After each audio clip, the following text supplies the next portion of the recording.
Hola, buenos días a todos. Egunon, good morning everybody.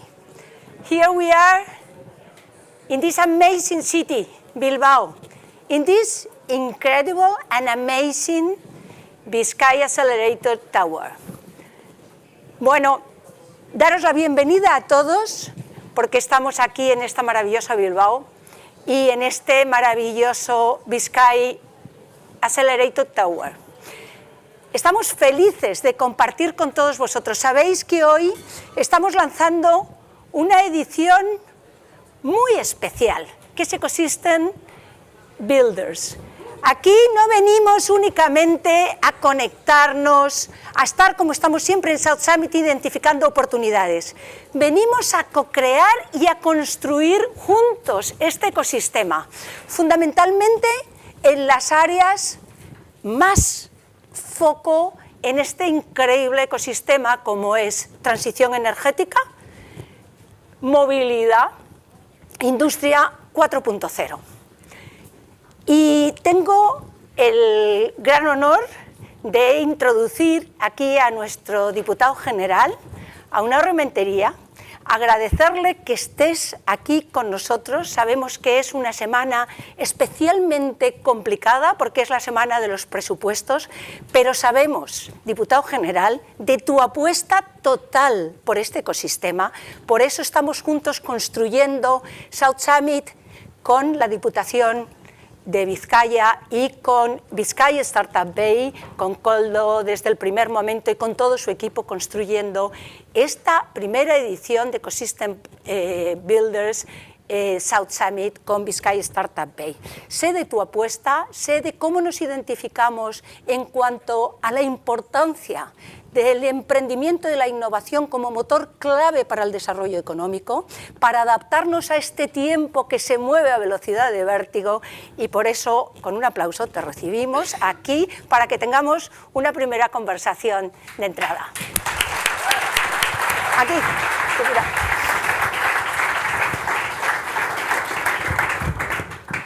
Me encantaría, diputado general Unai, si me permites, que tenemos clarísimo que el ecosistema de emprendimiento y de innovación son claves para el desarrollo económico.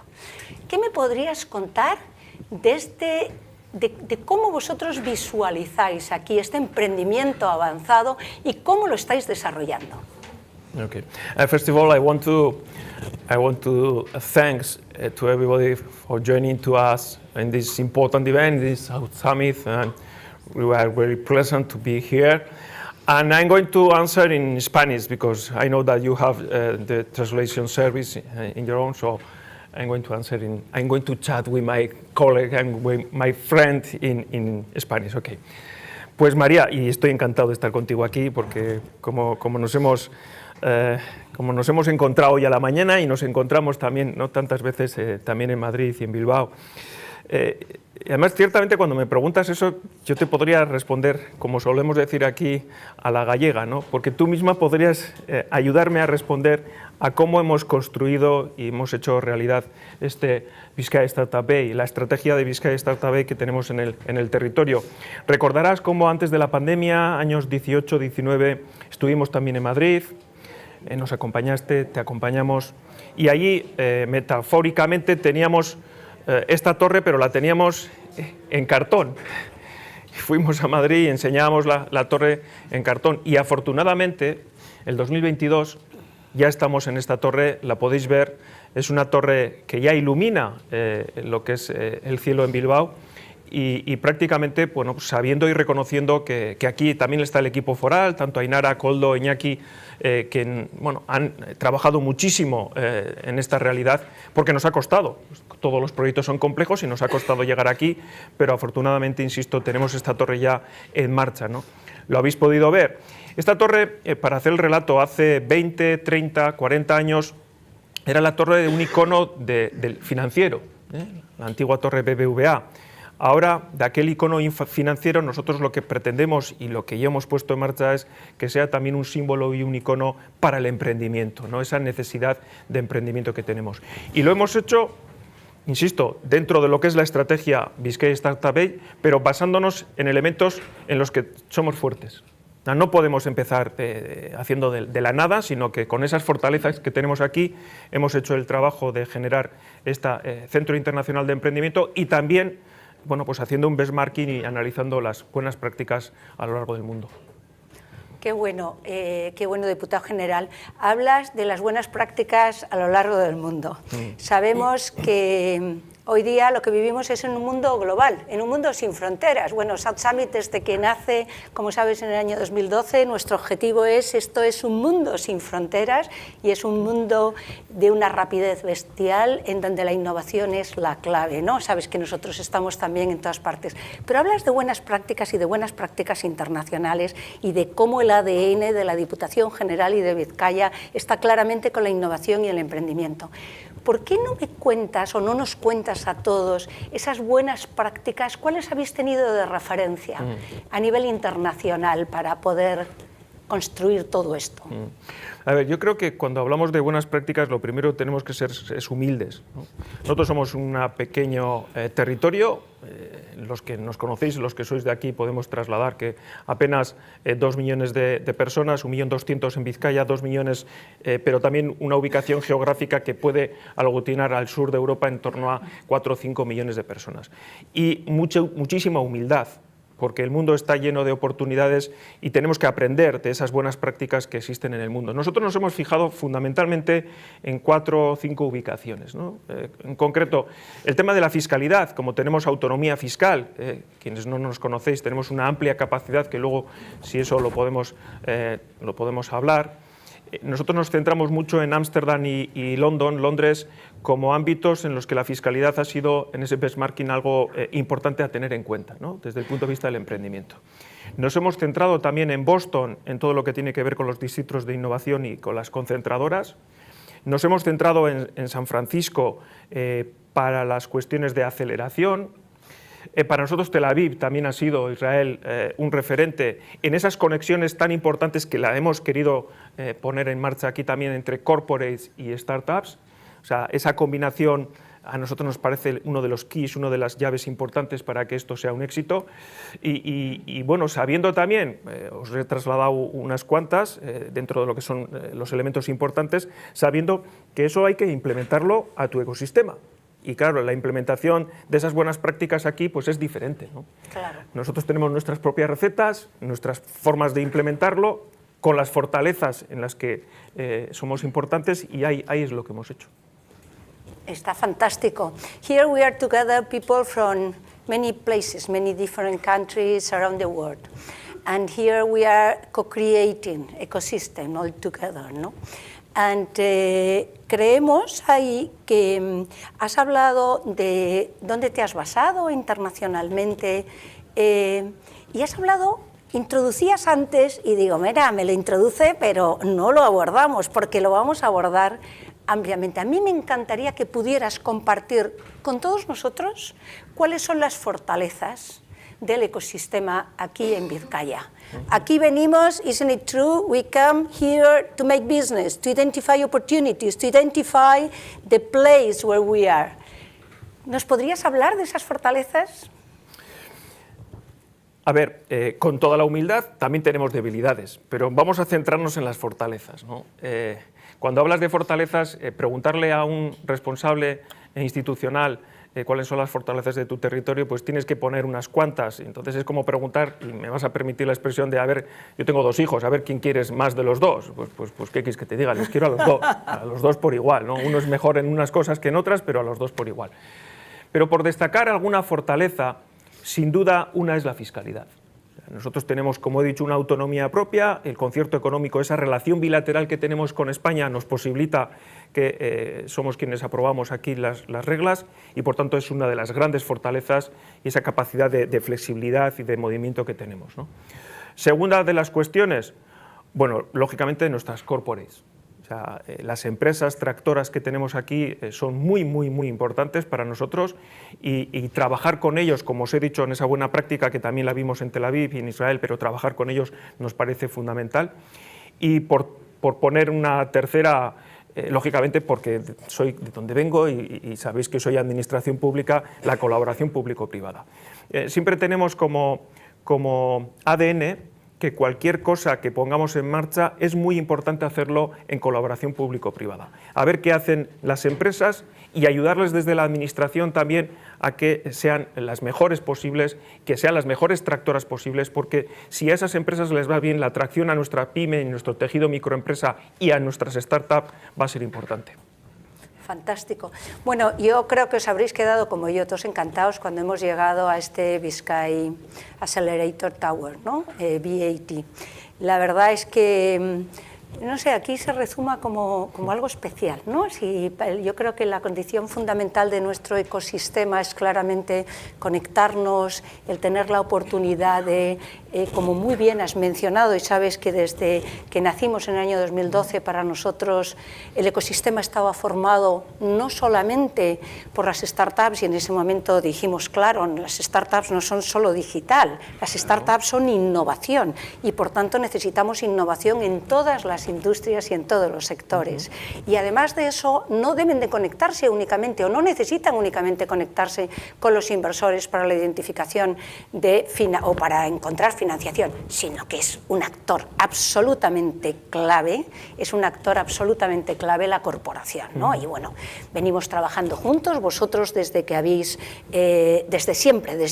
además quiero darte la enhorabuena por todo el trabajo desarrollado, por tus 2 legislaturas, siempre con esa apuesta por innovación y emprendimiento, y además por esta apuesta de decir, necesitamos un espacio. Necesitamos claramente un espacio que reúna a todos estos actores, que puedan trabajar juntos y que se puedan identificar pues ese valor que al final esto es beneficio para todos, lo que siempre hablamos, ¿no? Esto es un win-win. Cuéntanos, ¿cómo ves realmente, por qué se diferencia el BAT o Biscay Accelerator Tower? ¿Cómo lo diferenciarías de otros concentradores o de otras aceleradoras? Bueno, primero agradezco que personalices en el diputado general, pero bueno, detrás de esto, como he dicho antes, hay muchísimo curro y hay un curro, pues lógicamente desde la Administración Pública de la Diputación Foral de Vizcaya, y también quiero trasladarles a ellos ese agradecimiento y también en esa colaboración público-privada, ¿no? Claro, determinar por qué somos o por qué hay una diferencia, porque siempre en el mundo nos tenemos que diferenciar para decir que, bueno, pues venir aquí. BAT es una ubicación que estáis viendo físicamente, pero también necesitamos atraer todo ese mundo del emprendimiento y startupero.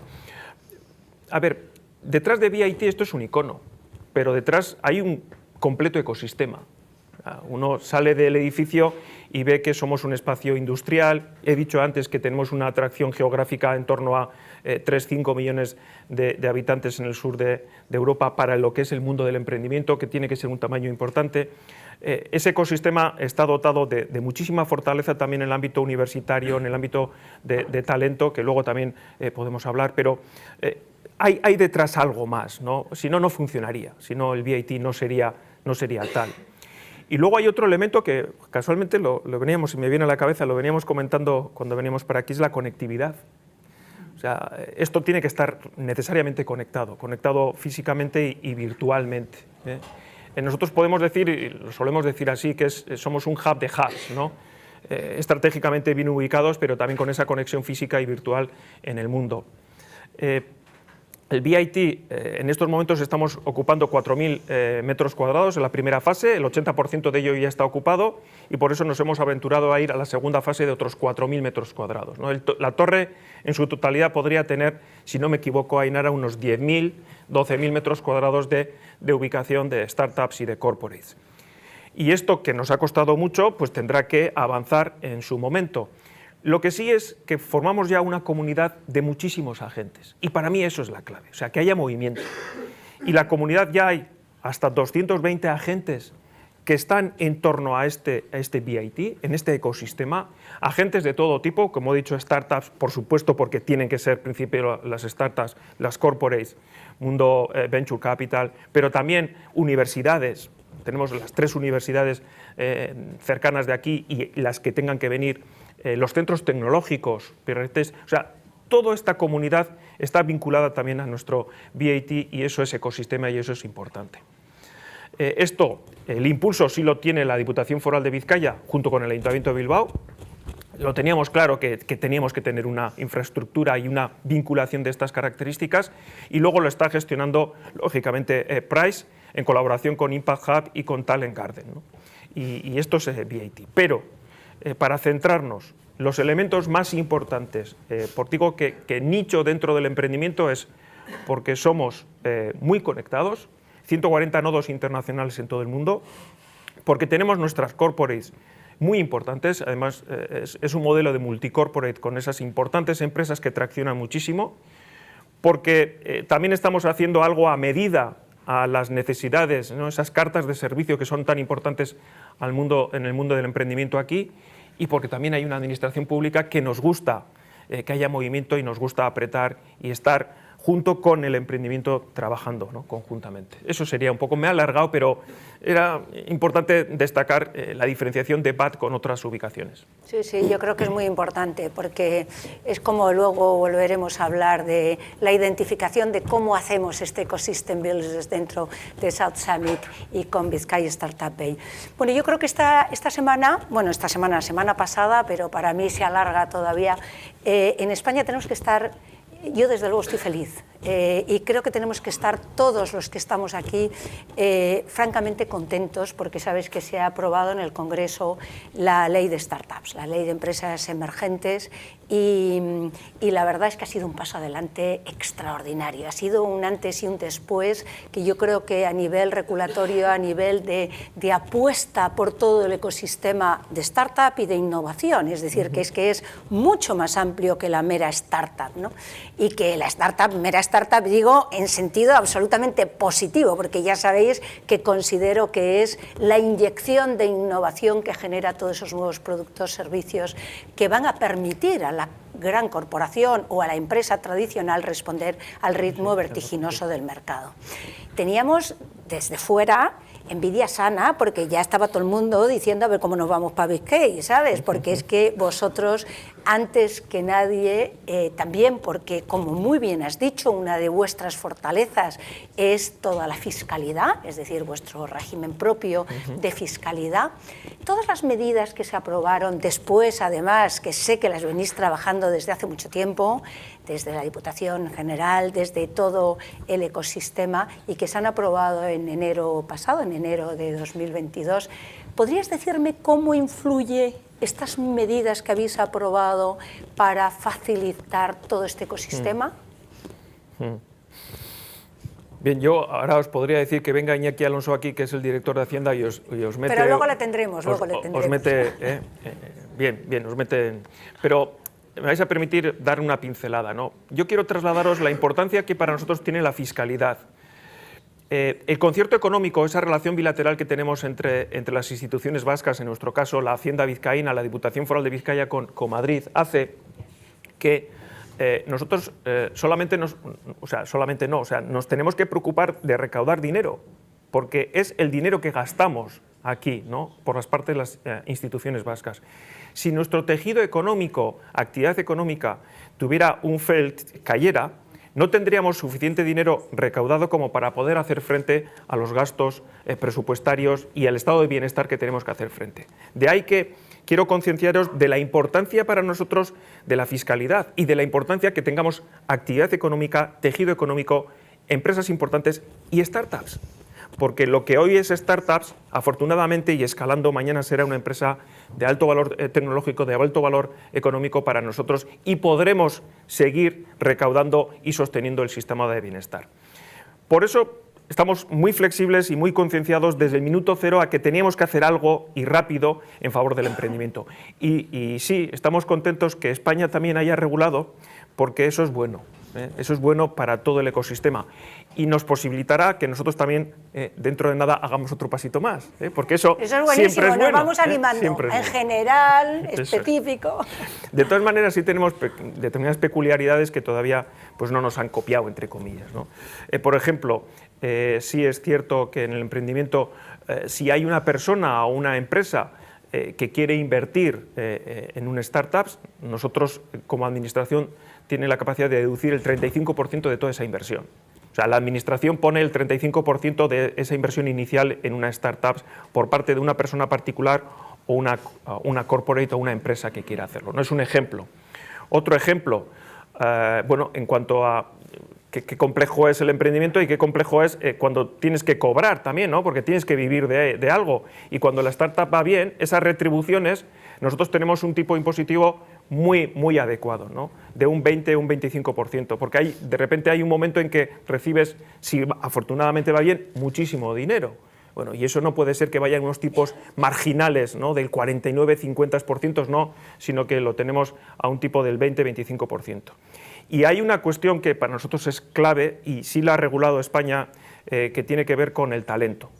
Aquí ya llevamos trabajando en que cuando alguien quiere atraer un talento desde fuera, desde el exterior, sobre todo talento es todo vosotros sois talento en el mundo del emprendimiento, pues tenemos que sus impuestos personales se reducen al 50% en los siguientes 10 años. Eso es una posibilidad que aquí existe en Vizcaya desde que lo hemos regulado. Muchísimas gracias. Fíjate, tenemos 30 minutos y nosotros... Segundos, perdón, no minutos. No os asustéis, no os asustéis. Y somos muy puntuales y además todos los que ves aquí que comparten con nosotros, todos son protagonistas. Aquí va a haber personas que lideren o introduzcan una conversación, pero todos somos protagonistas dentro de este Ecosystem Builders. ¿Nos puedes decir en 8 segundos qué retos crees que tenéis por delante? En 2 segundos. A ver, un reto clave en toda sociedad avanzada, y nosotros lo tenemos muy bien metido en nuestra cabeza, es que el mundo se mueve por personas.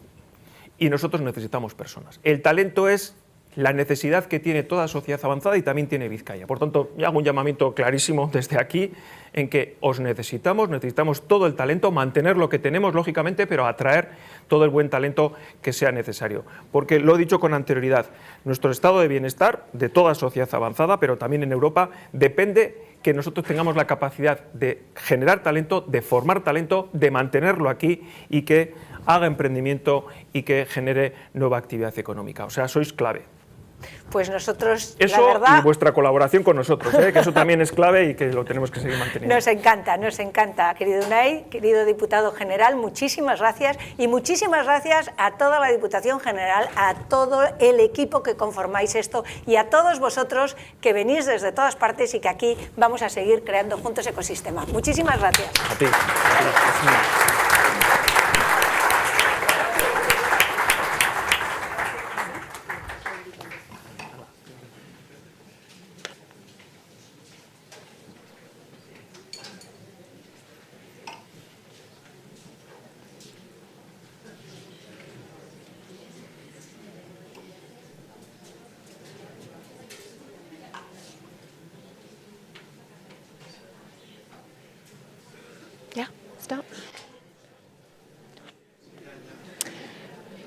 Welcome everybody, my name's Carrie. I'll be stringing all the discussions together today. Thank you to Maria and Unai for kicking things off. Our next discussion is how artificial intelligence will be an engine to advance humanity, and I am delighted to welcome to the stage the founder and CEO of Sherpa.ai, Xavi Uribe Echeverria, who's going to give us an insight into how we can unlock the full potential of artificial intelligence whilst at the same time preserving privacy. Welcome to the stage, Xavi. Thank you, Carrie.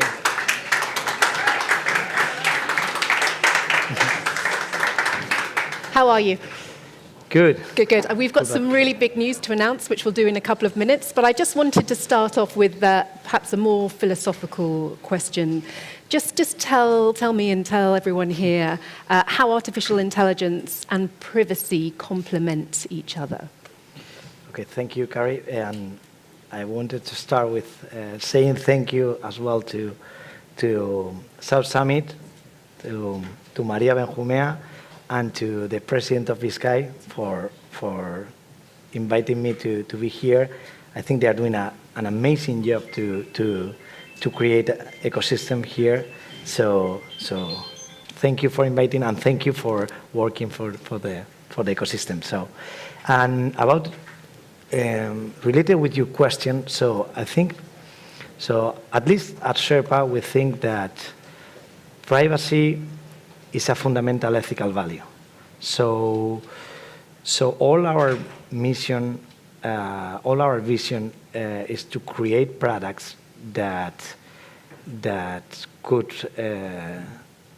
can help the humanity while keeping data private. I think it's going to be a trend in the future. It's going to be probably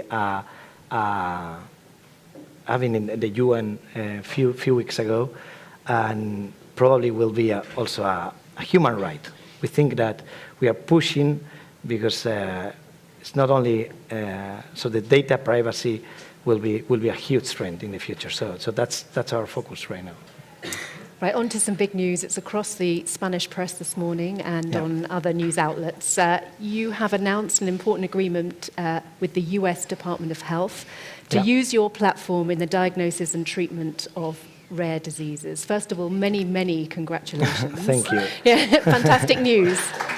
Thank you. Yeah, you should be extremely proud. I'm extremely proud of our team, of our developments. Actually, yeah, it's a big announcement, and we wanted to do it here at South Summit. And yeah, it has been a while since we have been working with them in order to get an agreement. And once we had some results, we are already working with them. We have been able to announce this agreement, and I think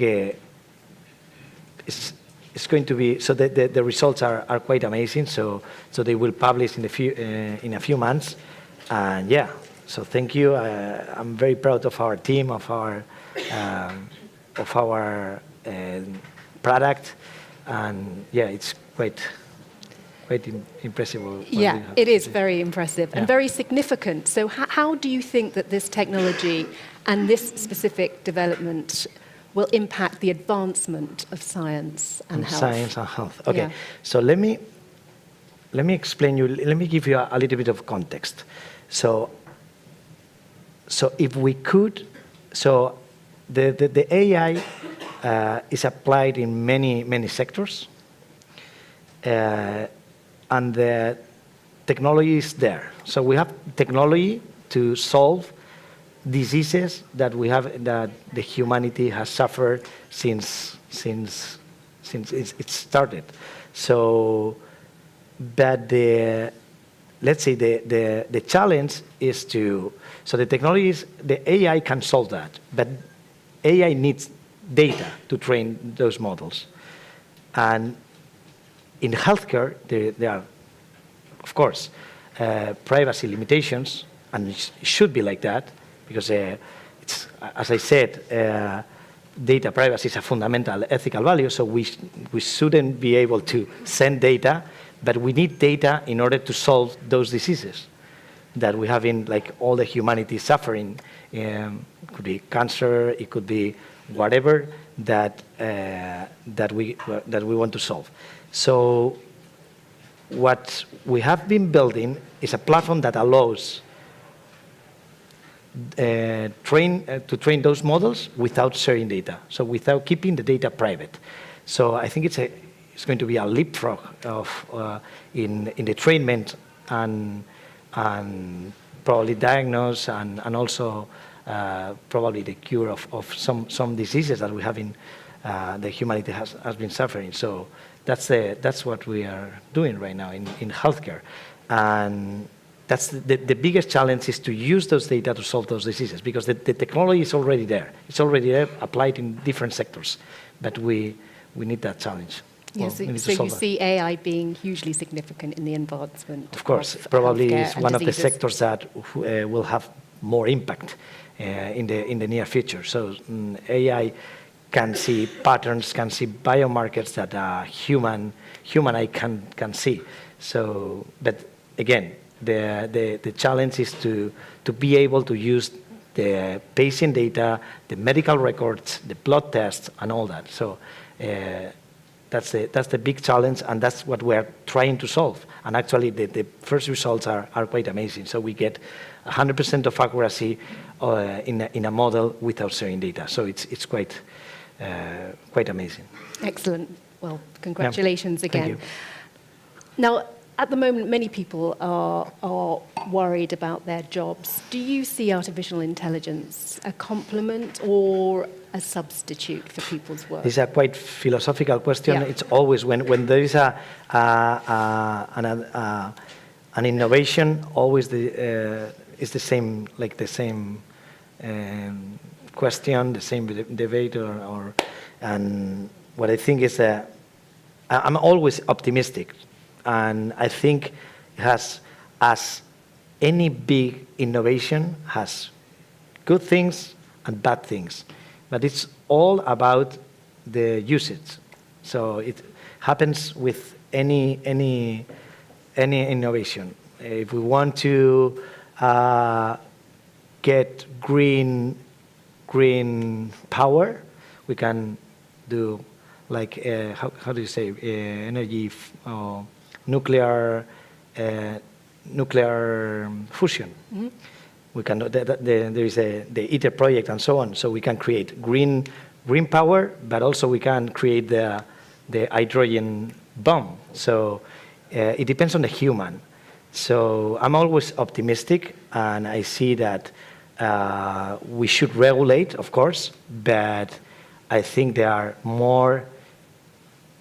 I see more utopical scenarios than dystopical with the use of AI, and I think it will help humanity to solve diseases, to reduce carbon footprint, to at the end to get a better life, longer life, and a much healthier life. So I think it's going to be a huge advantage to use the AI in the future. Yeah, and of course, people in your business are still incredibly important. Recently, Tom Gruber, the creator of Siri, joined as Sherpa. What impact has he had, for example, on your business? So we know Tom Gruber since a long time ago, but we decided to hire him or to incorporate to our team. And actually, we did like less than 1 month ago. 1 month ago, in 1st of October, he joined us. Tom Gruber is the former co-founder and former CTO of Siri, and he joined us as Chief AI Strategy Officer. And so I think he gives us first credibility. That's one of the things that we wanted, we needed especially for the US market, but.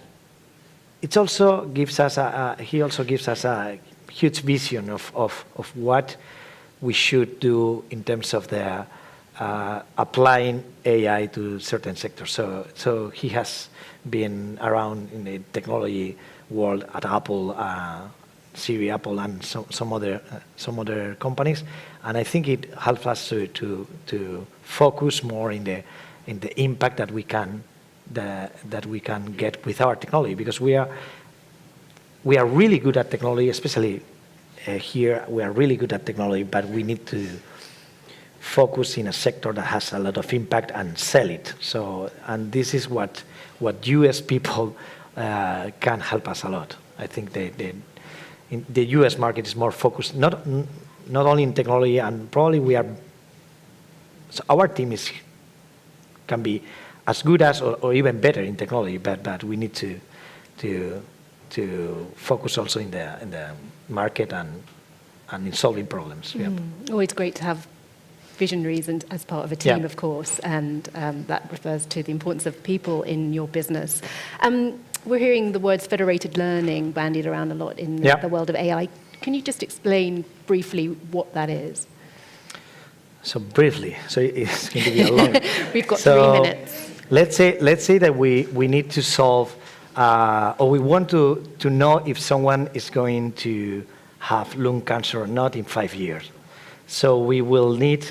So the traditional way to do it, to do a model that can predict that, will be to build a model. Could be a neural net that can, but that neural net could be used for many things. Simplifying that, it could be used to differentiate between cats and dogs, or it could be used the same algorithm to to detect if someone is going to have lung cancer or not. It depends on the training. But for that training, we need data.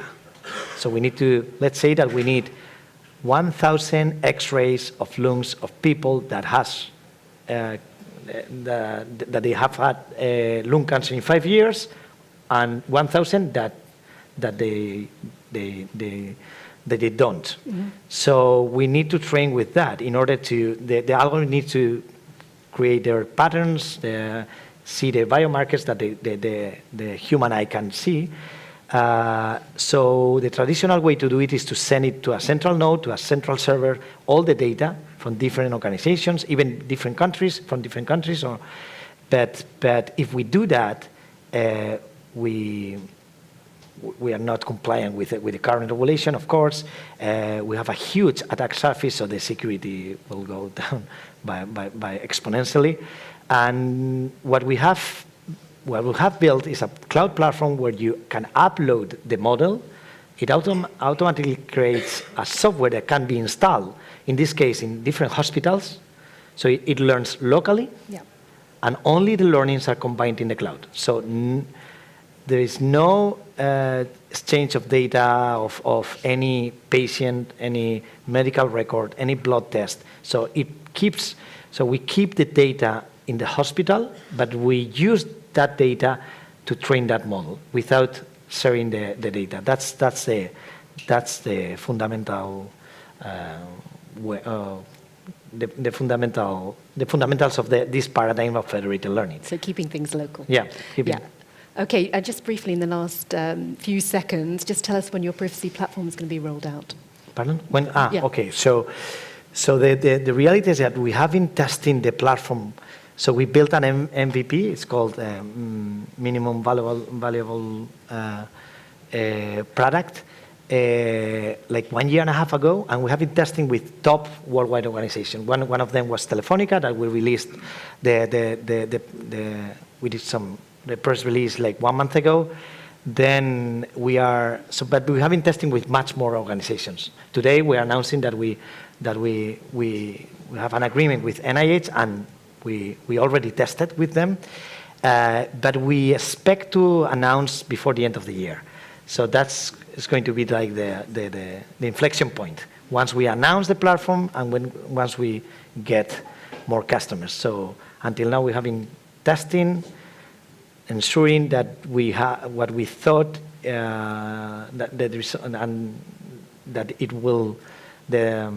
so ensuring that it will have the results that we thought it should, and actually they are even better than what we thought. So we are quite happy. You should be. Many, many congratulations, okay, Xavi, thank you. And thank you for joining us today. Thank you.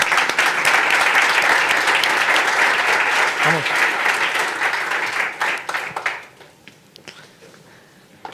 Well done, it's perfect. It was good, no? Yeah, it was good. Yeah, it was perfect. Perfecto. Sí. You did brilliantly. ¿Cuál queda? El de la parte que hablaste de la precisión de los datos, cómo te lo entregaban y todo. Sí. No. Muy bien.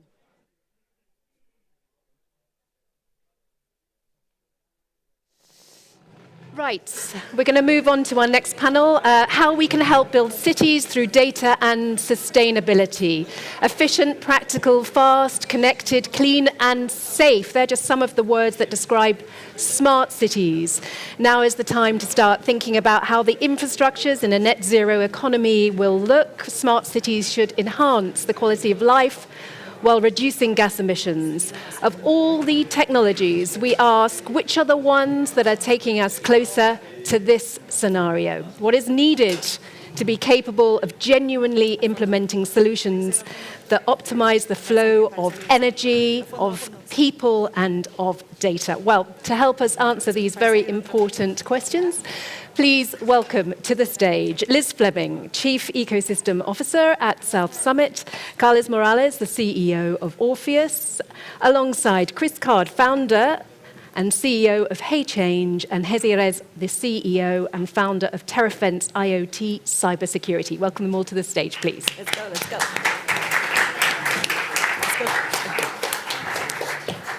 Thank you, Carrie. Good morning, everybody. Please grab a seat, guys. Excited to have you here.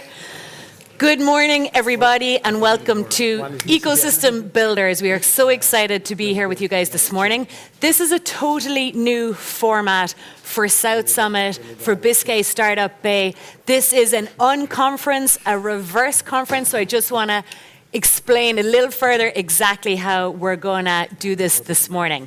So typically, at a typical conference, you might have a 30, 40-minute discussion with incredible speakers, extremely experienced entrepreneurs, and then maybe 5 or 10 Q&A at the end with the audience.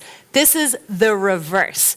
Everybody in this room is an ecosystem builder. This is why you're here. It's invitation only. It's exclusive. It's high level. It's peer-to-peer. So there is loads of experience in the room, and we want to do our very best to capture that today. So be prepared. I will be coming for you guys with the microphone and looking for participation, and we can really learn from each other and enjoy the engagement and the interaction here today. We have plenty of networking breaks, plenty of spaces. Here's the area that we can go deeper into the industry challenges and opportunities, identify the contacts we need to make, and grab them outside for a coffee after. So that's the dynamic, and that's what we're about here this morning. So be atentos, because I'm going to come for you guys. So to kick off, guys, thank you so much for being here.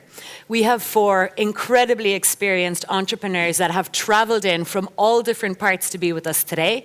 We have Carlos from Orpheus, who are digitizing the real estate space, connecting buildings and making them smarter, cleaner, greener, and better to live in, who's come from Barcelona.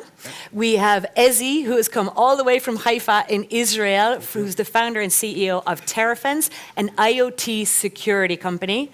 We have Yasmin, who is co-founder and COO at GoGo Networks, an autonomous mobility platform that she's going to tell us a lot more about. And we have Chris, who is the founder of HeyCharge, who are revolutionizing the transition to electric vehicles, facilitating charging spaces and boxes inside residential buildings and creating that platform. So we're here this morning. We have a quick 40 minutes. By the way, team, I need the clock updated here.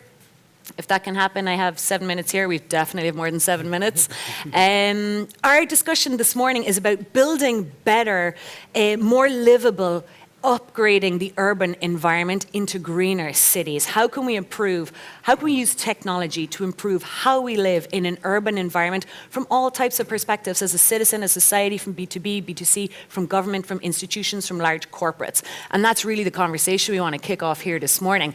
How are we going to live better in our cities? How is technology going to enable that? How are these disruptors and ecosystem builders making that happen? And how are we going to get our city environments to net zero, which is the ultimate goal, trying to get to a 55% reduction in emissions by 2030, which is right around the corner, which making it far more specific, tangible, and operational goal.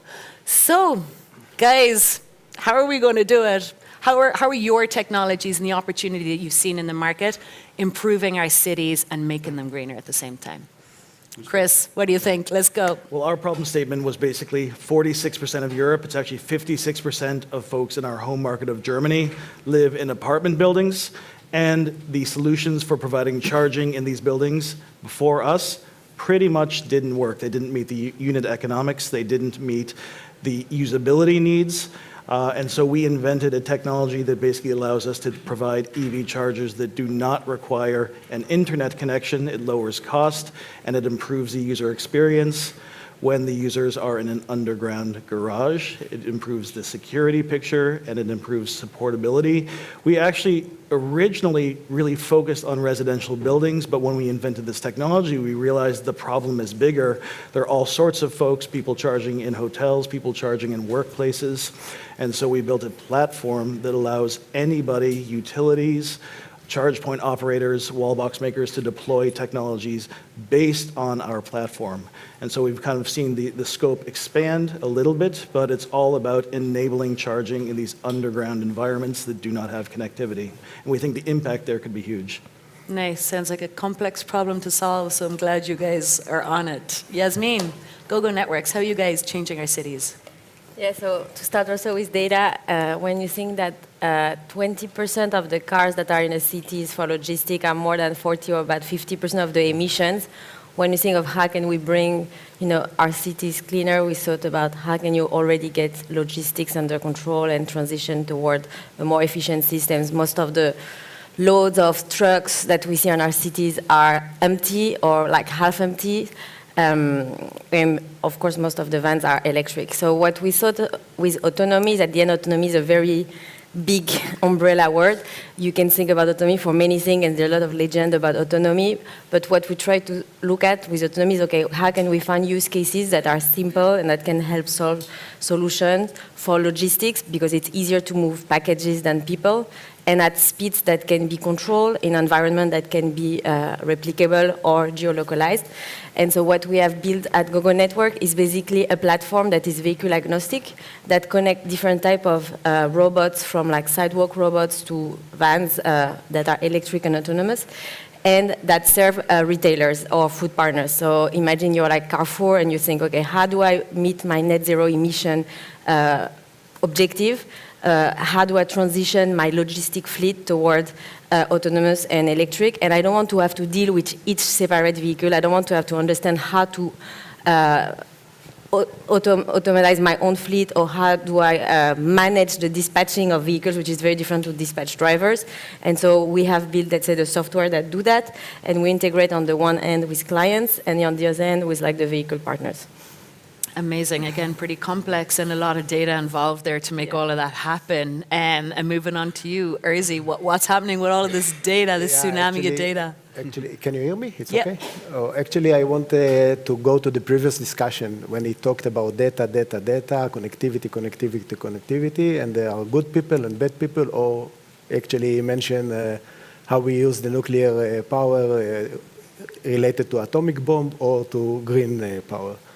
So if we will add to this discussion that I had with the ex-CEO of the venture capital of Medtronic, that 10 million people will be hospitals at home, which is the smart city and the innovation, because if you want to make sure that you are going to increase your risk, you go to the hospital. Maybe you will die there. So if you want to live, you stay at home, and they will give you the equipment at home. So now we have two problems. We have at-home hospitals, 10 million people in America, that's the numbers, and they need to transmit the data and to monitor the data.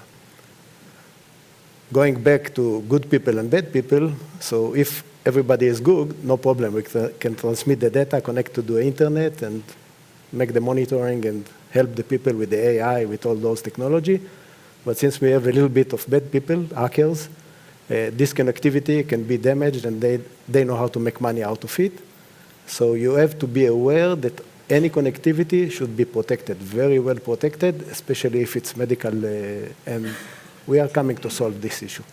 But this is the advantage of the technology, that you can be hospital at home, but you have to make sure that the data transfer, data can be attracted in terms of hackers in few points. I don't want to bother the people here, but you have rest data, the data that is sitting, and the moving data and using data. And when you move the data, it also can be very dangerous. It's fascinating, actually, because I think entrepreneurs are naturally very, very optimistic and see opportunities everywhere. So it makes me calm to think there's people like you, as you're always thinking of the worst case scenario when we're always thinking about potentially the best case scenario. Hackers making money of penetration, we try to make money of protecting the hackers. So. Well, exactly, right. So, which is amazing. So we're glad you're here and glad for your solutions. We need guardians like you for exactly. Sure. Carlos, how is digitizing our buildings going to improve the quality of our lives? Yeah, I'm Carlos Morales. I'm the CEO also of Orpheus, and we tackle these big challenges of how to have more sustainable and also happier cities, and we are trying to solve this by going to the buildings. Exactly now for today, just to the professional buildings, but. We help them to digitalize the buildings that exist today, not the ones that are going to be created tomorrow, because on average, the buildings, for example, this building will last 50 more years. So we have to put a solution on the market in order to accelerate or to enable all the companies and also at the end all the final usable buildings in order to digitalize them and to reduce their environmental impact, and also we help to share the conditions, how how are we feeling here? How is our level of well-being, or is it a safe or a healthy space? Is it a comfortable space? And we put also a lot of effort in order to transmit all this information to the people that is coming to a building, in order to make them part of the equation, in order to have to put their grain of sand, in order to reduce or to change their habits, in order to lower the energy demand of buildings of today. I repeat, not the new buildings. Well, I think it's critical, no, to really kind of get individual responsibility at that level and kind of get people involved and engaged. So, and it's exciting to see these solutions are really transversing all different type of profiles within the urban environment, from the citizen and the consumer to the business and the technologist as well, and kind of everything in between. So there's a lot of solutions, but we have a way to go, right? So I can kind of see this potentially utopian vision of getting my car downstairs or charged anywhere easily, in public spaces or private spaces, with ideally, 100% clean, green, even maybe cheap energy. There's a utopian world that we'd love to get into, having products and services arrive to me autonomously, picking me up, taking me places, delivering packages in a safe environment that's protecting my healthcare data as they're treating me at home. I love that analogy. And moving in spaces that I can even engage and interact with and feel part of, and that are value aligned in terms of how I'm trying to live my life. So I think we can kind of get there in terms of the utopia, and that's critical to kind of set a roadmap.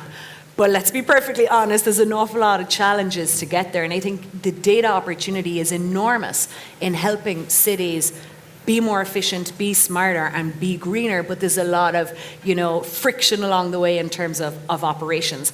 And this is where you guys come in, right? We're here now. This is ecosystem builders. We are all here together with shared experience, different perspectives in terms of how we can face these challenges and the different opportunities that creates for making business, right? At the end of the day, that's why we're here. Is Astrid in the room? I have a couple of friends that I'm going to be reaching out to, and then it's wide open to you guys. So we have a few roaming microphones, so be sure to give me a wink, get your hand up, and we get a microphone to you. Astrid, thank you for joining us, and I'd love to just get your vision and feedback on this. Astrid is the founder of an incredible data company based out of Barcelona, but I just wanted to drag you in as my first volunteer to contribute to the conversation. Yeah, hi, thank you. My name is Astrid. I'm the CEO of Activa Data Technologies. Thank you, Liz, for the opportunity. Nowadays, we are always talking about data, as you know. So for me, I want to add good data in front of the data, because not any data can be nice to make really strategic decisions. So that's why Activa was born.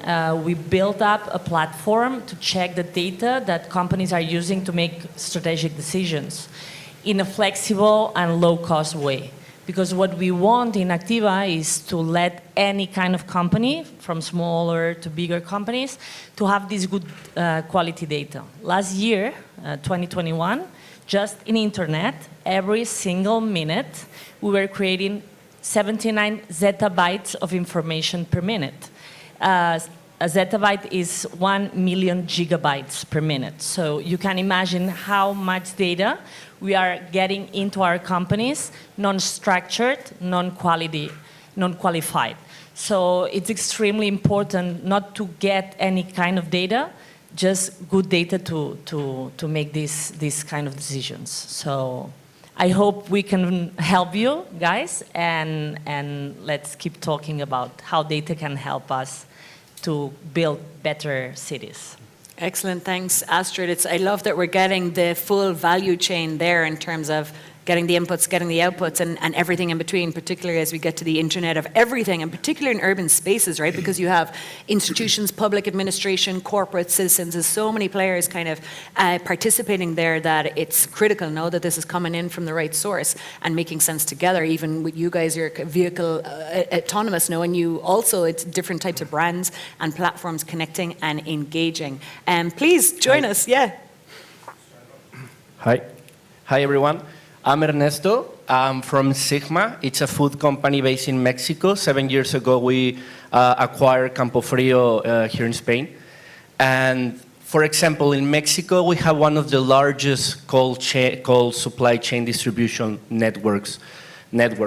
So I really want to ask you, or maybe we can talk about it, what do you think is the role of big corporations in the transition to smarter cities? And the other thing is, for example, as I mentioned, we have this really large cold chain distribution network. So how can our assets be part of this transition, you know? So really interesting in learn a little bit more about that. Thanks, Ernesto. I love the question, and thanks for participating. The first one jumping in there. Great question, super important. And actually what's really exciting in the 10 years we've been with South Summit and kind of building these ecosystems, the appetite for the corporate is huge now to participate and really integrate in what's happening with the ecosystem. And it's gone way beyond just talking about it. They really are now actively very, very engaged. And on that front, love your question, because I'm going to skip you guys right now for a second and bring into the conversation one of the incredible corporates that we've been working with for the last 10 years. And this is Jose Minguez from Invesa, who's head of innovation for Iberia. Jose, the question was made for you, but serendipitously, which is wonderful. Well, the thing is that I'm taking notes of the three presentations, and I think there are many topics here. First, I'm going to go to the beginning, and I completely agree with Unai. He talked about collaboration with the corporation, collaboration with public-private. We have in Smart Cities a city, Sevilla, where we are building test things there. We have a Smart City, Malaga. We built the first electric mobility platform in Europe with Nissan, with the B2G chargers in SEM to all. There was the first deployment in a city with many electric cars to measure how the cars behave and how people behave with the cars, electric cars, something that now looks like very silly, because now we are used to the electric car, but at the moment many people didn't believe it was possible to have a real electric car. So we built that together with Nissan builders. And I think the topics you are having here are incredible. The buildings, of course, the energy buildings are really important for the reduction of the energy. Now, sadly, we are hearing about energy on the news every day. I have here a little figure. Now we are importing 220 BCMs of gas every year from Russia, and we have to cut this off because we can have a country that is blackmailing European values. So we need everything. Buildings is very important. Last mile is super important. There's a huge consumption of energy there. Of course, the network of the electricity inside the building to provide this in the deeper. I have an electric car and I know what is going to the third level and have no connection and wanting to charge your car and not being able, so that's cool. And of course, the data platforms. And going back to finish, because I wanted to make it short, when we talk about collaboration, we talk also about collaboration with startups. Tomorrow, we are going to open the Energy Innovation Hub in Barcelona. So there are many people from Barcelona here. I hope you go there. And we have the Energy Innovation Hub in Madrid, and of course a network, international network of Energy Innovation Hubs in Boston. We have one in Israel that you might know. And this is because we believe in this collaboration. We believe in the role of the startups. Of course, we are a global company in 30 countries, so we need all the actors in the ecosystem to make it this energy transition where all of us have the role and we are important. Excellent, I appreciate it. Thank you, Jose. It's amazing really what Endesa are doing and how they're engaging, and we've seen it happen over the last 10 years partnering with them. So what are your experiences in terms of getting your solution to market through corporates? What is the role corporates are playing? Back to Ernesto's question, what can the corporate offer, what can the larger company offer to maybe accelerate the adoption of these technologies, particularly when you're talking in cities, a lot of maybe public spaces, you might not want to wait for local government, they might not be agile enough, even though here in Biscay and Bilbao, they're super forward thinking in how they're doing things. How are you guys seeing the relationship with corporations or how that can help accelerate your technologies into the market? So for us, it's absolutely critical. We were super ambitious in the beginning. We tried to build a vertically integrated proposition that we would sell, install, service, and support directly in residential buildings. We're doing that, but we recognized lack of capital and operational capability is basically blocking our scale. So that's actually why we built our platform. It's B2B embeddable, and our customers are corporations like utilities, charge point operators, who will then just take the clever technology we've developed and use it in their own products. So basically our path to kind of global success runs directly through corporate partnerships. So critical.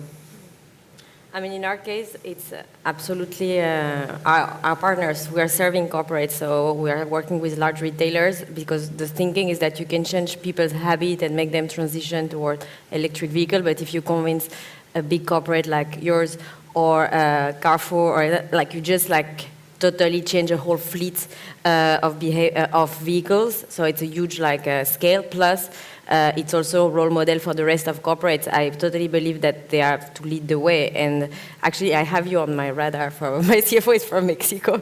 And you always say, oh, but and for Iberia, for example, we also have a project with Iberia. It's more like within the warehouse. Also, how do you manage to have pieces moving from one hangar to another and so on?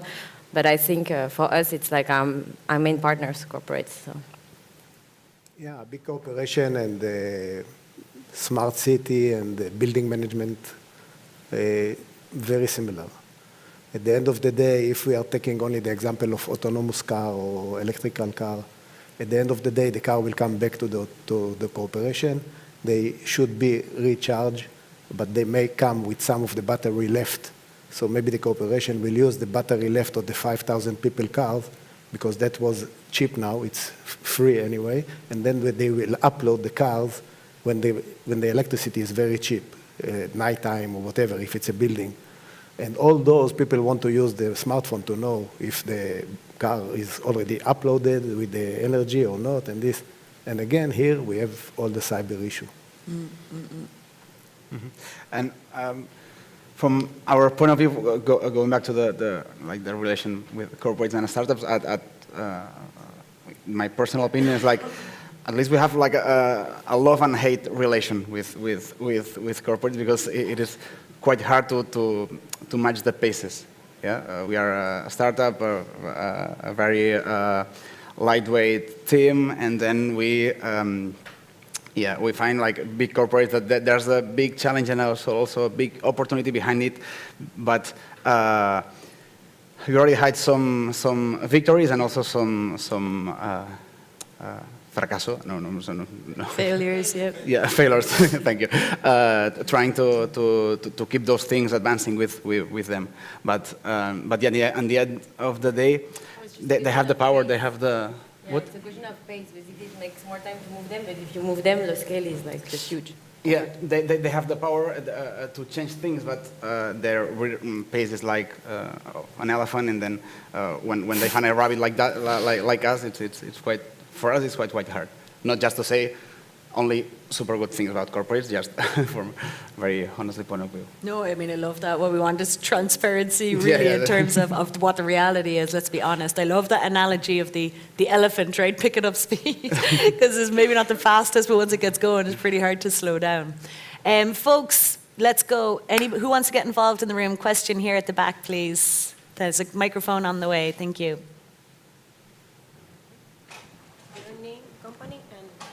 Okay. Hello, everyone. Guillermo from Climate Connect Digital. We're an Indian company. We develop software solutions in the sphere of energy efficiency, and we also help green tech companies access the voluntary carbon market when their activity effectively allows to offset carbon, so to avoid emitting emissions. A question for the panel. Since we were talking about helping startups scale up, in your experience, and maybe the four of you, what is the use of green tech startups of the voluntary carbon markets? Are the four of you actually using it? Are you claiming carbon credits just for my record, for my information? Carbon credits, is that an opportunity?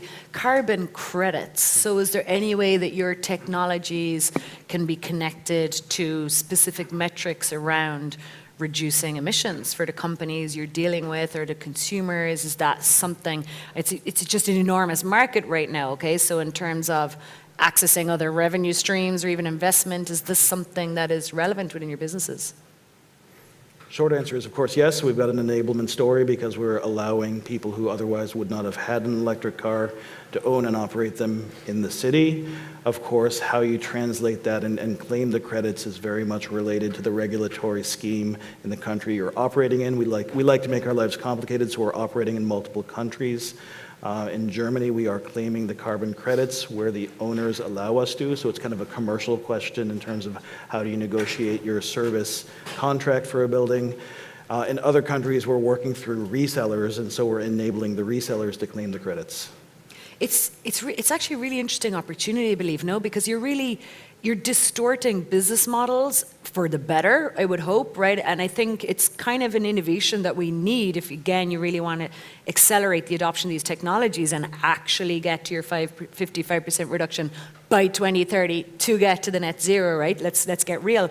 And it seems like an interesting accounting innovation, let's be honest, in terms of different revenue models or even investment streams and channels. So is it something you've thought about, Yasmin? Yeah, no, totally. We thought about it. I would say we don't have exactly yet the process and the numbers, but when we're talking, for instance, again with a retailer, they look at like, okay, what would be when you're at scale? Because still now it's hard to scale autonomous services. We just have like not enough vehicle on the road to really make a difference yet, but when you say, okay, in 5 years when we scale, you look at economics and you look at also like net carbon emissions, and that's the two variables that make them invest, let's say, in the initiative. So I think for sure it's super relevant, and actually we're thinking of doing actually more precise study on by type of vehicles and so on, how much can we really save in this space. It's a different sector, right? You're coming from pure cybersecurity. It's exactly almost the same sector. Yeah, well, yeah, but I guess it's slightly different perspective. You need right? imagination and technology and innovation, because if now the stage is that we have electrical car, but the next stage might be autonomous car. Autonomous car will save a lot of energy because people make mistake, and autonomous car will not make a mistake. So the driving will be better and less accident and less emission and everything less. But it's like a joke. My wife, the youngest daughter, she is now 22, but she was 17. I told my wife she doesn't have to study the driving license. But 50% of people in San Francisco don't have driving license. So she asked me why. I told her she will call the car, and she will ask the car to come and to take her to David. And she told me the car will do it. I told her, yes, the car will come, but we'll tell her that she's taking to Moses. And she asked why, because the car will tell her that David is in Moses' house. So that's exactly the situation, that we will be controlled from top, and we will. It's fascinating. It's a whole new world, and just relating it to the cybersecurity aspect, right? So if you're looking at the carbon credit market, and particularly around things even in regeneration, right? So people are now digitizing trees, agriculture, biodiversity to be able to track and trace and all of this. Is there a risk for fraud, for carbon credit fakiness? Oh, yeah. The only issue, I have been to Toyota factory to discuss the autonomous car. So there are two only points that limited the autonomous car. At that time, it was a few years ago, before the corona. One is the insurance. Who is going to pay if there is an accident? Because nobody is driving, the car manufacturer and this and that. So that's all regulation, maybe they will overcome. But the second point was the cyber. If hacker opened the brakes suddenly and there is an accident. So they have to make sure, and again, nobody wants to take the responsibility for that. No. So cyber is involved there. No, and it's also like, if at the end of the day, all the operating systems of the autonomous cars are, and I lived in the US for 10 years, I love the US and so on, but like if they're American or like Asian, and you are like in a city in Europe where basically the way your population moved is controlled by a foreign, let's say, big tech company, it's just also like, because what is a government, what is a country, is like, frontiers with people moving around, and that's like government controlling that. When you don't have control on how your population move, and it's controlled by another system, it creates interesting issues, let's say, or like opportunities for new risks. Carlos, are your clients able to benefit from some of these innovations in ESG space? Yeah. From my point of view, also that the carbon credits has some good things, and also some things that I think maybe that's not the most rapid way to go to the zero impact. as in our core at Orpheus, we have buildings or at the end of the day at companies to reduce their energy consumption. So yeah, from the business model point of view or another stream of revenue for us, it could be a good line to explore to try to compensate all that reductions. But I understand all these carbon credits like a tool or a tool in order to get your zero impact at the end of the day.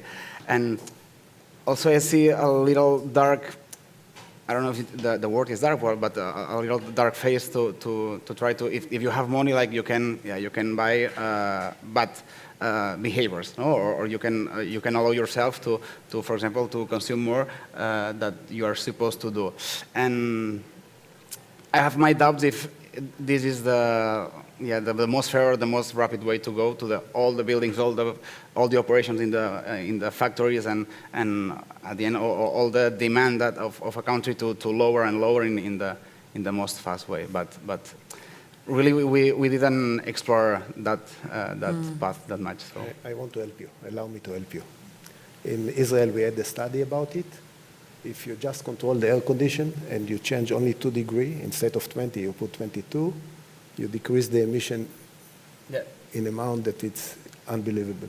And today, everybody is putting the air condition 16 or 8, 20, and actually it's... that should be automatically by artificial intelligence or whatever. To put people on your side or to just to gain clients. You don't let them control it. You do it. So that's cool. It's I love the point you made, actually, Carl, to be fair, because it's curious that we want to incentivize good behavior, let's say, right? But there's different ways of doing that. And I guess the consumer has proven again and again and again and again, they're really good at addictive behaviors that are not necessarily good for us. And, you know, I think the first phase of the internet and social media companies and media in general has kind of proven that again and again and again. So I love your nuance between one thing is like, okay, I'm happy to bring my scarf and sit in 17 degrees because I know this is having a tangible impact that is scaling exponentially, versus I can just keep ordering right delivery or whatever it is because they're offsetting, you know? And I think they're very different behaviors. You're very correct in identifying that, and I guess we definitely want to, you know, incentivize the former, no, and not so much the latter, but I guess it's a transitory phase, right? Which I think at least there's options there, which is the idea. Back to you guys. We've got another 5 minutes or so. Throw it back. Where do you want to take the conversation at this point? Who do we have in the room? Do we have any investors in here? Question here at the front. More corporates, even institutions, public bodies. Would love to hear from you. Hi, everyone. From Star Intelligence. It's a question that is regarding cybersecurity. Sorry, where are you from? Just introduce yourself. Star Intelligence. Do you want yes. to introduce? We are, I don't know how to explain because we have evolution. I think you should say Berger because everybody knows Berger. You can explain, but sorry for my voice because I don't have voice. He's my guy today. You're altavoz.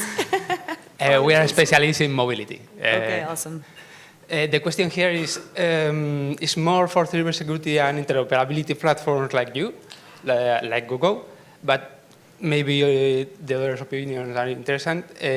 My point here is, which is the role municipalities and which is the role you guys are going to play, I mean, in responsibility and liability if something happens in your platform? Let's contextualize this with a scenario.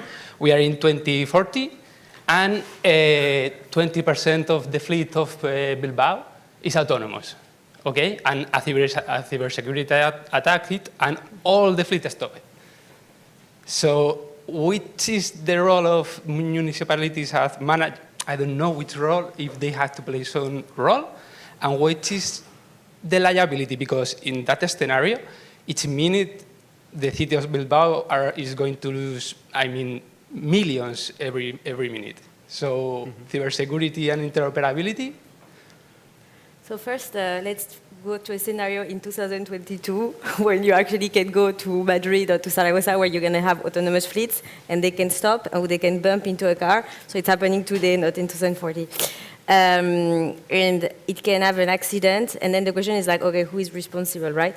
Actually, it's simpler than what people may think. We have an insurance partner that is as any other, let's say, services taking the risk for an accident. So we would be the first, let's say, liability, but then we are covered by an insurer. So I would say in terms of like, indemnities or anything that can be done to, if it's into a human or if it's into someone's car, it would be almost a standard insurance to insurance conversation. So it's just like the way they price the risk is different, and they're still trying to understand the different ways and business model to do so, because there are not so many cases, but it would be like another product they price.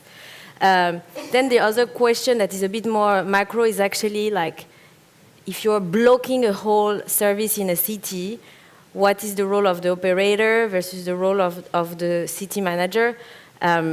I think in this way, if it's a private service, it's still the responsibility of the operator. It's like if today, I don't know, like Uber is blocking and not working in Bilbao, there will be a conversation with the city manager of Bilbao of Uber and the city council. So they are talking and they are sharing data and they are integrated, but they are not responsible for the service. If we are providing autonomous vehicle to, let's say, the public transport authorities, and we are just, let's say, a provider of a service, but they are the operators, then it's their responsibility. But I guess, I'm trying to simplify it because I prefer to simplify things than complexify it, but I guess it's true that, like, at the end of the day, there is a supervision layer that the city will need to have, a platform and all the data to be able to have some control on the city. It goes back to my previous point, that if you're a city and you have zero control on how your population move in your city, you're just getting more and more irrelevant. So what we're trying to do also is every time we're entering a city is put that platform at the center so that the city operator can use that to integrate new form of mobility and autonomous services based on our platform that will share with them all the data. Sorry, I was a bit long. Thank you. No, Yasmin, it's a fascinating topic and one we want to go much deeper into outside in the networking lounge, because unfortunately we are totally out of time. Folks, thank you so much. This is what Ecosystem Builders is all about. Get engaged, put a face to the name, make sure you connect with who you need to connect with today, and a big, huge round of applause for all of you guys, and of course to our lead participants who've been here today. Thank you. Thanks, guys. Excellent. Thank you. Thank you very much, Liz, Carlos, Chris, and Ezzy, for that really thought-provoking discussion on the future of our cities. So we're on to our next discussion now. It's going to be on how active data ownership can create active change. Our goal is to transform the planet into an efficient and a safe place. Deep tech such as AI, IoT, and big data play a crucial role in securing predictive maintenance management and occupational health. Every day we collect data and use it to react to different events caused by nature and or by us. We have access and the capability to manage all this information and use it to protect and strengthen our factories, our workforce, and our environment. So let's look a little bit further into this with our panel today. Please welcome to the stage Unai Franco, partner at White Peak Partners, Ricard Roman, CRO at Fractal, Nityan Lal, managing director at Ecos Capital, and Adnan Niazi, founder and director of Noviscard. A big round of applause, please. Thank you for that intro, and welcome everyone. This morning we have a very interesting session ahead of us. Hopefully we'll count with your participation.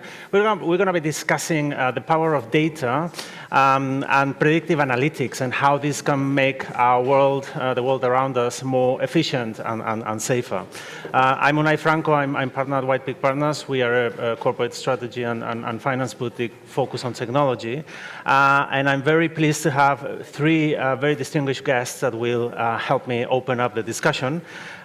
We have, on the one hand side, Nityan Lal, who is managing director at Icos Capital, a venture capital fund based in the Netherlands, and probably one of the pioneers in what we call now climate tech investing. Used to be called clean tech, right?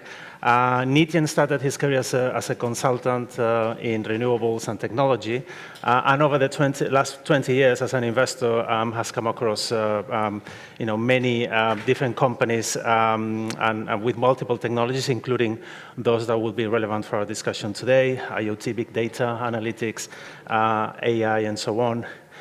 We also have Dr. Adnan Niazi from London.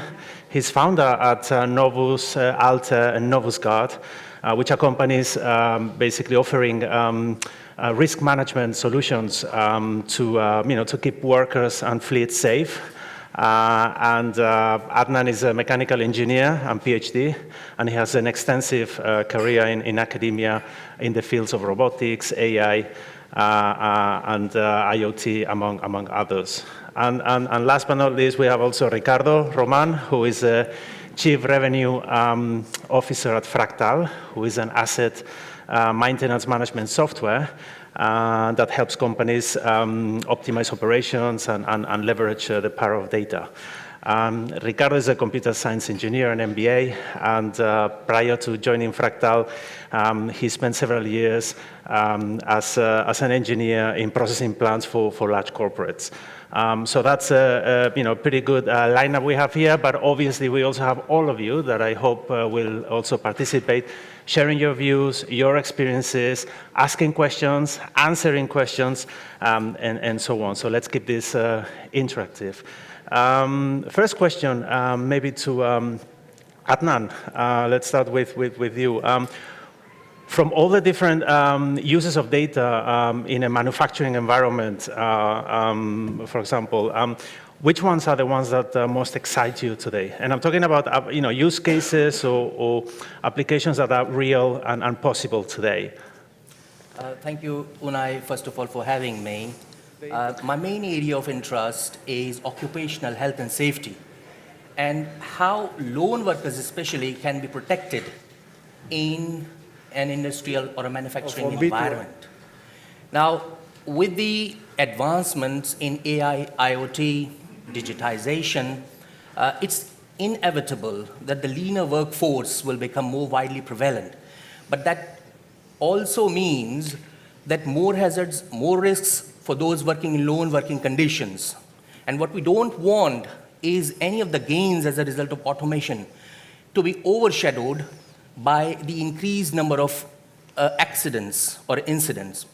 So what we do is study the safer working designs, the utilization of data, and how we can create safer working environment in an increasingly automated and digitized world for lone workers. And we do that by making sure that the time between the incident and the response is reduced. And as we go along, we will be happy to discuss that furthermore. And what is possible these days is to utilize the latest advancement in smartphone technology to raise the signal, send it to the first responder, so to be able to reduce the time between the accidents and the response of the first responders.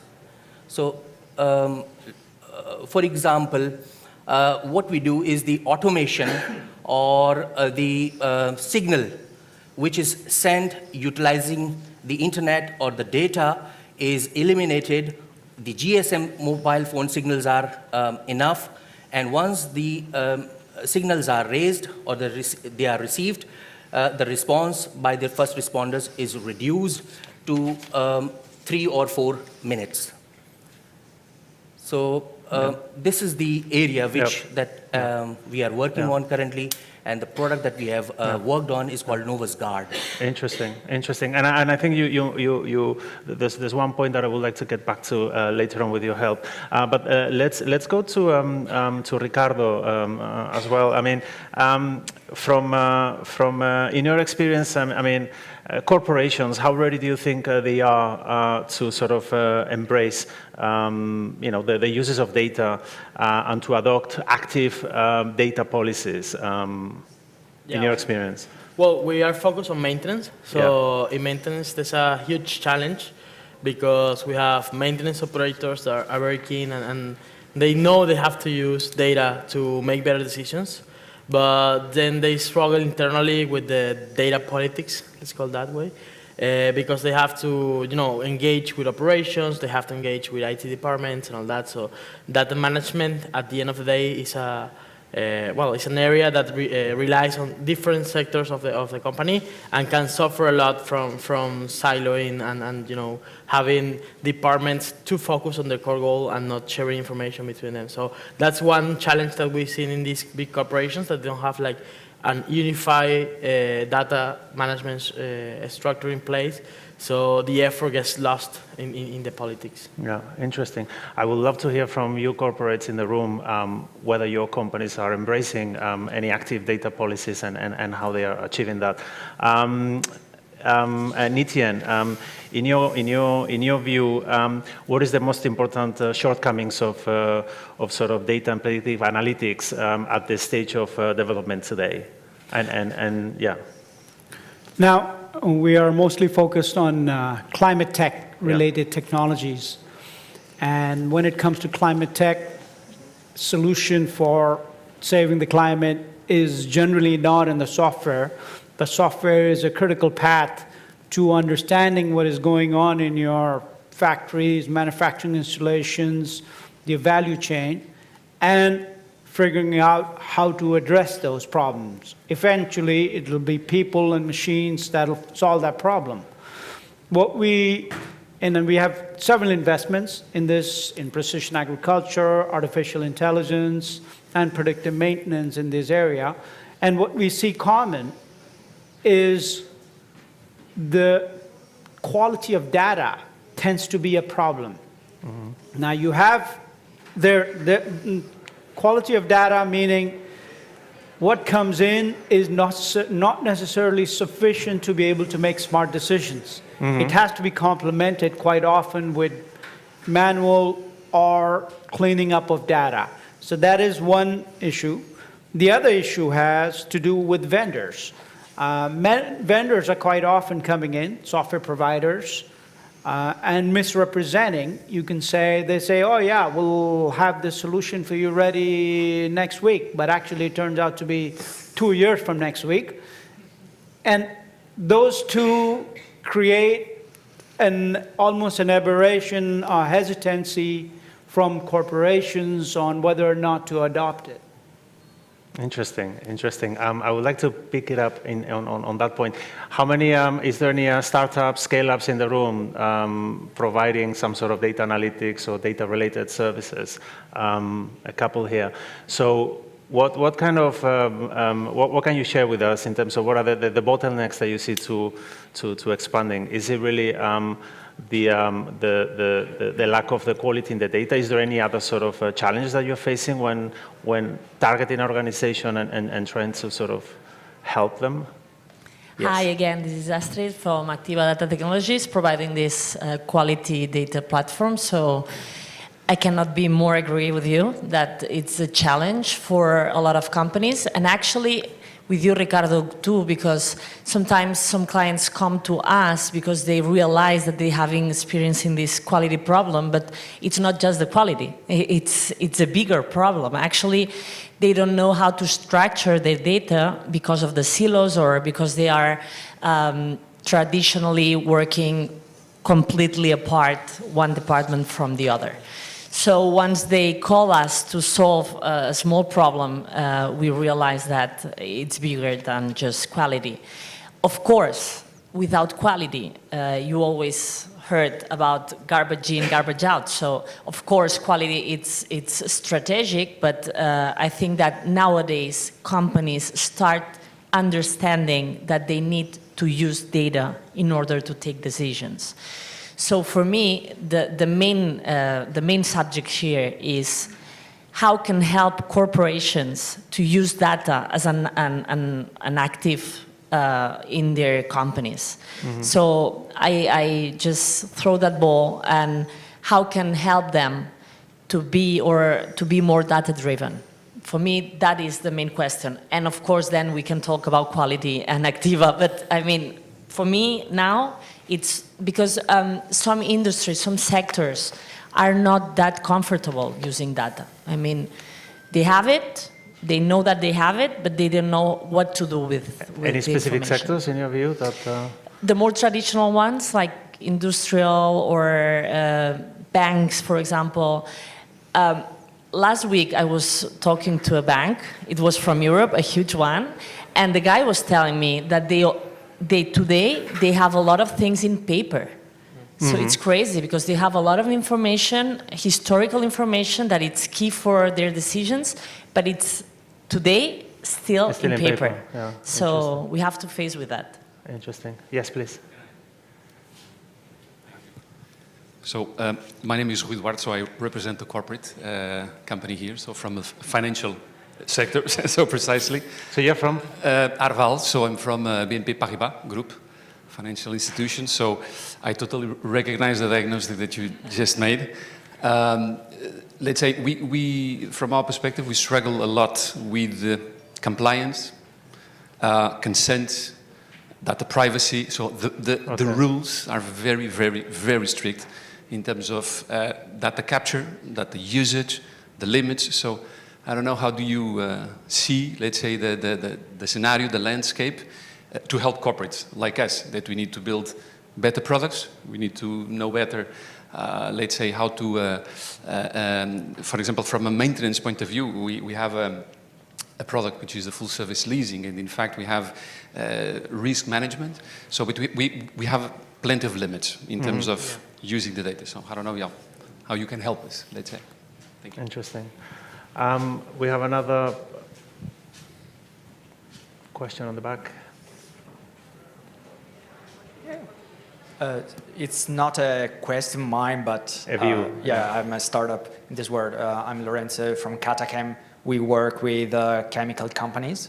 Okay. And we noticed when we started, then the data they capture are not clean at all because they are taken by humans manually, putting the thermometer or the pH meter inside the reaction, and then they handwrite or they put in Excel the data. So it's far from being clean and perfect and to be easily usable. And we step back and create a robot to automate the whole process. So we are a hardware startup, but really we are implementing AI through the hardware. So this is what we're doing. Yeah, interesting. So I mean, we mentioned that basically the capturing of the data it can be a problem. A lot of manual data, maybe gaps also in the data could be a problem. So the quality of the data really, the silos, the lack of communication between pools of data potentially also an issue. And I think overall this calls for a comprehensive sort of data strategy or data policy, corporate-wide, right? On the other hand, any successful companies that have made good progress on this? Anyone in the room that wants to share any corporate that has already adopted successfully? I can comment on that. Because in my previous job, I work as a data analyst, and I have seen all this process from paper to really advanced models. And I'm going more than answering because we could talk for this. I'm going to give some ideas. First, I think in the big corporates, there's like reflection, what should we do inside and what should we outsource? Because there's some critical data. There's also many thoughts, what can I do with big companies and with the startups, because it's not only about the data, it's that you have to build all the infrastructure, and most of the times all the process you have to build the data platform to process the data is like 80% of the project, and then sometimes you think, I'm sure this startup will do perfectly this, I'm sure for that, but I have to build such a platform that the startup just get scared of what they have to do to protect the data, because at the end, the data we are providing is the data of our customers. And the security levels, you would imagine what you have to feel to secure this. Especially, something they talked before, we are having strong cyber attacks. Every time they are more complex, they come from governments. We are seeing that. And the security levels that they're raising, and that at the end, that's a problem also for the startups. And two other ideas, and then I leave it, maybe if you want to comment on all this. We had an approach, what I think is very interesting, is that finally we made like two teams. We found out that this philosophy of having people inside a department was very good, it worked, but the connection between different departments was very rich because the algorithms and the platforms they are using from business line, they are almost the same. For example, machine learning, we've seen that they were using machine learning in generation, in distribution, in market. So we built the artificial intelligence community with the share in their own language all the good projects and the ideas, and the data, which was more focused on especially data, not artificial intelligence, but they're quite connected, the community. So these spaces in a big corporation allow that people who are isolated, very focused on the data they are managing, they can talk with another data analyst in their language. I think this approach is a good approach. Interesting. And are you, I may ask, are you using sort of internal data scientists to build the algorithms, or are you also engaging with external? We have the three models. Some projects are being built by the data community.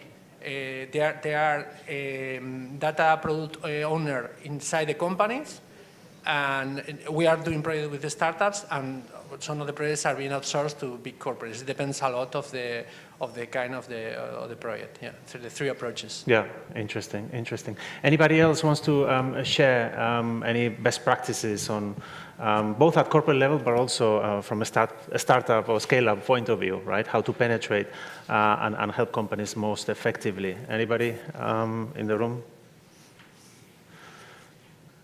Any tips? Well, what I would also like to express is that we are seeing the transition from, because we tend to think that digitalization is just passing from pen and paper to software.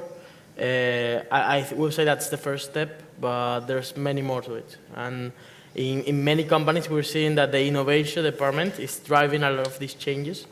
They are transforming into the data of chief data officers of the data departments of corporates. And they are using these big models where they unify all this data and they put it all like sort of a consortium, and they make the data speak to each other. And that is a big trend that we're seeing, and it's something that hopefully will permeate to big corporates, to smaller companies, and even SMBs. And that is some trend that we are seeing, and we would love to engage more with companies that are at this stage. Yeah. Interesting. I mean, I think another point that I would like to maybe invite you to reflect on is the convergence aspect, right? Because what we are discussing here is basically trying to sort of build digital twins almost, right? And in order to be able to predict based on the data and very smart analytics behind. So that requires a convergence of multiple technologies from even at the physical level even, right? I mean, we're talking manufacturing or chemical plants. We may be talking about sensors, providing information on an edge sort of a computing system that has to communicate also with the cloud and so on. So we're talking IoT, obviously, big data analytics and AI. We're talking about training algorithms and having sort of, tagged quality information in order to extract, value out of that. So how do you think this is coming together in this day and age? Now people are talking about metaverse, Web 3.0, semantic AI, lots of very exciting stuff. And I hope the startups and scale-ups here have some of that information, some of those solutions. But I think that's really where one of the challenges, of course, how do you merge data and how do you clean it up? Semantic AI is one of the technologies. We've seen a couple of companies in that sphere where they're able to do this, what was done in months, years, they can do it in weeks. And then the thinking of corporation is evolving towards remote management, remote operation, which is, the nice word of metaverse. And although there's a lot of hype around it, but effectively remote training, remote management, all of that is already there. It just needs to be, with the better data. Okay. Anybody else in the room? Any views to that extent? Any experiences, questions? Okay, I know there's from the list of attendees, I suspect there were a couple of companies that are in the B2C sort of side of things, and I think clearly in the B2C, the experience with data has been a bit, it's a bit more sort of advanced, especially in digital native sort of companies. Do you think there's lessons to be learned from B2C companies that have effectively used data into the sort of B2B arena? I think it's a fantastic, B2C is used to large amounts of data and quality is important for them, but statistically valuable data sample, significant data sample is much more available in B2C arena. Mm-hmm. Yeah. And IoT, industry IoT is a step in that direction, which is creating a lot more data, so you can take the garbage part out and still have statistically significant data sample. Yeah. How about, you mentioned IoT, so let's talk about sort of sensors in plants and other sort of manufacturing sort of sites and so on.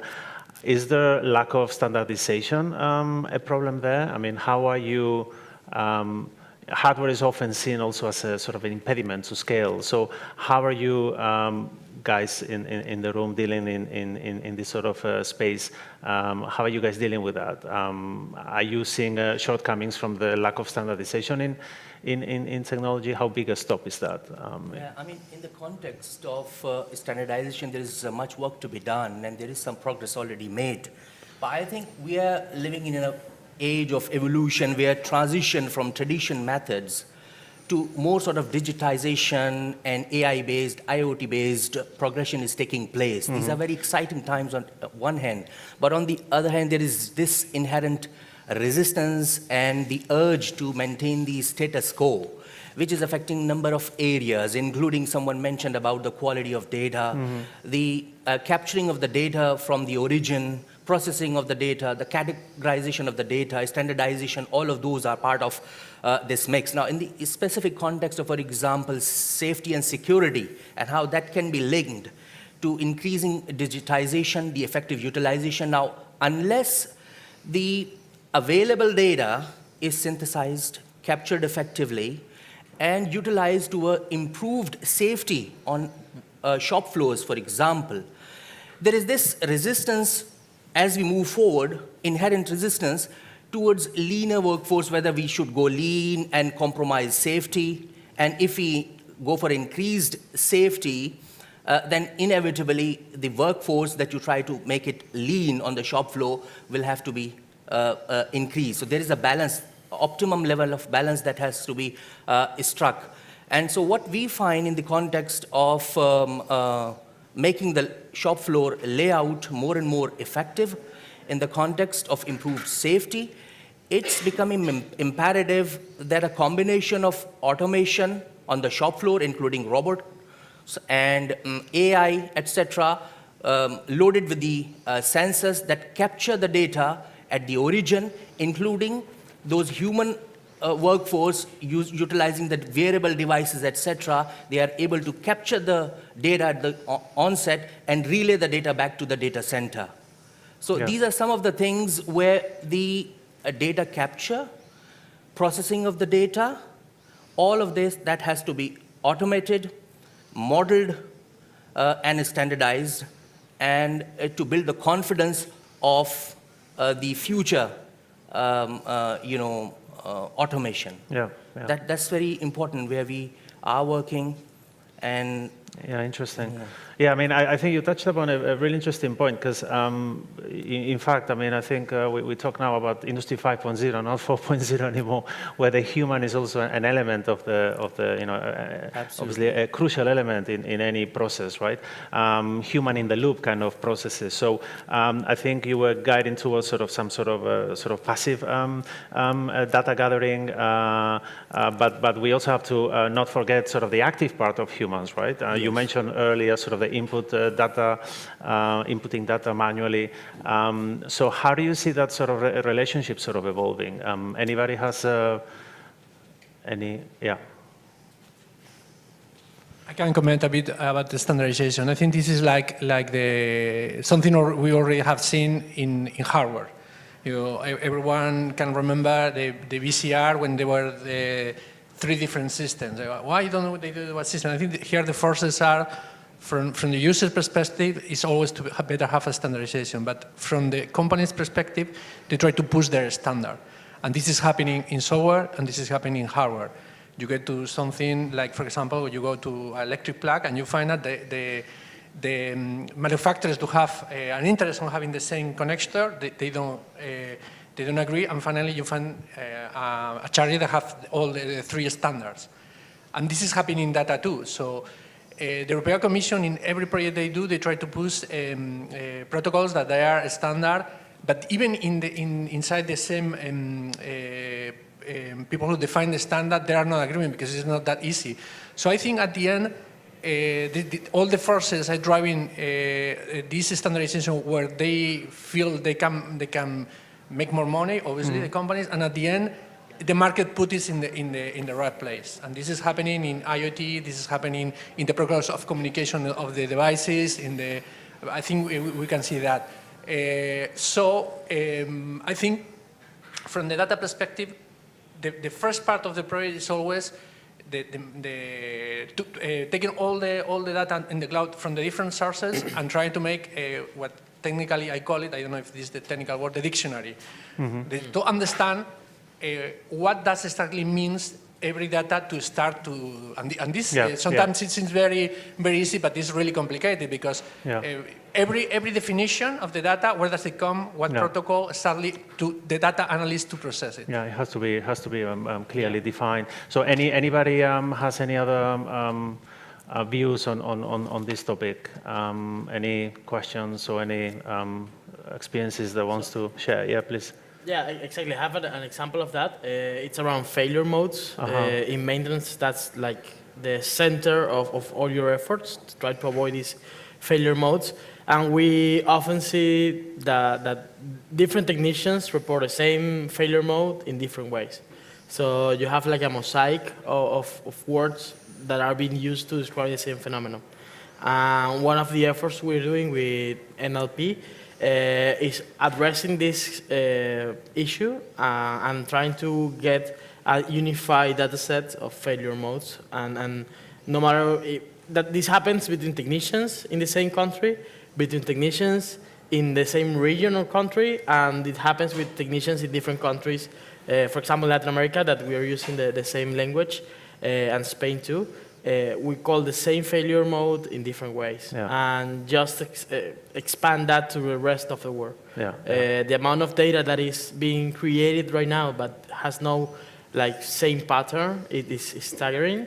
I will tell you that exactly with B2C, because that's one of the things we can learn from. Interesting. When we go to corporates, many of the conversations end up them asking for us to adapt to their systems, and B2C is just the other way around. They have to adapt. You have to adapt it to the product as a user. And when we have that conversation and we convince the corporate that, well, let's do first our way and then see what comes around that is not captured by the system as it is today. Usually those are successful projects. In the other way around, you can brag a lot. You're waiting for data from the corporate, they're waiting from our side to develop something, so that takes longer. But if we meet, not even in the middle, if we met like in the product as it is today, those usually are better implementations. Interesting. Anybody else has any other views to share on that point? In the room, anyone? I'd like to introduce another point, which is a bit related to those sort of failure models that you were referring to, and which is, how do you monetize this? How do you, as a sort of software or algorithmic sort of analytics provider, that's clearly, it's always a bit of a challenge, right? Especially in this case with predictive maintenance, right? Because if everything goes really well, nothing happens, right? So how do you justify? How can you basically show the return on investment? And how do you sort of successfully, capture value from across the value chain? just wanted to raise this and see if anybody wants to. Yes, please. Well, from a corporate point of view, I think you should link it, let's say, with the productivity impacts, for example, FTEs. Link it to productivity. Productivity to FTEs, to touch the let's say the cost base of the company, let's say. So from our perspective, there is a trade-off there. There is an opportunity there. At least I see in my company, we are investing a lot on RPA, automatization, somebody spoke about it. So we are open to invest more and more. And this is a matter of business case, like you said. So it's about financials, saying, okay, I mean, all companies are struggling to optimize resources, let's call it this way. Yeah. So if you show that, let's say, there is a benefit financially in terms of, for example, overheads and all of this, companies are very, very, very sensitive to this. So from our perspective. Yeah, I mean, productivity, that, the issue there maybe sometimes is that, startups think in weeks and months. For a corporate, it's more quarters and even years, right? It takes time, which is obviously scarce, and, for a lot of technology companies, which, want to move quicker. Anybody else wants to contribute to that? Yeah. I can mention, I think this is really the first thing startups need to be looking at, and how do they make money, and is the corporation willing to let you make that much money? In financial industry, it was typical in the past to have like multiple hundreds of thousands of euros of contract annually for a system. But when it comes to factories, industrial manufacturing units, they're not going to give you that. They're looking at gross margin, and that's thin to begin with. So you have to really reconfigure the pricing strategy. Maybe you know something more, Ricardo knows something more about how that's working out. Yeah, well, we usually hear from VCs, this is classical, like I sold to this big corporation and say, how much? This much. Well, you're leaving money on the table. This goes all the time. And I think that the thing that we don't have as startups is the baseline. You don't know how much this costs before you came in.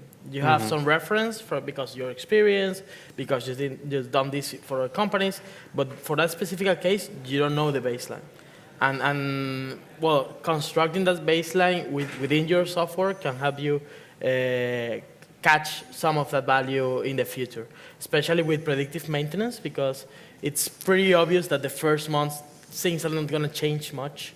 You're going to be able to measure what it really costs right now. And then after the AI kicks in and start making better predictions, you really can see the improvement of what we're saying. Especially, well, we tend to think predictive maintenance as avoiding failures, but it's more, the value is more in optimizing preventive maintenance, because for these big corporations, they're very, very good at maintaining their assets. And they usually avoid the breakdowns, but the cost is really, really high. So you have to meet the exact point of risk versus cost, where things are just optimized. You can construct that, and that value should be inside your platform as an inherent characteristic of it. Interesting.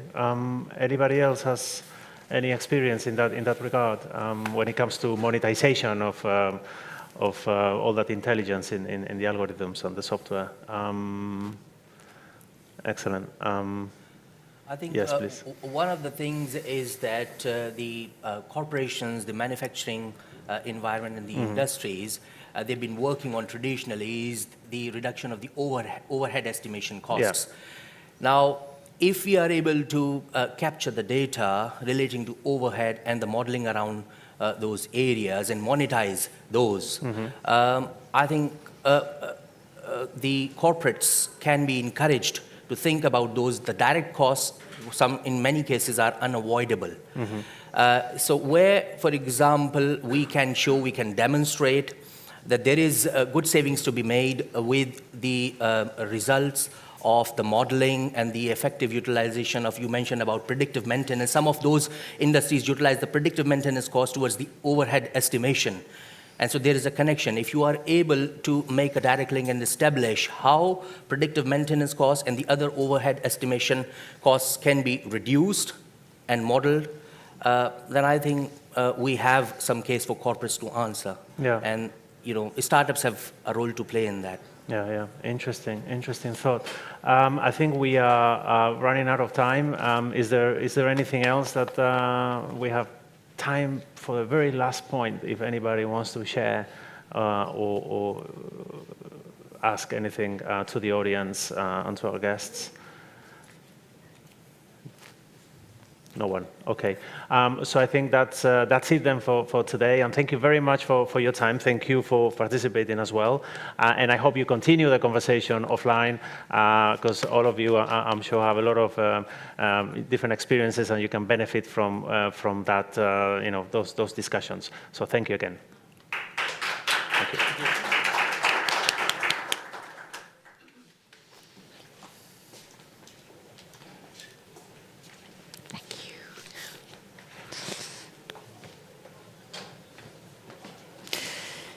Great, thank you very much indeed for that fascinating discussion on active ownership. Now it's a really exciting part of the morning. We're going to start off with the first of 3 startup showcases. So this is where tomorrow's talent, sitting over there on the right, get to talk about their innovations to you, the movers and shakers of the ecosystem. We've got 7 this morning. They get 3 minutes to pitch their story, and then you get a couple of minutes afterwards to ask them some questions. So listen carefully, think about some questions.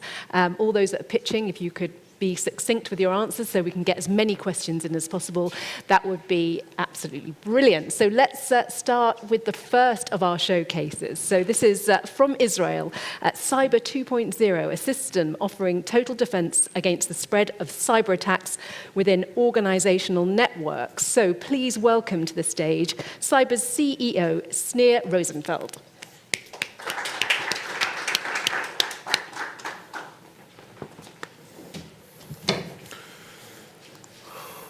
Hello, everyone.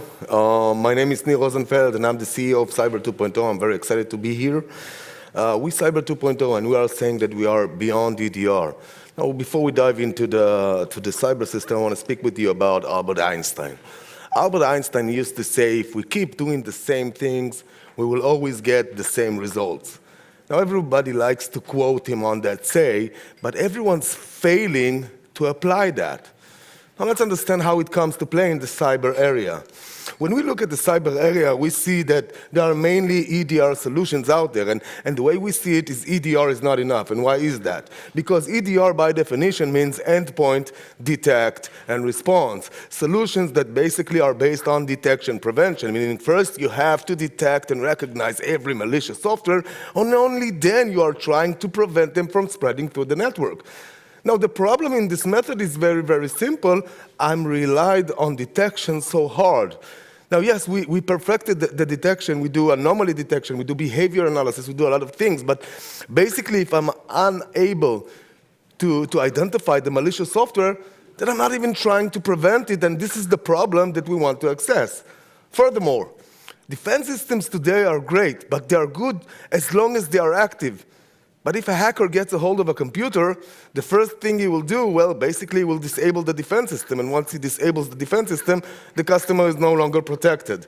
We address that challenge in 2 ways. On the detection level, we understand that we'll never be able to identify all malicious software because there's always a new malicious software that comes up. So we build our system in a way that we are using zero trust technology, meaning if I am unable to detect you, you will never be able to go through a network that is protected by our system. On the prevention level, we build our system in a way that even if a hacker removes me from an infected computer, I continue protecting the network. The system is built on 9 patents, brand new technology. We're doing something a whole new, and it's very, very interesting. Now, when we look at the cyber world, we see that the cyber world is built on biological models. And in the biological world, we saw that when COVID-19 came, when a new virus comes up, everyone's getting infected, right? And then we go and get vaccinated, and then we have mutation, and then we have Omicron, and so on. The same thing applies to computers, and we had to bring something that is not based on biology. We based our system on chaos algorithm. And it's very, very new, and it's very, very agile. Now, everybody can come here and tell you they have the best cyber solution in town. We decided to take our system and put it to the public test. And for 4 years, we did 4 great hacking challenges where we invited all the hackers to come and try and penetrate a network that is protected by our system. And if anyone would succeed, they will receive a reward of $100,000. No one was able to beat the challenge. Thank you very much. Thank you very much. Thank you. Exactly on 3 minutes. Just a couple of minutes. Anyone want to ask some questions for Cyber 2.0 for Sneer? Hands up. Anyone's got a question? Anybody? Okay, Sneer, I can just ask you maybe how They're common... overwhelmed. Yeah, they are. How common are cyber attacks, and what is the greatest threat, would you say, in 2022? Well, today we saw that cyber attacks are coming, and it's easy when they attack IT, computers, and servers, and so on. But we've seen an increase. We've seen an increase that they are attacking now IoT devices, and they are attacking water pumps, and they are attacking a lot of things. And the next cyber attack can be life-jeopardizing because we are so much relied on technology. In Medicare, in critical infrastructure, we are opening everything for IoT. And everything that we make it smarter, well, basically, we make it a target for hackers. So the idea is everything is a target today, and everything will be hacked eventually. Yeah, the faster the growth, the bigger the threat, right? Yeah. Okay. And what are the biggest threats in the cyber world at the moment? Which specific threats? Well, we saw a lot of things coming in 2022. We saw attacks on ports in Africa. We saw it in Holland. We saw it in Belgium. We saw attack on ports, closing the port, closing everything. We've seen attacks coming on airplanes and starting to negotiate with them. Now think about it. The pirates, like 200 years ago, had to go on a ship. Today, the pirates can sit in a cruise ship in the lobby and get a hold of the ship and start controlling it. And this is the idea that we see that it's becoming very, very dangerous. Indeed, we need you. Sneer, thank you very much indeed for that first pitch. Great. Right, second up, NWISE, also from Israel. NWISE develops advanced guidance software for technical teams. Wizard software uses AR and VR to guide technical teams and ensure they perform tasks correctly and efficiently. So to tell us more about Wizard, please welcome the CEO of NWISE, Hagi Friedman. Welcome, Hagi. Off you go. Thank you. You could make the pitch instead of me.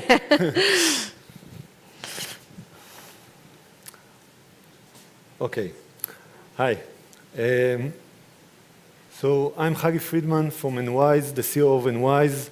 In one sentence, NWISE develops software that replaces the technical manual and the operator manual and guides technical teams, maintenance personnel, and operators how to perform the job correctly from the beginning to the end. A couple of years ago, we first reached Israel Electric Corporation, the National Grid guys, and we were given a procedure of how to connect a high voltage cable. The written procedure consists of 12 steps, yet when we went with the guys out there to the field, we saw that it practically consists of 47 steps, which means that approximately 80% of the procedure is only in the head of the technicians. And we find the same thing with other procedures in all areas that we work. Between 70 to 80% of the data is not written anyway. It's not in the database, it's not in the written manuals. It's only in the head of the people that are performing it. So what did we do? So we created an application that guides the technical team in a step-by-step manner, the technician when he's out there on the field, using his smartphone, tablet, or any end device, how to perform the procedure in a step-by-step manner. All the guidance, you have 3D visual experience with directions, with warnings, all the measures, all the parameters that you need available at your hand while you perform the job. So it makes sure that you leave no place, no room for mistakes. You do everything entirely. Furthermore, everything that you perform is recorded to the database. So later on, you can get analysis, you can get statistics and analysis, you can monitor execution of various parameters from procedures, equipment, and other data. And you can get the statistics, and furthermore, you can also edit procedures and create them without knowing any coding. So what do we get from our customers? Our customers tell us the following things. First of all, they save up to 30% of the downtime. 30% of the downtime means tens of millions of errors per year for a customer. Furthermore, since most of the safety incidents are the outcome of human errors, and we reduce dramatically since we give guidance, so we almost eliminate totally safety incidents. And even nicer, our customers took our software, gave it to brand new technicians on the production floor or in the field, and let them perform procedures. They do it with zero mistakes on the first time. We have this experience on CNC, on seaports, on electricity, everywhere. So these are the areas that we are working at. And as last thing, we and WISE bring Industry 4 to the boots on the ground, to the working hands. Thank you very much. Thank you, Hagi. Questions to Hagi from NWISE? Has anyone got any questions? Yes, please. Yeah, I'm Cristobal Alonso for Startup Wise Guys. What is your sales strategy? Are you doing direct sales? Are you using integrators, especially when you go outside of Israel? What's your sales strategy going forward? And how is it going to be affecting your margins if you don't do direct sales? So first of all, we are open, and part of our strategy is not to do direct sales, but to use others like integrators, as you mentioned. As part of our business model applies to this as well, because we provide a platform. This is a platform that is a plug-and-play and applicable to all cases. Therefore, it's classic for integrators, relevant ones, of course.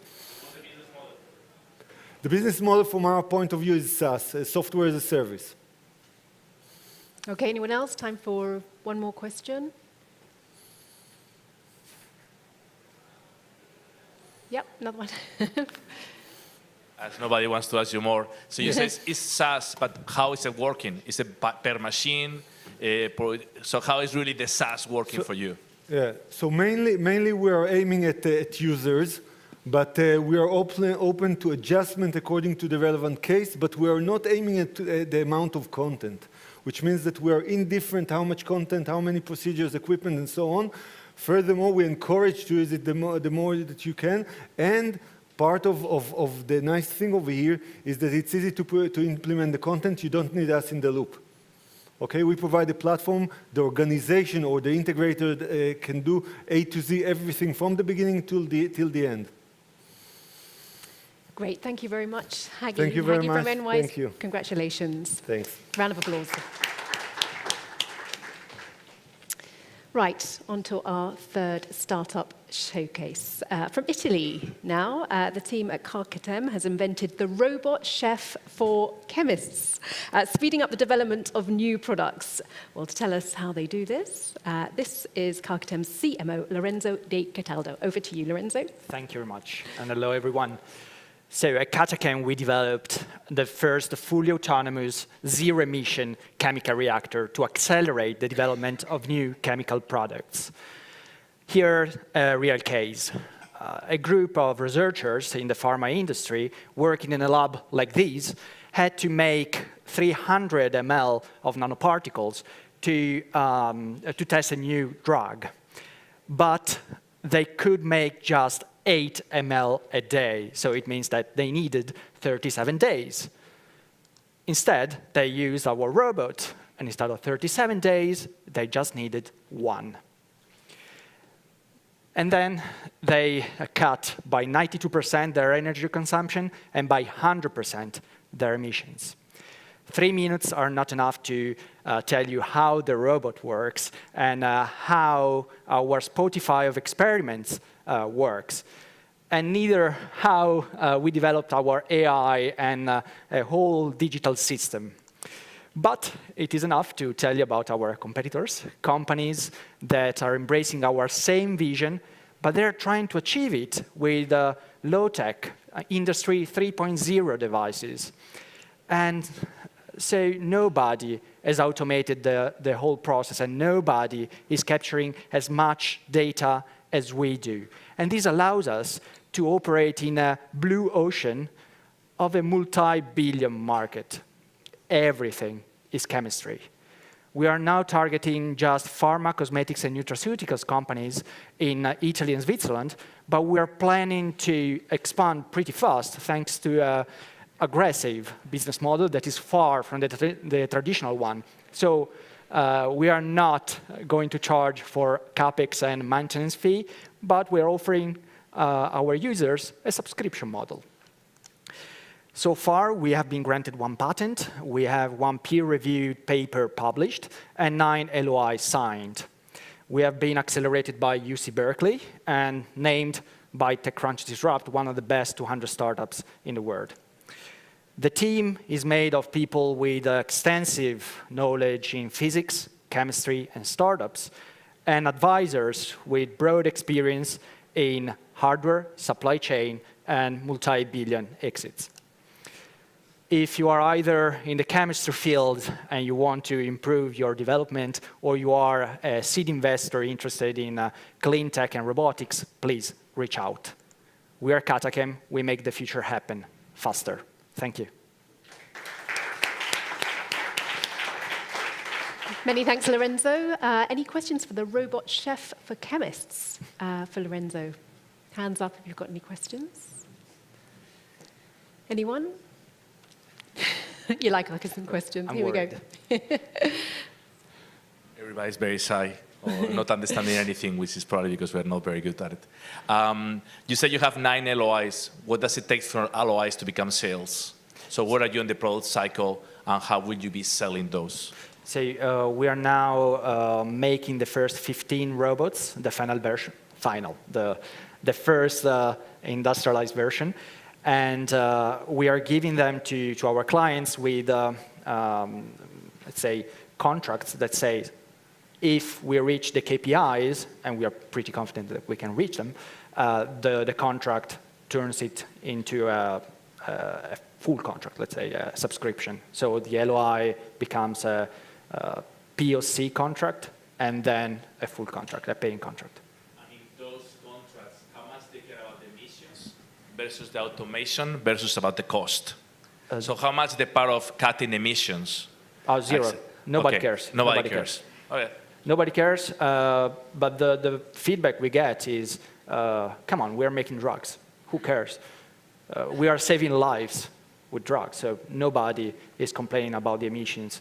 But they have the CSR department, and they are throwing money towards different activities when they could cut their costs in development and production with us, and doing something really meaningful for their CSR. So we are not talking to sustainability managers yet, but they're very interested in this. Thank you, Lorenzo. Congratulations on a great product. Thank you very much. Thank Round you. of applause for Lorenzo.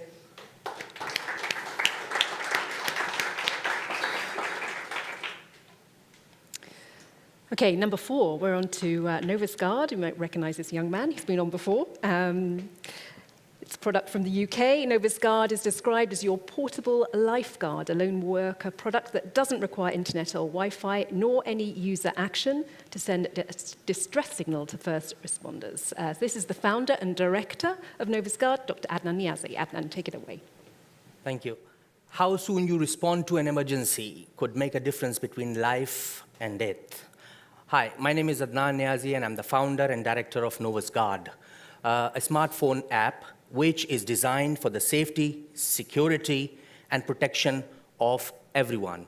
But it's particularly useful for lone workers who need it the most. So we've had 2.78 million deaths, occupational deaths, most of which avoidable deaths, globally reported by ILO, International Labour Organization. Now, so how the system works is that you can raise manual and automatic alarms using the smartphone app, which is designed to be very, very simple. And the alarms which are used and raised as a result of the manual activation can be then sent to the 24/7 control room where the response can be dispatched. So there's a small clip which would show you how on an industrial shop floor accidents can be avoided by raising the alarms in an automatic way where the worker may not be in a position to even reach out to their mobile phones let alone raising a call to 999 or 911 in some cases, where the fall down alarms and no movement alarms, etc., can be raised and the help can be provided in no time. So as opposed to some of the existing products in the market, Novus Guard has some unique features. First and foremost, the individual who's maybe incapacitated and have no means of even reaching out and raise the alert, we can allow the device to send the alert themselves. You don't need any wearable devices. Yes, the product can be attached to wearable devices if you wish. And then there are 14 different kinds of alarms, including duress alarm, no movement alarm. You can book on and off using NFC, and there are comprehensive reporting, incident reporting suites, and these are the three main unique points. So the automatic help can be called for, and you don't need any internet or Wi-Fi connection to send the dispatch signals back to 24/7 control room. And of course, there is a comprehensive investigation and reporting suite as well. Now, there are other value-adding propositions as shown with the red tick marks as opposed to the Novus Guard, which then provides key life-saving features. Each one of those green ticks could potentially be a life-saving feature. So we've got current traction of around $2.5 million in revenues in 2021 and adding 5 new clients every month. And this is why 13 times SaaS growth is highly likely. Thank you. Thank you, Adnan. Any questions for Adnan on Novus Guard? Who do you sell to? You sell to businesses, to the employers? Yes, so we've got B2B and B2C model. The B2B model is designed for employers or the corporate organizations where they can monitor themselves on their own control panel, and if they wish to rely on our own 24/7 control room, we can provide the service to them as well. But if they wish to dispatch their own responders to the site, yes, they will have the full suite to see, monitor, and record where the incidents may be taking place, either on their own shop floor or outside elsewhere, for example, in case of Uber or Careem or any other delivery riders or the fleet management who may have their fleet all across the globe in a region or in a country, they can monitor themselves. We also have the B2C version where the individuals can dispatch the signal back to their loved ones, for examples, where the help can be provided by their brother, sister, etc. But again, we provide the intermediate service, response service by our own control room, where on the subscription-based model, we can dispatch our own providers as well. And in the case of B2B, how long does it take to integrate into a company when they decide to buy? Okay, so now through the help of APIs, we are able to utilize your existing infrastructure and allow the data transfer and the communication with your system, or our own system is designed such that the comprehensive workforce management suite, the lone worker protection suite, financial suites, marketing suites, all are integrated into the B2B model itself. Now, this can also integrate with one of your existing maintenance-related infrastructure, where this can allow the easier communication flow of data with your existing infrastructure as well. Thanks. Thank you very much, Adnan. Thank you. And congratulations. Thank you. Well done. That's for you. Sorry. Round of applause. Thank you. Right, we're on to the Startup Showcase number 5. This is Terafence, also from Israel, a business that focuses on the secure connectivity of Industry 4.0 and business continuity. Let's welcome back to the stage the company's founder and CEO, Ezi Herez. Welcome. Thank you, everybody. Okay, we spend all day long with IoT, critical infrastructure, Industry 4, and so on. So I will not spend time on that. I will go to the technology. It's needed. We have to protect it, that's for sure. So what we are doing, we develop a communication device that can control the data flow of the information. The data flow can go from the asset, from the part that we would like to protect, to secure, to the less secure side, can be cloud, internet, or other network which is less classified. So the chip itself, or whatever the hardware itself that we develop, is based on engineers that coming from Intel and other places. And the four functions of the chip can actually agree or define the transmission of the information from side to side or from both sides. In any case, most of the time, both sides actually thinking they are connecting together.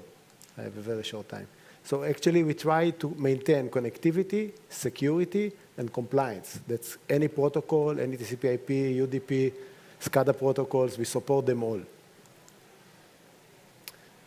As you can see here, the system has our card that you saw on the previous slide and two computers. Each computer mimics to the other side for example, the computer on the left side mimic to the infrastructure. Infrastructure can be also pacemaker, can be also IP camera. It's mimic the cloud to the infrastructure, and the other computer mimic to the cloud the IP camera, whatever protocol it's supposed to be. They never connected. It's all physical barrier between them, air gap, more than air gap, because it's a silicon infrastructure. And I would like to give, that's how, this is the box and how it's built inside. And I would like to give an example, because I have very short time. Of course, we have all the certification from Europe, from the FDA Europe, that you can connect this machine without any chance that somebody can penetrate. Just to give you one example, EMA Group, it's a huge Italian company for the pharmaceutical industry, packaging machine. Machine costs about $5 million to $10 million. They should, at the current time, they should connect it to the internet. What you see here, the control center, is a real picture of their control center.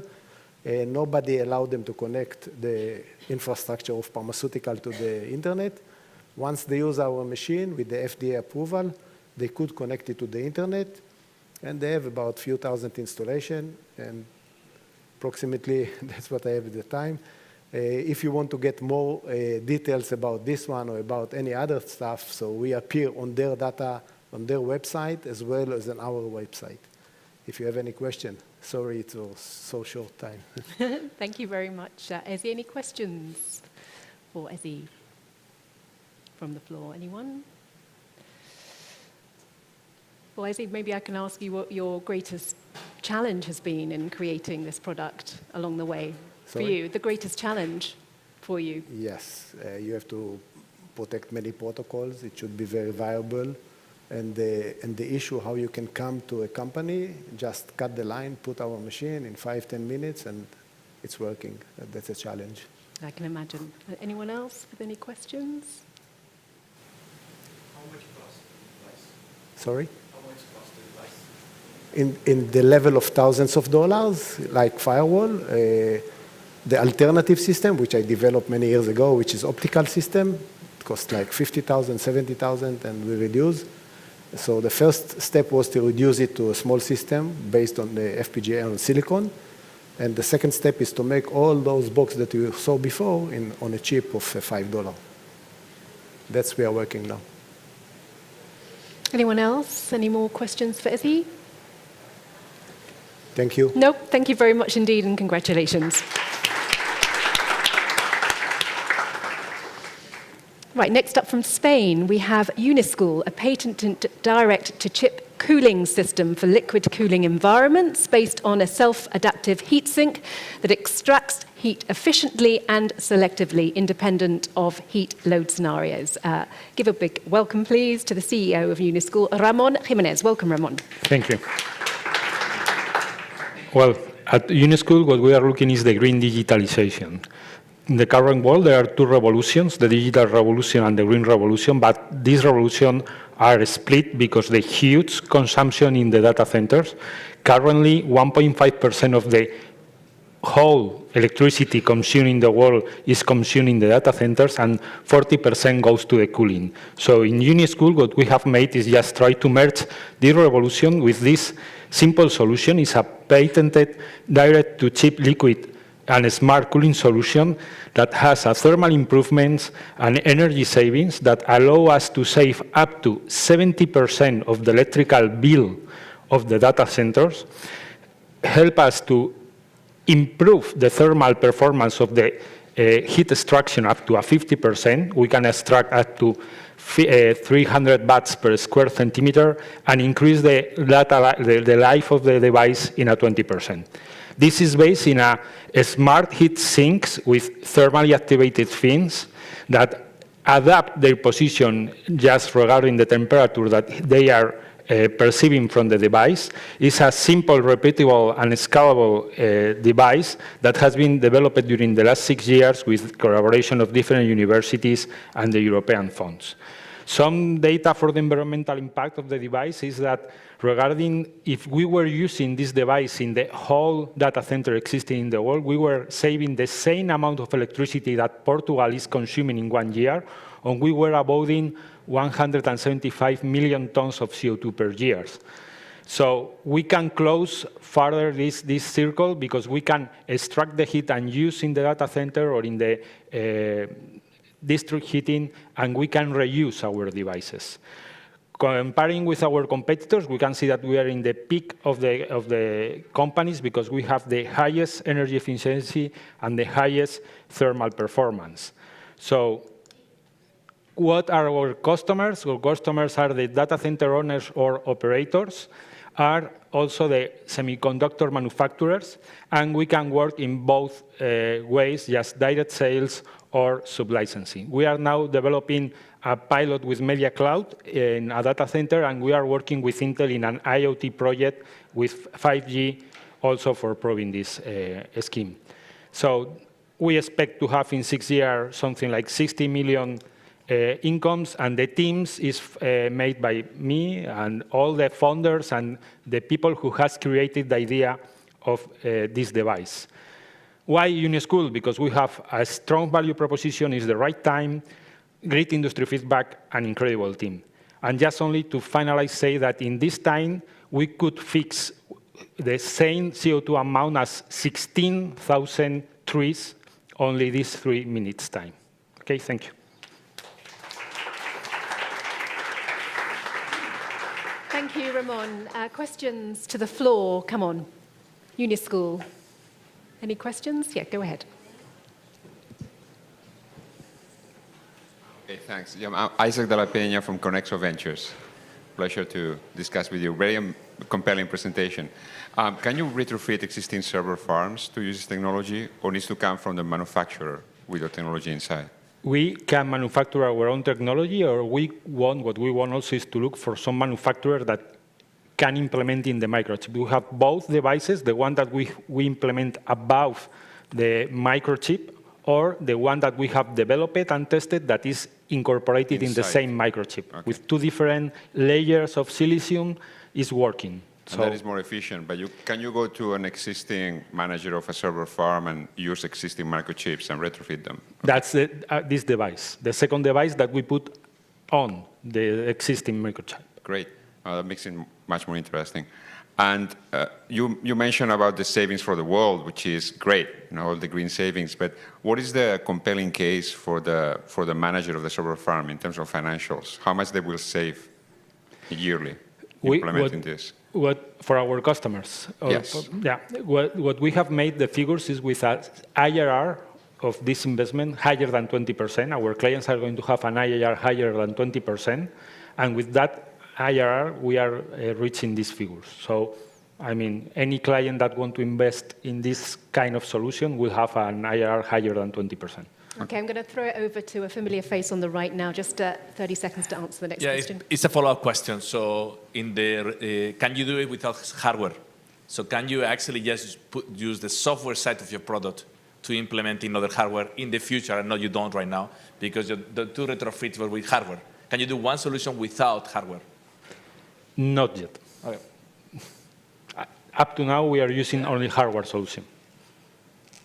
Okay, that's great. Thank you very much, Ramon. Thank you. And congratulations. Well done. On to our last startup showcase, vSite from Lithuania. vSite helps manufacturing companies do maintenance and service operations with the help of augmented reality. Here is its co-founder and CEO, Sihat Karan. Welcome to the stage. Thank you. Hello, everyone. Since the morning, I feel such a big energy here, but I think it might be relevant to the amount of the sun that I'm getting in 1 month in Lithuania that I took here in just a couple of hours. So you are living in a wonderful city.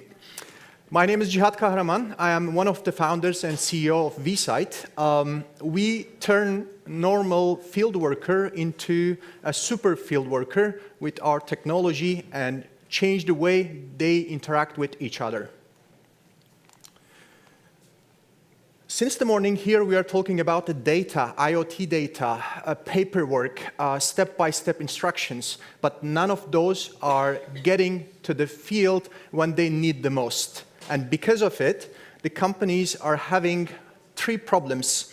First of all, normally they have a lot of shortage of the qualified staff when there is an expert and that is a unique guy that knows one specific thing, how to manage it. The second one, in whole world and also industries, there are a lot of travel restrictions, either due to health or visa, etc. And the third one is the way industries are working is very non-efficient in a way that they produce how much of the ecological footprint. But we have a solution for that. vSite is a complete platform for the field workers so that they can get relevant data to the field. They can interact with our remote service platform. They can interact with a remote expert, get the help, solve the problem in 10 minutes, and the case is done, without waiting for them for days, weeks, or months to bring the spare parts, etc. And also with the workflows, they can work without an expert, with step-by-step instructions, right on time, without any other authority. And they can follow it, they can solve the problem, they can do the training. How it works is we are changing the way they are interacting with the knowledge. We are changing the way that they get the knowledge, or they consume the knowledge, or they create the knowledge. So here you can see our main feature as AR+, as how an industrial worker is getting the step-by-step instructions or annotations, or how they also record all of those in their own CRM system, how they integrate that with their own ERP system. Plug and play on day 1 in 10 minutes. We support all hardwares in the market, and that gives the industries the ability to use any kind of hardware they want. They don't have to stick with any specific hardware. They can use their own rugged iOS or Android phones and tablets, or if they want to go hands-free, they can use any kind of smart glasses that they have or in the market that's ready. We focus on ease of use very much because we know that our target audience is 40 to 60 years old, male, very not tech-savvy, so that's why we focus on this very much, and that's why it is very easy for the companies to roll out this technology and use it in 10 minutes. I want to focus on the sustainability also for the industries because here we are talking about the reducing emissions, because the experts, they don't have to spend time on the commute so that they can work on the specific thing in 10 minutes and they can solve it and they can pass on. Here, with our customers, we are giving the ability to save 220 liters of the gas per expert per month. This is a huge cost for them every month just because of the ecological footprint and also, of course, saving costs while the energy crisis is here and the prices are increasing. Comparing our pricing model with the impact, our solution per expert is even cheaper than one eco flight ticket to Singapore from Frankfurt and coming back. So that way, the companies are making money, saving costs on day 1. We are completely SaaS platform, and companies can choose any of the packages, and they can also integrate our solution with our add-ons if they want to go more and more deeper with their current IT infrastructure. At a glance, we are from Lithuania. We are people of 23. So far, our solution has been rolled out in 147 customers. from 31 countries. Our biggest market currently is the German market, and now we are expanding in other markets also. We have an amazing team with my co-founder, Ismet, and we are growing also our team every day with very talented people. And we already closed our funding round last year from Startup Wise Guys, Estonian Business Angels, and Contriber Ventures last year. And now we are looking for expanding our customer base, specifically in DACH region and also in LATAM region. And plus, we are looking for potential investors for our next funding round that's going to happen next year. Thank you. Thank you very much. We gave you a little bit of extra time, but we'll let you off. Any questions for Thihat? Sorry if I can't pronounce your name. From the floor, any questions? Hands in the air, anybody? Yes, over there, the lady with the orange jacket.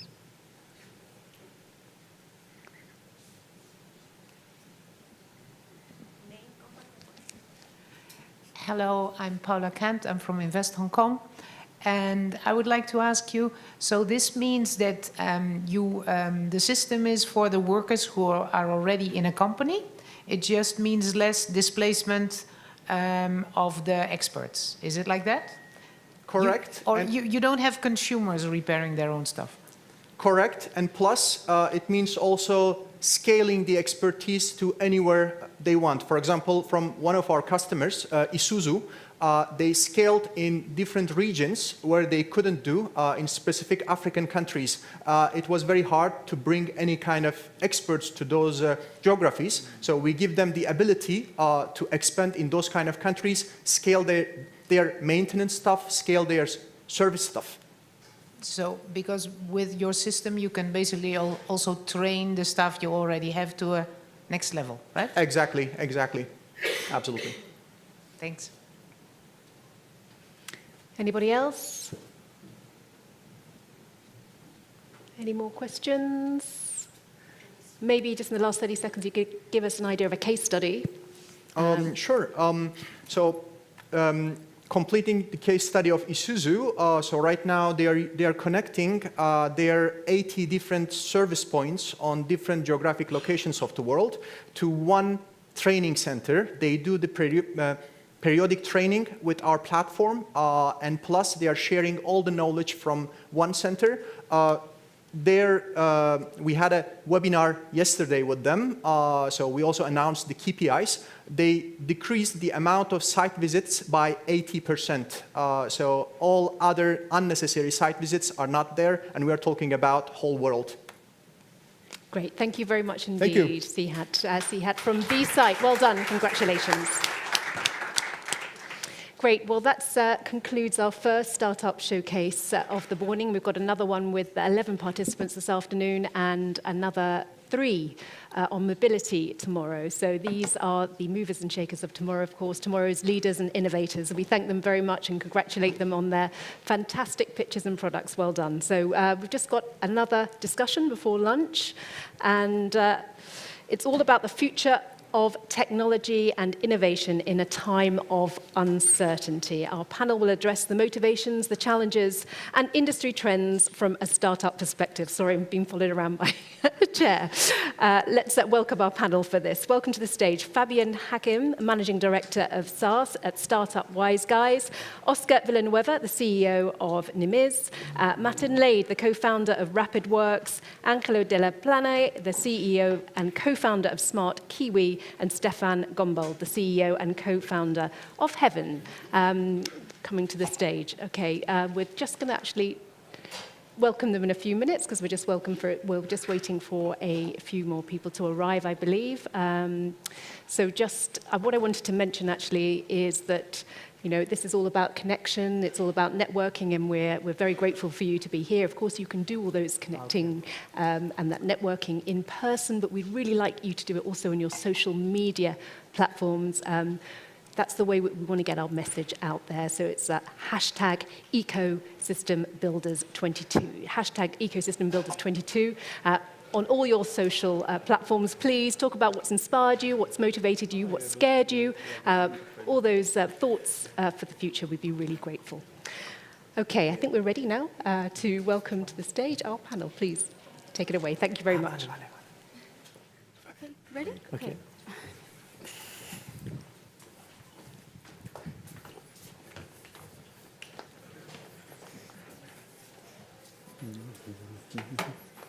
Oh, I have the privilege of sitting next to you. Oh, You have to be closer. Oh yeah, we're Lucky I'm we're a team. Are we ready? Exactly. It's all working? Tech's all good? Oh, does it work? Yeah. The timer has started. Okay, let's go. Hello, everyone. I'm Fabienne from Startup Wise Guys. And you may have seen us around, for those of you who are regulars at the bat. We at Wise Guys and our founders, we're very hardworking, but we're equally a little bit crazy as well. So if you see us around, please come and say hello. So Startup Wise Guys is a VC and an accelerator with a portfolio of over 350 startups with founders from over 55 nationalities. We invest in early-stage B2B startups who are looking to expand and grow internationally. We are very much founders-driven, meaning we invest in founders who are very motivated to be coached and work closely with us to reach their global ambitions. So at Wise Guys, 10 years ago, we were investing in 10 startups a year, and now we're investing in up to 100. This has led us to run... it was getting cozy on the couch. Okay, we're good?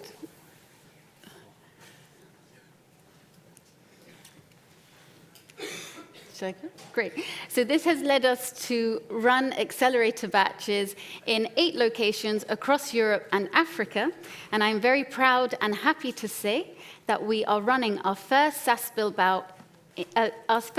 batch in Bilbao from the B Accelerator Tower, which is why we are here now. So without further ado, I'm going to pass it on to our wonderful founders who are across mobility, manufacturing, tax tech, and cybersecurity. And I'm going to ask them to give you a bit of an introduction about themselves and what they are doing. So Oscar, let's start with you. Thank you, Fabi. Hi, everyone. So my name is Oscar. So I have known faces around. I'm the local one. So our startup is Nimis, so we are doing personal data anonymization, so cybersecurity. We are based here in Bilbao, and that's it. Okay, great. Stefan. Hi, everyone. Does it work? Yeah, perfect. Hi, everyone. I'm Stefan. I'm co-founder and CEO of Heaven. So what we do at Heaven is that we provide global tax benefits for remote companies and distributed teams, also for remote workers. And we are based in Tallinn, but we work in all countries with all companies and digital nomads, remote workers.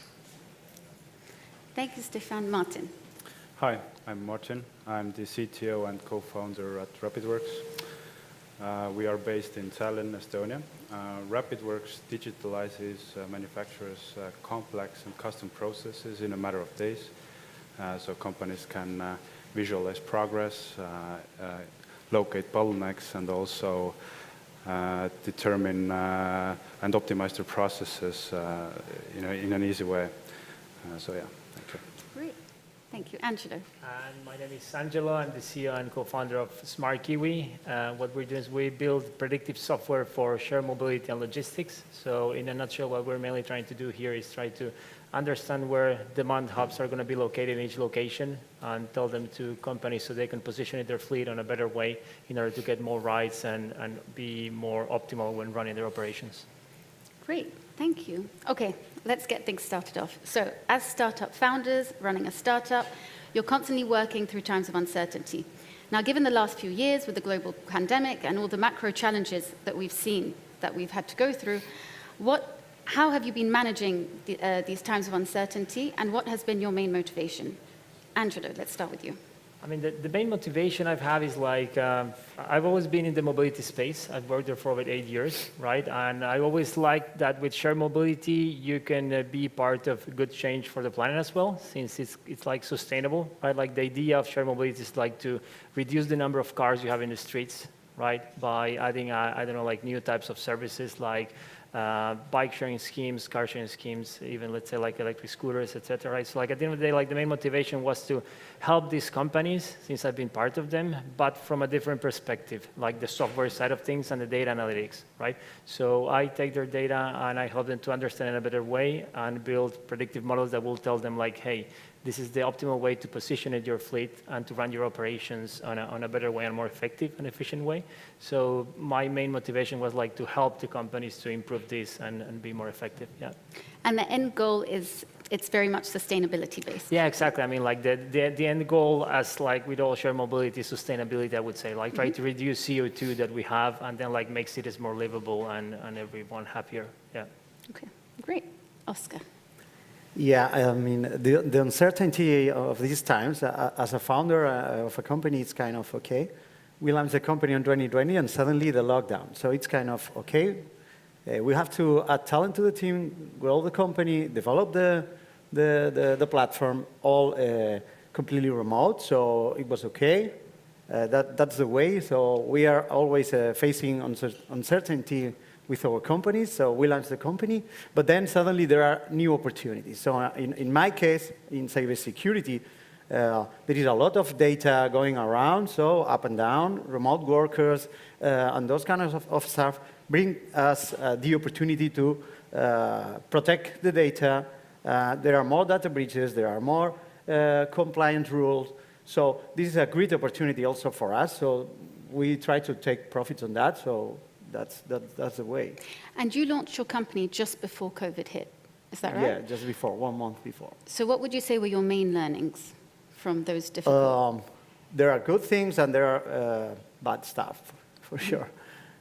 Always both sides of the coin. But we realized that we can do things remote. This is very cost efficient. We can develop software tools.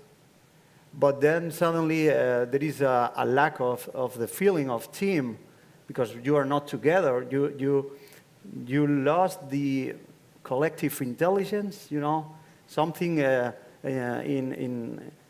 is only happen when you are in person with the team.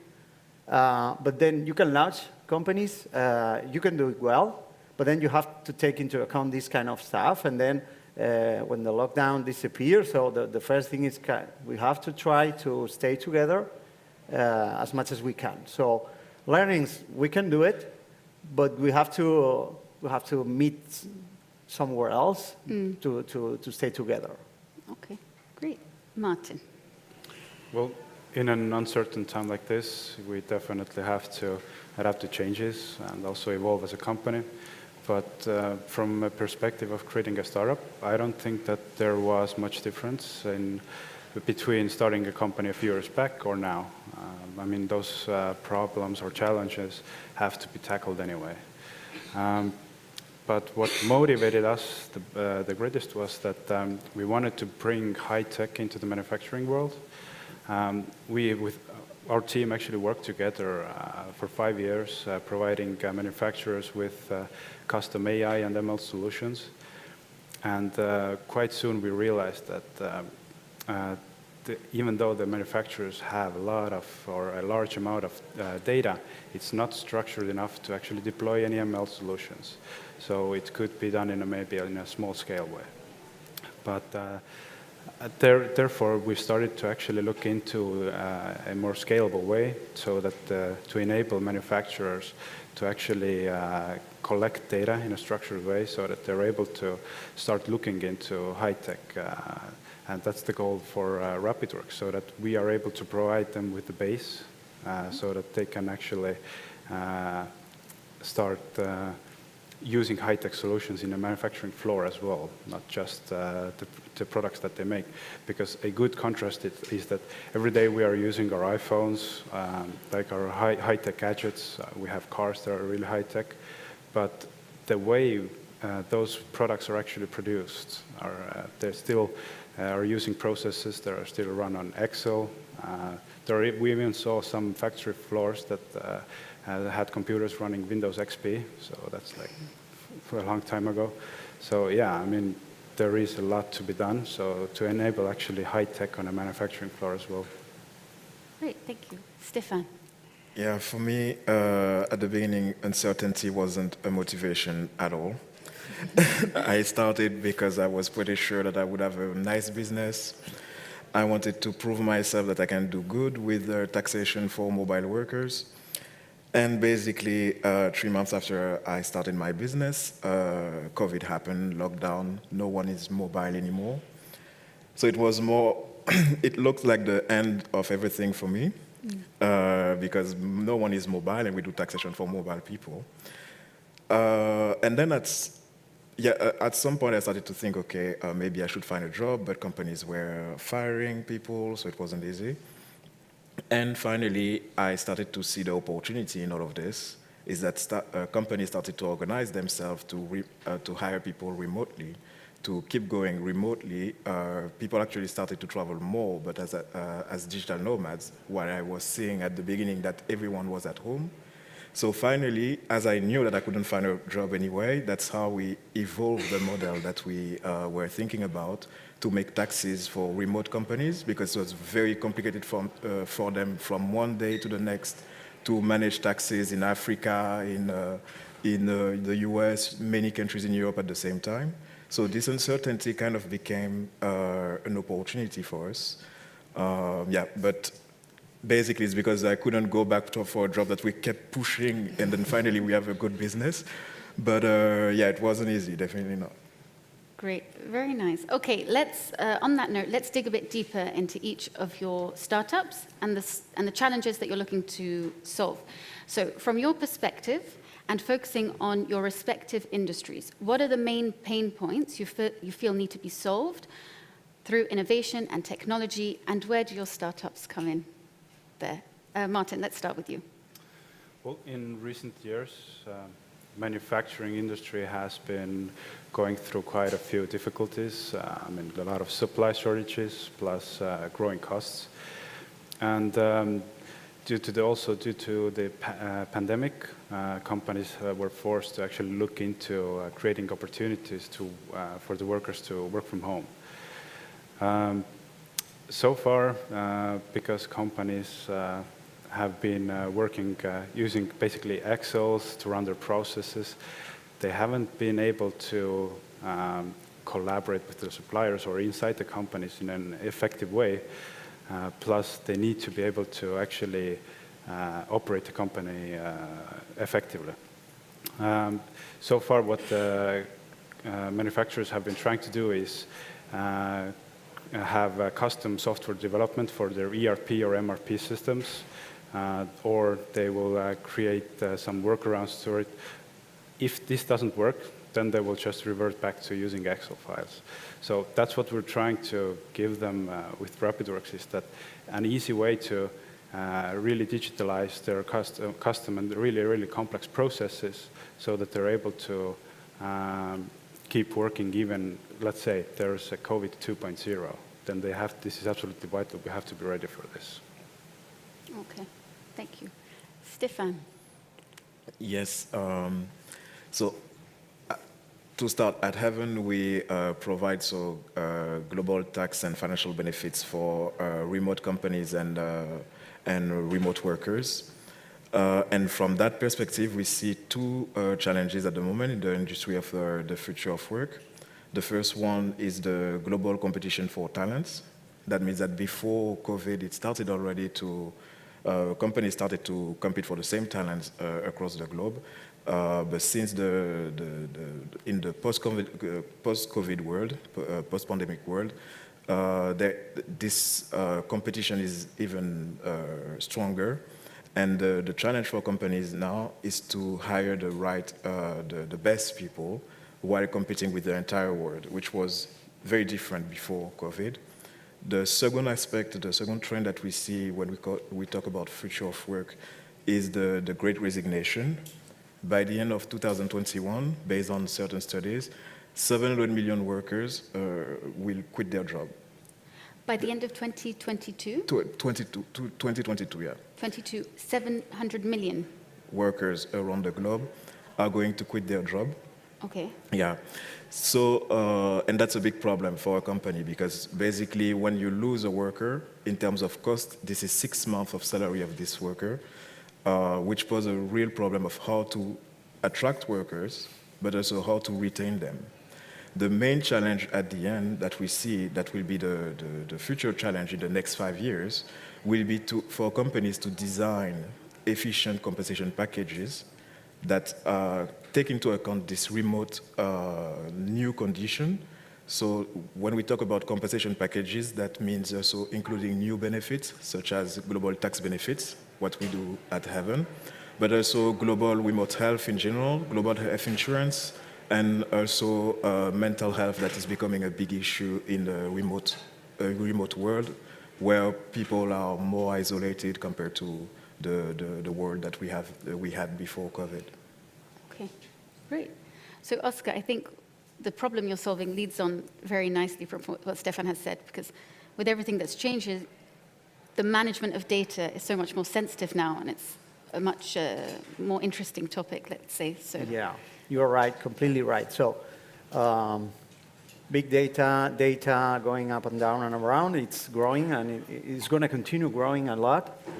And suddenly, because of the COVID, even more. So, and the problems related to that are also growing. So, for example, data breaches. So each 39 seconds, a company around the globe suffers a cyber attack, which in almost all cases, it's equal a data breach. A data breach is when someone steals your sensitive data, and they also ask for a recovery cost. So it means a lot of money for companies. So I have a couple data for you in my head. So since GDPR 2018 in Europe, so more than 2,000 million in fines due not to comply with privacy.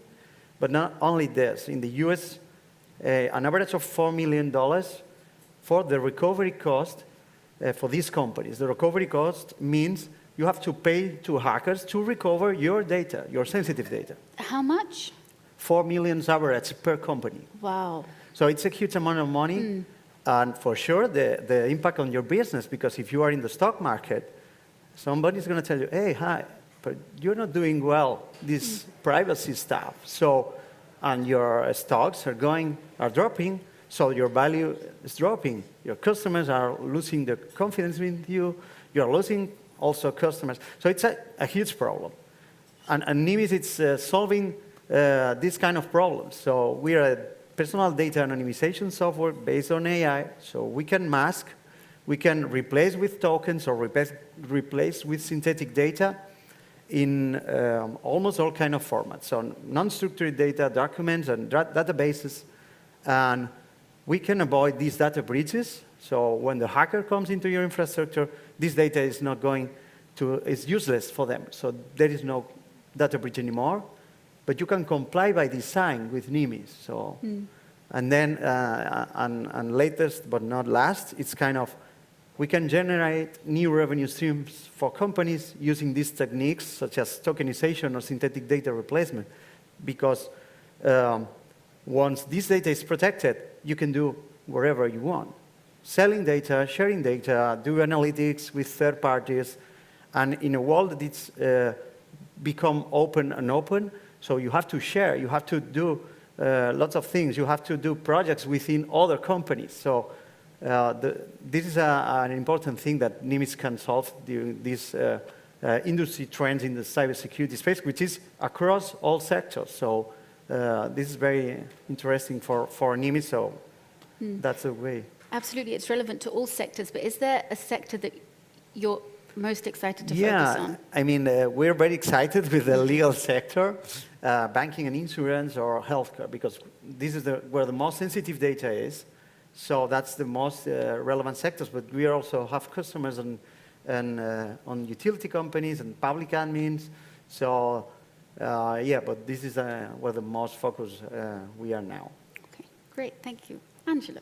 Yeah, I would say in the mobility space, mainly the main challenge they've been facing, I would probably like round them up like in three. The first one was on the hardware side, which has been hardware like developed and a lot and improved lately, right? Because like in the beginning you had to face like problems with IoT devices, like especially like electric scooters were quite new and everything. So like that has improved a lot, right? But like now they kind of like face two different challenges. I would say one of them is that started from the beginning is from the operational side. Like they're like quite heavy operationally speaking, right? Like at the end of the day, it's as I call it, like a people business because you need a lot of agents on the ground to manage the fleet of bikes, scooters, cars, etc. Right? So there's a lot of like, let's say, like inefficiencies while you're running those businesses, and I think that's something that has been reflected with two of the micromobility companies that just IPO, like Bird or Helbis, right? At the end of the day, like they were seeing that their operational costs were like extremely heavy,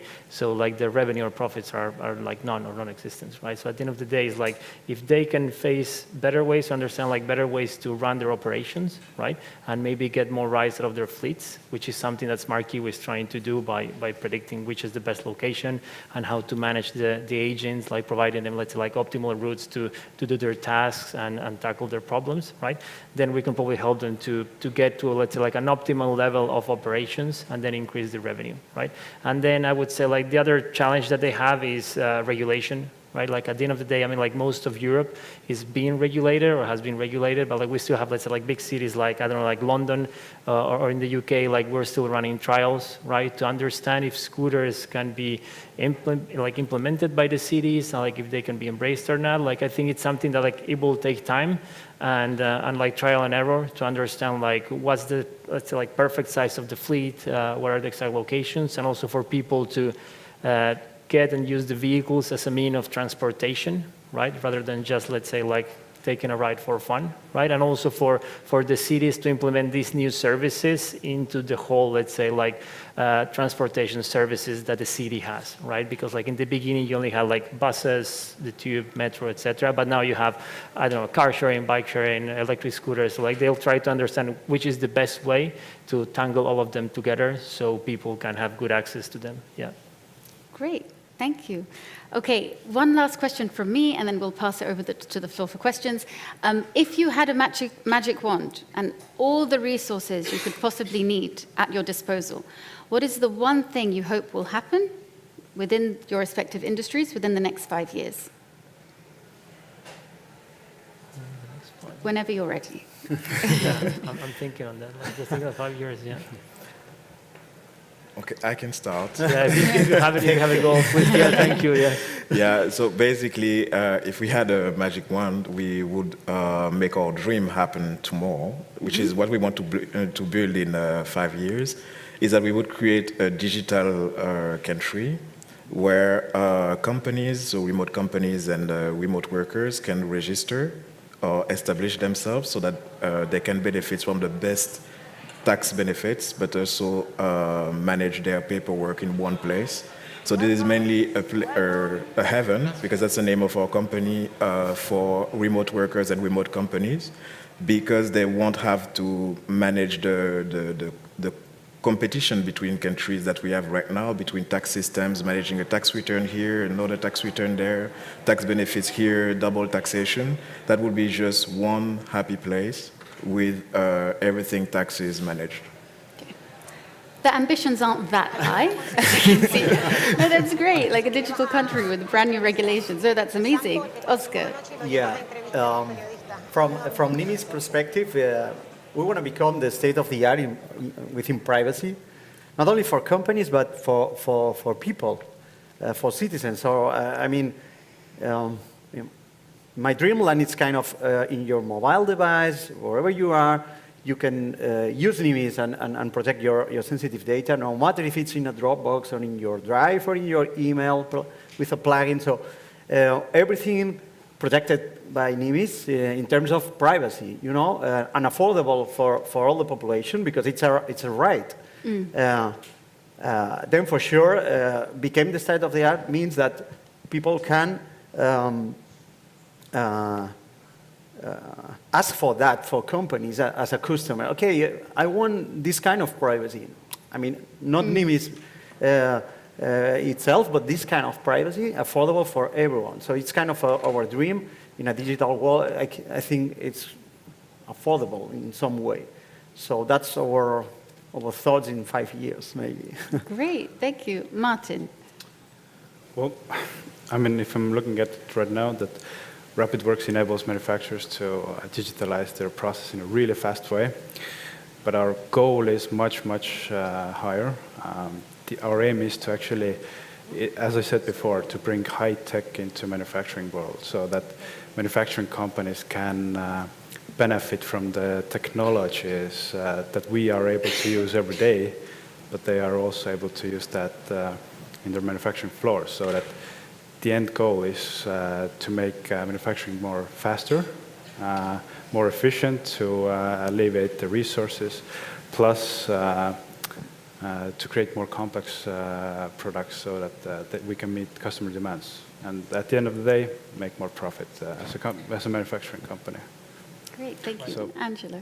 Now I do have it. Yeah. So like, if I would have, let's say, like a magic wand, I could probably like touch SmartQ. It would be like to be able to predict the future, which is something that we're trying to do right now. Like we're trying to predict how the demand is going to move in every location, or like for any fixed asset, like in the logistics. So like that will be for us, something we like to have. And overall, let's say like for the industry would be that maybe regulation and government moves as fast as the industry is moving. So there can be more developments and it can be embraced on a better way and let's say like integrated into the whole transportation system that cities have and need. Yeah, I'll probably be. Okay, great. I'm very encouraged and excited about the future that you guys are building. Thank you very much. Let's pass it over to the floor. Any questions? Yes. Right. Please. Microphone is coming. Yeah. Name, company, and things I'll ask. All right. I'm Kamen from Vitisha Venture Partners, everyone. And I'd like to pose a question. Firstly, thanks for the great panel. Truly interesting listening to everyone. So this one is for you, Stefan. We've seen this trend of the great resignation starting from early in this year, sort of turning into the silent quitting trend, which we've seen later on in the year when the recession fears started happening. So how does your tool actually fit into that? Is it enabling people to do that? Is it enabling companies to monitor that? Do you have any comment on that topic? Yes, so actually our tool is working on the reasons of this big quit and this silent quitting. So basically the big problem right now is that remote workers realize that they want more flexibility with remote work and also that they are not paid enough. So what our tool does is that we leverage taxes to allow companies to pay their employees more. That means that basically, to explain it in a simple way, by using our tax benefits, a company can pay a worker 25% more only with paying our fees instead of actually paying 20,000, 30,000 more to a worker by leveraging tax advantages. And we consider it to be a tool that will serve the future of work because it allows company to answer to the concerns of the remote worker that is quitting during this big quit by giving him first a higher salary, 25% more, without ruining your budget, and the possibility to work from anywhere because we also manage the taxation wherever the employee is, so that, there is no further complexity for the company as well. There's one question behind you.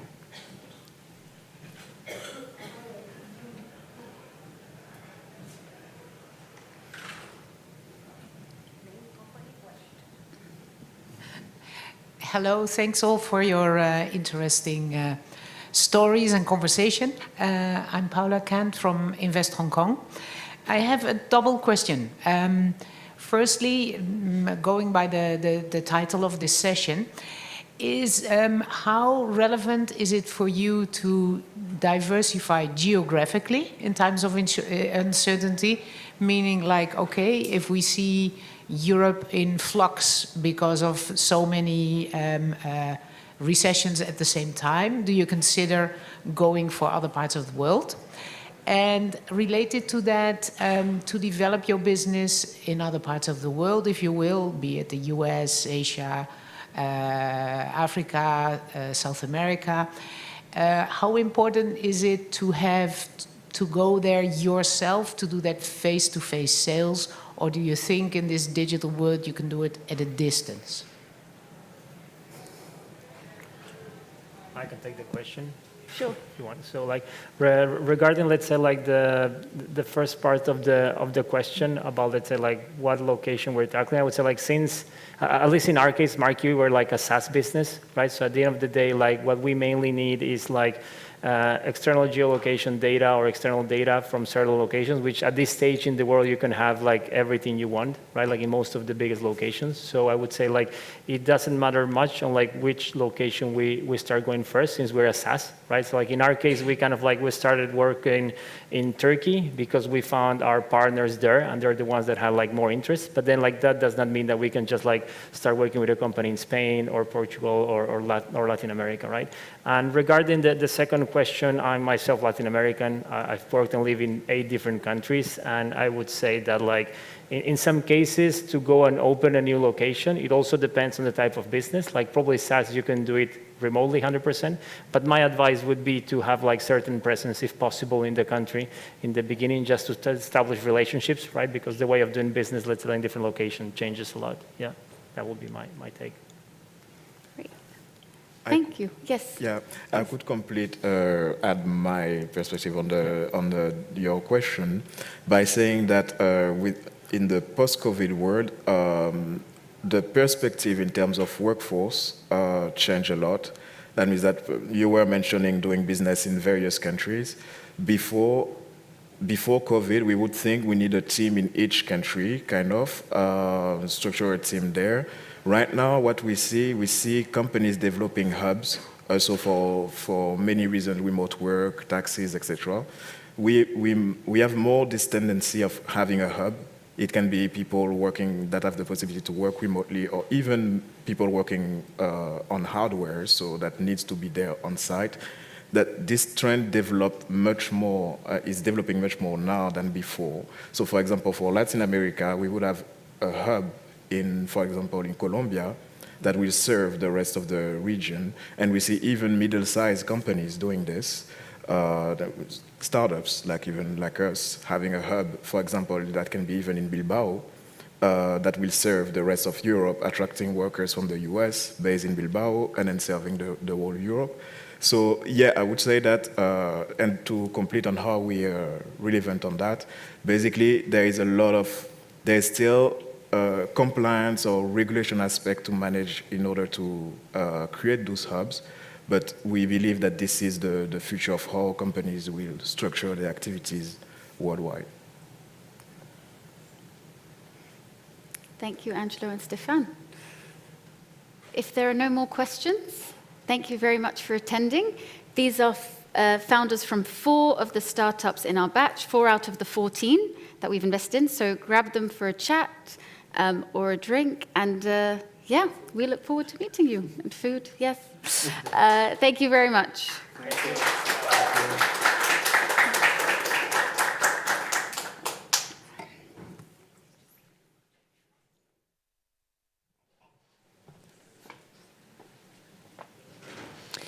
Thank you so much, Fabienne, Oscar, Martin, and Angelo. Great stuff. We're all feeling encouraged and positive about the future. Thank you for coming this morning. We hope you've been inspired and motivated. As I said, please use your hashtag #EcosystemBuilders22, and tell everybody about what you've discovered this morning. So we're going to let you off a little bit early for lunch, and we're back at 3:30. Our panel will be talking about the urgency of creating new solutions for a green recovery. So we really hope to see you then. We're also going to have 11 more pitches from our startup showcase. So look forward to that. In the meantime, enjoy your lunch. See you later. Thanks.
Hello, hello. Ah, that's better. Okay.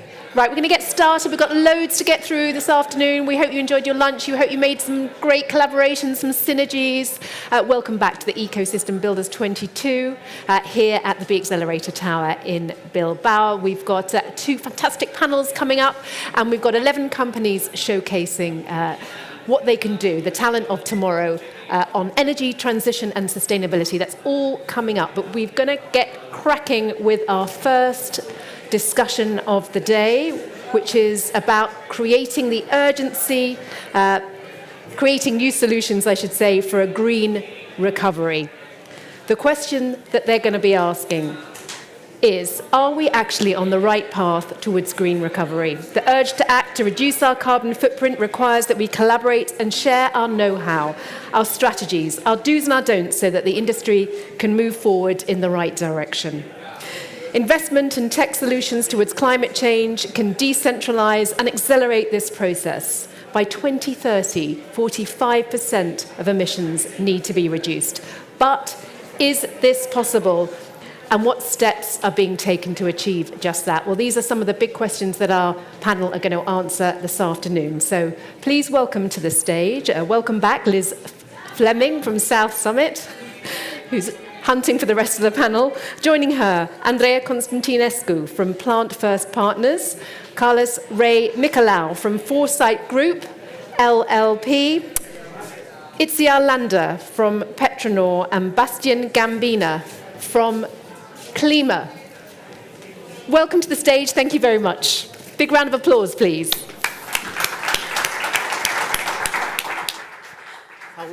Thank you, Carrie, you legend. This lady's amazing. I'm like, get on stage, start talking, let's kick it off. Folks, thank you so much for being with us. Let's go, people. We're kicking off in the main room. Ya lo tienen claro. Thank you so much for being with us. The after lunch slot is always challenging. Oh, I need a chair, guys. Can somebody bring up a high stool for me, please? No, not you, please. Our wonderful guests. Thank you so much, Sai. Perfect. The after lunch slot is always slightly more challenging. They're all lining up for their coffees. I told them they could bring their coffee in. María, that's okay, ¿no? Perfecto, súper bien. Que estamos entre familia y petit comité y de eso se trata. Entonces, que se traen café, de todo, porque aquí es conversación, interacción, conversation entero. Entonces, el formato no ha cambiado. This is an interactive session. We are doing the unconference, the reverse format. We have 30 precious minutes to solve one of the biggest issues facing the globe at the moment and all future generations. It's a tough nut to crack, but I think we can do it. So I have 4 incredible individuals here, extremely experienced in this space, that are going to share some of their greatest passions and excitement about what is happening in the climate tech space at large, all related to energy transition, and of course, some of their biggest challenges, doubts, worries about what's going on. There's an immense amount of experience in the room. I hope you guys all morning have had a chance to meet with other people, connect, have lunch, grab a coffee. There's so many people in the room related to energy transition, a lot of capital in here, a lot of entrepreneurs in here. So we really want to access a lot of that experience. So we're going to set the scene here for about 10 minutes, share some unique expertise and stories, and then it's straight out to you guys. So I want you fighting for the microphones, hands in the air, smiles, winks, whatever you need to get my attention.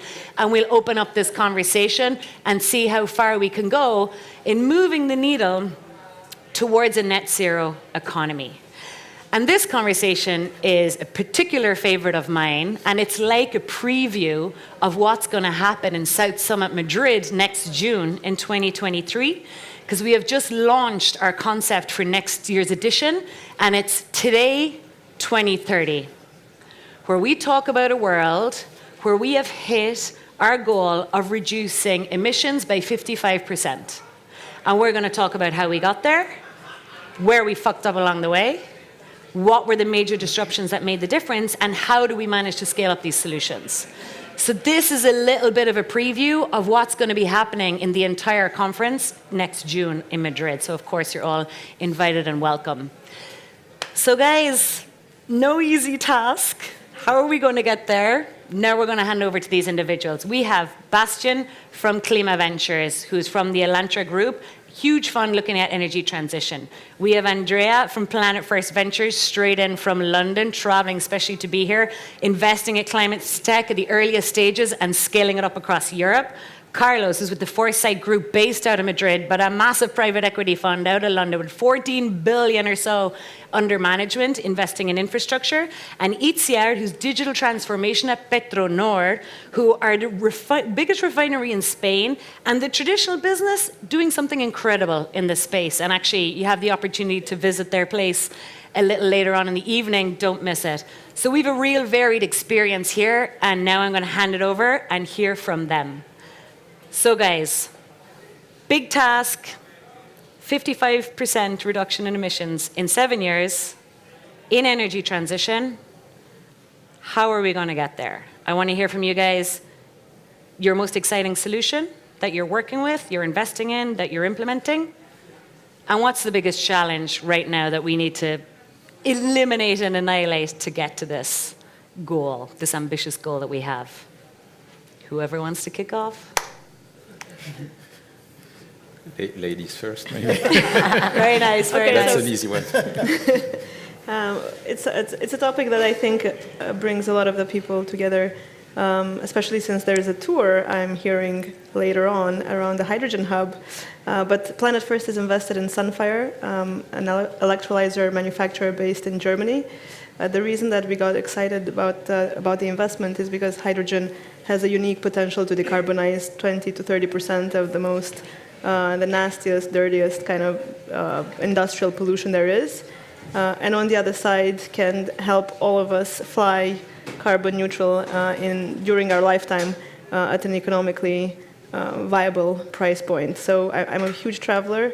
I'm a gypsy, and so I feel very guilty whenever I go far or close, for that matter. And I think that's something that motivates everyone to find a way to really, eliminate the nasty footprint of our travel. And so, yeah, I think hydrogen is probably the single solution that probably has the biggest bang for its buck, and that's why it was our first investment at Planet First. It's awesome. Okay, so it's here. I think that talking about hydrogen, maybe it's my turn to continue your speech. I invite you all to the visit of Petronor, and if you go there and have the opportunity, they will show you in depth and with a lot of detail what are the plans about building the electrolyzers for producing green hydrogen in the plan of 2-3 years. But apart from that, I would like to talk about, you have mentioned what is your favorite or your project. That I would like to talk about one of circular economy that we are working on it, and maybe it's not the most famous one, but we are putting a lot of efforts on that. The plant is going to be by 2024, and the idea is to capture the CO2 from our industry or for the new hydrogen plants, to capture it, and with the assets of the rubbish and the disposals that we are collecting, both together we are building this. We are constructing this material that I will show you all, that is 100% renewable, and it's used for building, for constructing buildings and roads. And this is one of the projects that is not having so much visibility, but it's going to keep a lot of CO2 from the atmosphere, as well as reducing all the disposals that we are producing in the area in Vizcaya. So this is one of the challenging projects that we are working in. And we are really proud of this project. We are starting to build the factory for this. I would like you to see all that. This is one of the projects, the most projects that we are working on circular economy for the next 2 years. And it's within the plan of by 2050 for reducing and having an overall zero emissions for Repsol and Petronor Group. So just to clarify, so that material is carbon captured from your industrial processes and waste, like recycled materials? With the waste, the assets that have been taken from the waste, you put it together and you build that material that will allow us to build buildings, roads, and so many things that we will see in the future, in the short term. Awesome, thank you. Carlos? Good, thank you. Can you hear me? Yeah. Yeah, thanks. Well, first of all, thanks Maria and Liz for the invitation. Compliments for the event and the fantastic venue.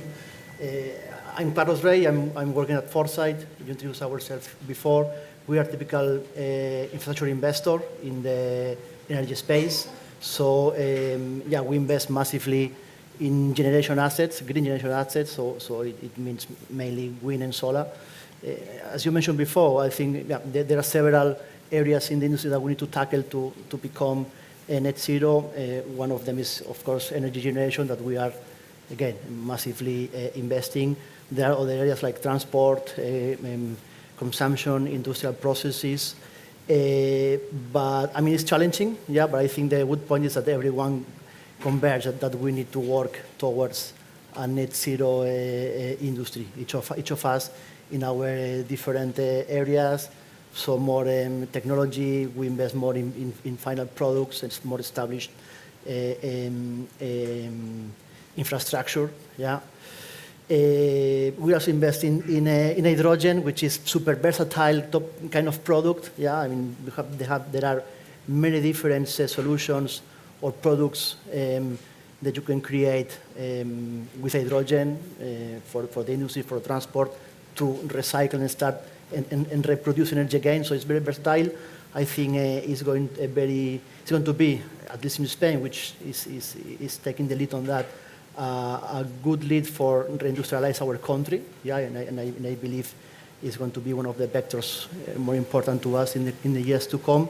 But also when it comes to energy generation, not only we need to think in produce green, but we are now in a context in which we also need to build to understand to secure the supply of energy. Yeah, I mean, we are now in a huge crisis, which means that we have been depending from other technologies, products from other jurisdictions that they don't think alike as we do. Sorry, and I think it's a good momentum to accelerate energy transition. So we want to become independent from at least in our case, my industry, in generating locally green without depending of again, other factors which are not ours.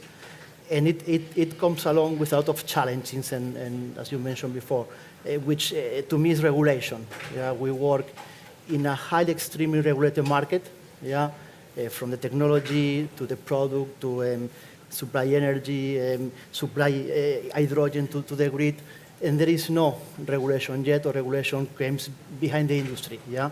So probably the most challenge we have is the regulation, which is not the political view, which I believe everyone converges at high political level, that's the next step, but this needs to be learned and need to be regulated, and we need law, we need the local administrations, public administrations to support that and allow us to have a clear framework to develop each of us our activity. Excellent, yeah. Bastian, what do you think? So I'm sorry, I'm not excited about any particular technology, so I don't really have an answer to your question. And I think that the problem is so big that at the end, ultimately, we're going to need all the technologies out there and scale them, all of them, to sort of get the answer. And different timings. Hydrogen is a bit further down the road, but we also have sort of energy efficiency solution that we can deploy and have impact as of today, right? So you have a huge range of different technologies, some disruptive, a bit further down the road, carbon capture, etc. Some that you can deploy as of today with infra funds, right? And you don't need venture money, for instance, to do that. Circular economy, even people on their daily basis can do something about it without necessarily funding, right? So it's the whole range of solutions that we need to put at work. No particular technology, but we need to ramp them all up, right, at our level. So that's my point of view on. Then what I'm excited about is the fact that 15 years ago, when solar and wind were starting, it was the cherry on the cake for everyone, right? Whereas today there is a complete shift in availability of funding, infrastructure, venture fund, etc. Everyone is seeking to invest in that kind of assets, and we see this also ourselves when we're raising money, because also ourselves are raising money at some point. And we talk to big investors, right? Generalistic investors, etc. And those guys have target into investing in energy transition, circular economy, climate tech, etc. So it's not just us investing in there, but it's the whole financial world somehow that is seeking to invest in there. So there is availability of money like never, I would say. So the funding is there. It was not there 15 years ago. And then there is a very important switch of mentality at every level. So corporates, people, but also governments. It's not anymore the cherry on the cake. It's sort of the leading piece or the main piece of their strategy, right? If you look at the big oil and gas company today, the leading spearhead of their strategy is actually how can I shift from oil and gas to something else? And they're even anxious about it, right? I don't know, you don't have to answer, but there is some anxiety around that. So what am I going to be in 20 years' time, 30 years' time, right? And they have this long-term view because they're coming from a project that takes 30 years to get up and running. So they have this long-term view of what can I do in 30 years. So also it's not about ramping up all the technologies, but you need all the players to work towards the same direction. And it's sort of happening. So then we have challenges, of course. Of course, that's pretty exciting. So as somebody kind of representing the ecosystem, and my entire career has been in an ecosystem space, depending on the different trends that were happening via tech. I started in Web 2.0, right? So that's telling you how old I am. We're doing early stage investments in Dublin. That is digital transformation, corporate innovation, open innovation, and now there's this enormous trend, which seems to be the right time, towards a transformation of the entire economy to a net zero economy. So there isn't an industry, there isn't a type of company, there isn't a geography that isn't untouched by this. And for me, to be honest, that's the most exciting part. And you mentioned it, it's the momentum. So it feels like for the first time ever that there's a momentum of, at some level, political will, the money. This is the first time I've ever seen in a technological revolution where the money is there before the technology, almost, right? So there's plenty of capital there. And I think some part of the challenge is this coordination and collaboration, which is more necessary than ever. Because I think in previous technology waves, the founder can just go with capital and launch and reach the market. But with this industry, and very specifically in energy transition, without government institution and corporates and the infrastructure players, it's not really going to happen. So I guess that's probably a clear challenge that's there. But again, I think that's quite fixable, right? Because this is kind of something Maria's been doing forever, and getting governments, talking to corporates, talking to startups, talking to investors.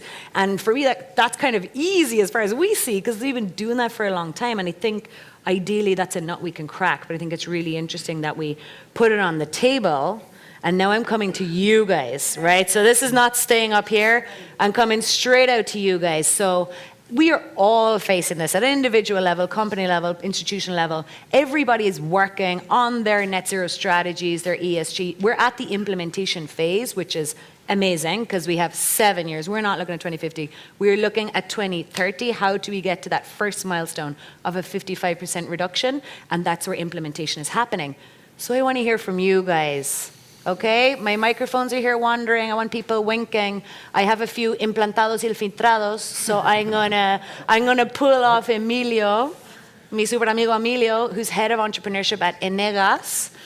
And they're doing pretty exciting things as well from, the traditional sector, a very traditional type profile of company, which, to be honest, I've known for a couple of years, and the strides they made in a short space of time is pretty interesting. So tell us a little bit about how you guys are facing these challenges, Emilio. Thank you so much, Liz, for your personal, and your point sent me to intervene in this roundtable. Now, actually, we are part of the solution, like all the people that in the roundtable. We believe we are in a green revolution, and for the first time ever, the money is there before the technology, actually.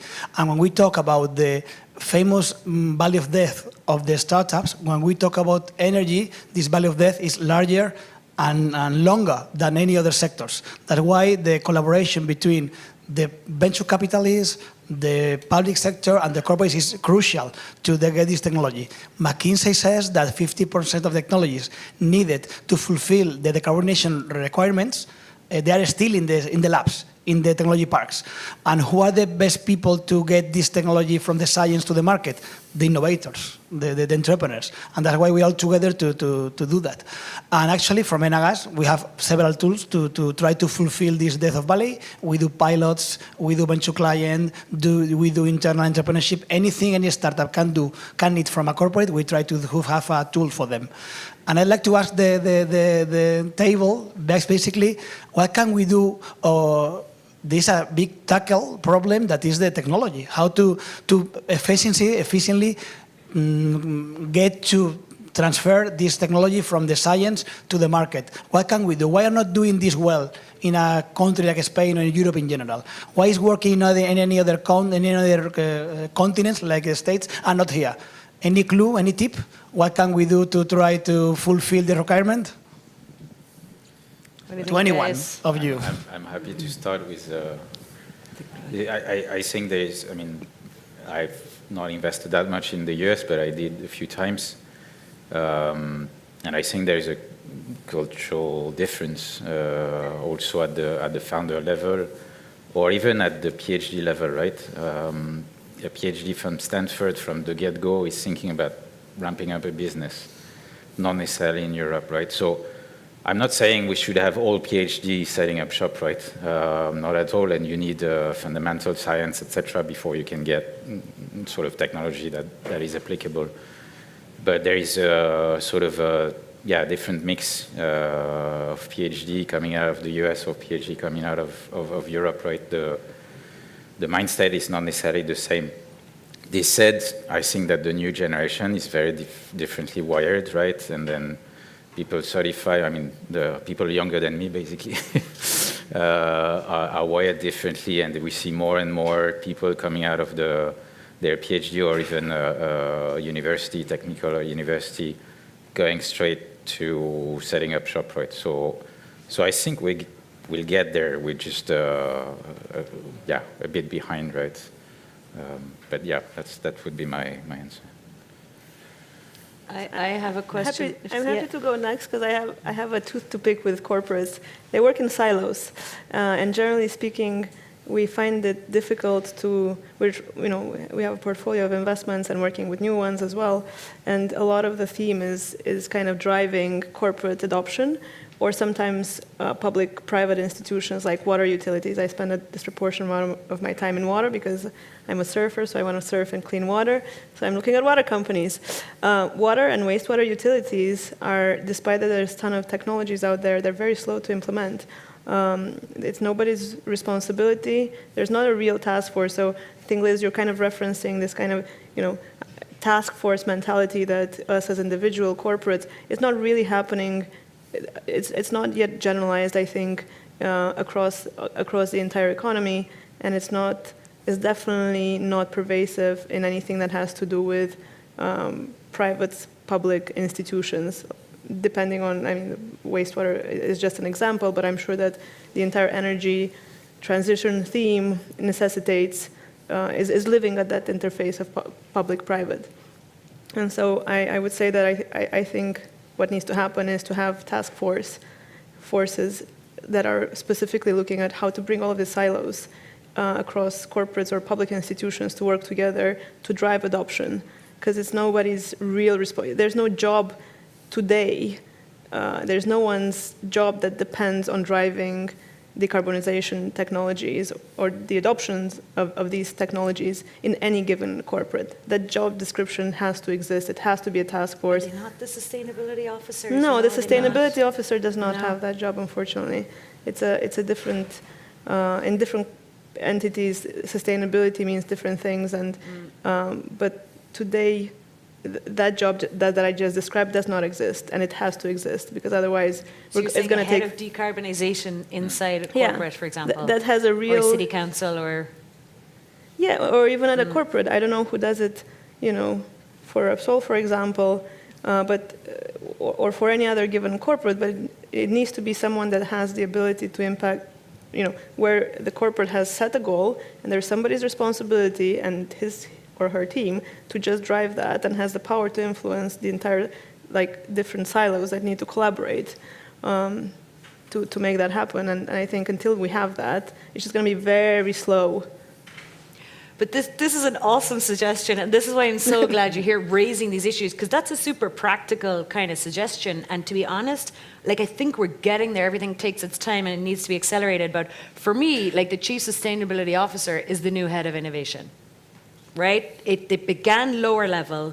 It has to get higher and higher. It has to be up with the CEO, getting the mandate from the top of the company to make things happen. And that's the journey we saw the Chief of Innovation happening. Kind of, well, innovation over there, let's see what you do. And, and it started being risen through the corporation. And we would hope to see that that's going to maybe what happened with Chief Sustainability Officer. And you're right, it's really broad. So maybe under that context, then there's impact, diversity, inclusion, social, decarbonization, that they have their different entities. I have a problem with this being bucketed in the same place. There's one thing that's ESG, risk management, and ESG, and that's managing the risk of of your operation, and everybody has to do it. Inclusion, equality, all of these things are important, but it's a completely different thing when you're talking about adopting a technology, changing your main activities by adopting a decarbonization technology. It is totally different, and that needs to be clarified in people's minds and in the roles and the structure of their organizations. So you separate them out completely. I'm taking two takeaways from that. Maria gave me a nod. So that task force, I think, is something we can help on. So count on South Summit for that. Is there another question? Sorry. Oh, sorry. I thought you were the sound guy. There's a question at the back, all the way at the back. Sorry about that. Okay. I'm told to say my name. So Lorenzo from Katachem, a startup. And wanted to ask, as investors, how do you assess the validity, the feasibility of a new solution that has not been proven yet? And probably you don't have the technical skills to assess it. How can you invest in something you don't know, if I may ask? I should start. I know everything. I don't know what. Okay, so I'll go first because it's an easy. We're a scale-up investor, so we only invest in technologies that have been validated. So that's easy one. But it's not. What's not easy, I would say. There's more than one technological pathway to solve a solution, and so the most challenging aspect. And we're generalists at Planet First, and so the real challenge is to make sure that you are picking the most efficient way, the technology that has the least amount of barriers to adoption and the most longevity and the end state, if there could be any such thing as end state solution, a technological solution. So that's the real challenge. Out of a roster of potential ways to address a decarbonization issue, which one is the technology that will be most scalable and most efficient? If I may, sorry. You said that the money are there, the technologies are not there yet. What I see is that there might be some feasible technology that has to be proven yet that it works, and the money are there, but are not there for those technologies, or for the late stage startups. So the Death Valley someone mentioned before is still there because we are struggling. Because the climate tech investors want the solution to be proven, and the startup has to generate already revenue. But how can we get to revenue if we don't have the money to make the product? So this is the. Emilio is your man. But, Exactly, early stage. Enegas are piloting technologies, and I'm sure a lot of the and I'm corporates in coming the from a room- different ecosystem, sorry, from the Italian that is far back behind. So, no, but if I may, I think that there is more seed Series A fund in Europe than people like us, right? Actually, so yes, there is still not enough of seed and Series A funds potentially. I mean that's also what we hear from startups. But there is even less people like us sort of taking it even to the next level with bigger funds, right? So I'm afraid the valley of death is longer than you think. But I would say that there is more and more funds that are also very siloed, and so if you have hydrogen funds, right?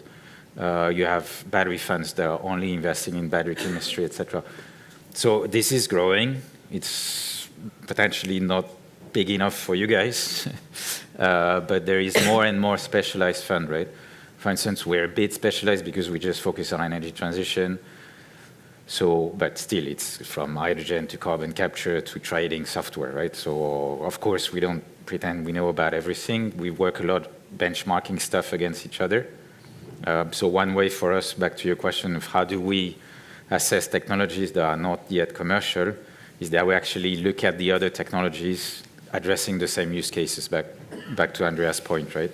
So that's one way for us to say, okay, those guys potentially are claiming better than this, so maybe I go with those guys. And then ultimately we would do tech DD, etc. when we like what we see, right? But yeah, there is still lack of funding on the early stage, but even actually on the late stage part of it, in Europe, again. Other questions, comments? How are we going to get the deep tech out? Plenty of challenges. What are you guys doing? What are you finding in your own companies in terms of advancing these agendas? Are you finding pushback from the top or buy-in? Is Clara Pombo in the room? I thought I saw her earlier.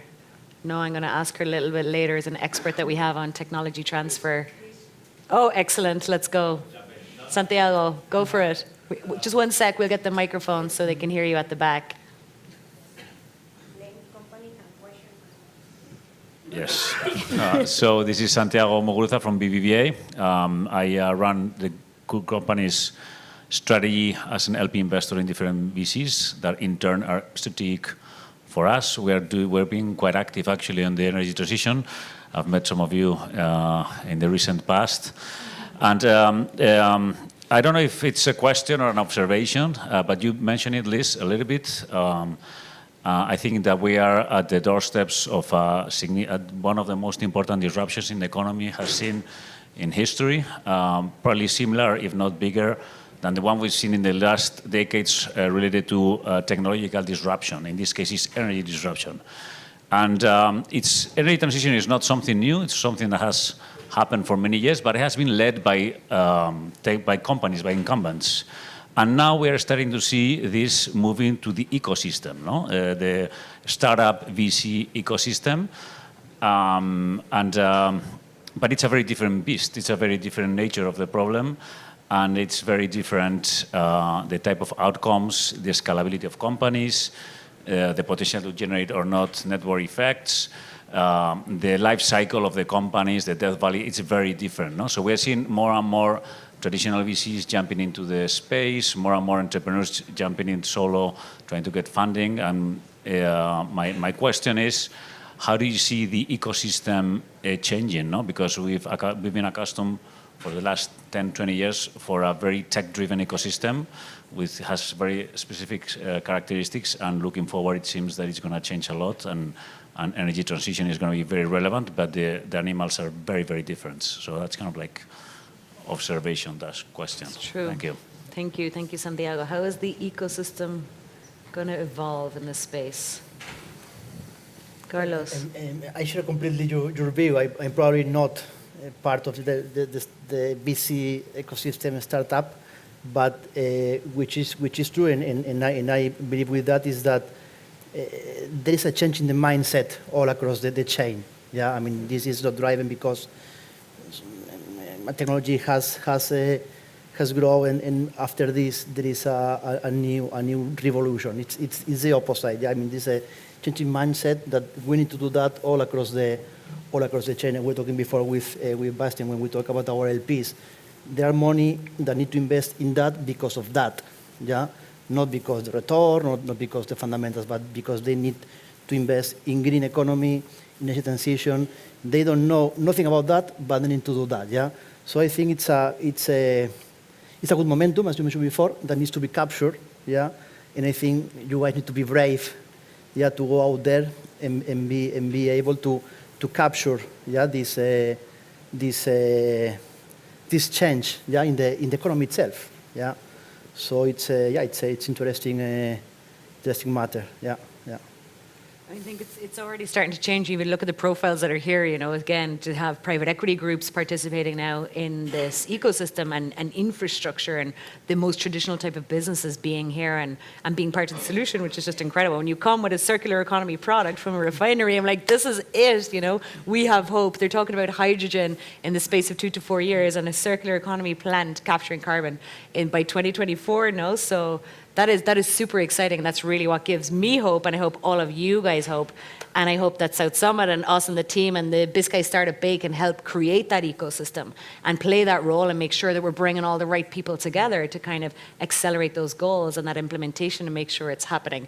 That was a preview of what's going to be happening in Madrid next June. So please do join us. It's way too short, but it's all we have time for. So a big round of applause to all of you guys for being here participating and to our panelists.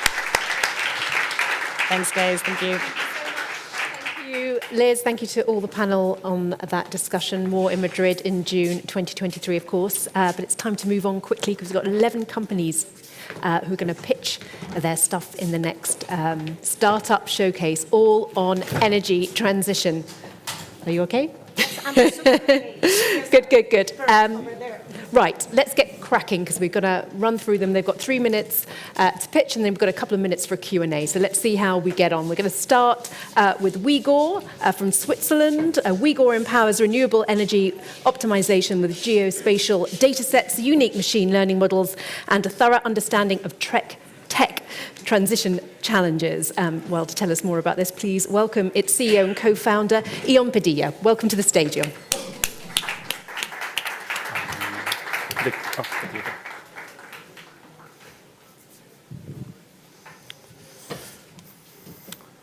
Hello, everybody. My name is Ion Padilla. I'm the founder and the CEO of the startup Uyghur.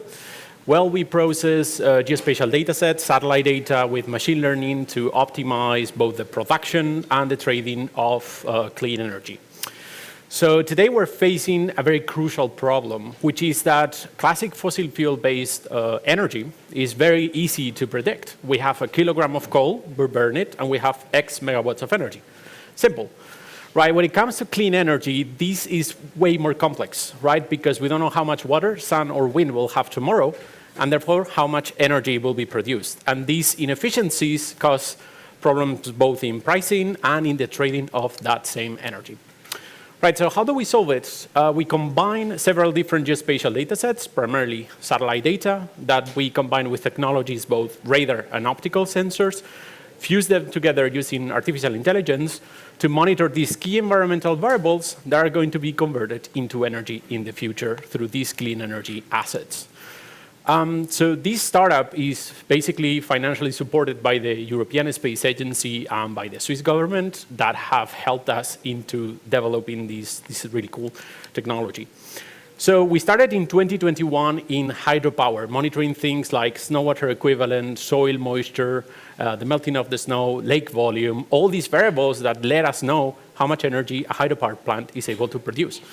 Now, this year, we started monitoring things like wind speed, wind direction, wave height for offshore wind, so that we can plan better how to build new offshore wind farms. And we just started with solar, monitoring things like albedo, solar radiance, shadows, clouds, to be able to know what is the perfect location to install a new photovoltaic plant. Now, how does it work? Well, first, we get all these geospatial data sets that are going to be collected through our geospatial platform that are going to embed and integrate in basically an energy model that is going to be able to forecast how much energy we can produce with these clean energy assets. And then what we're going to do is optimize as much as possible both the efficiency of the production and the trading of this energy.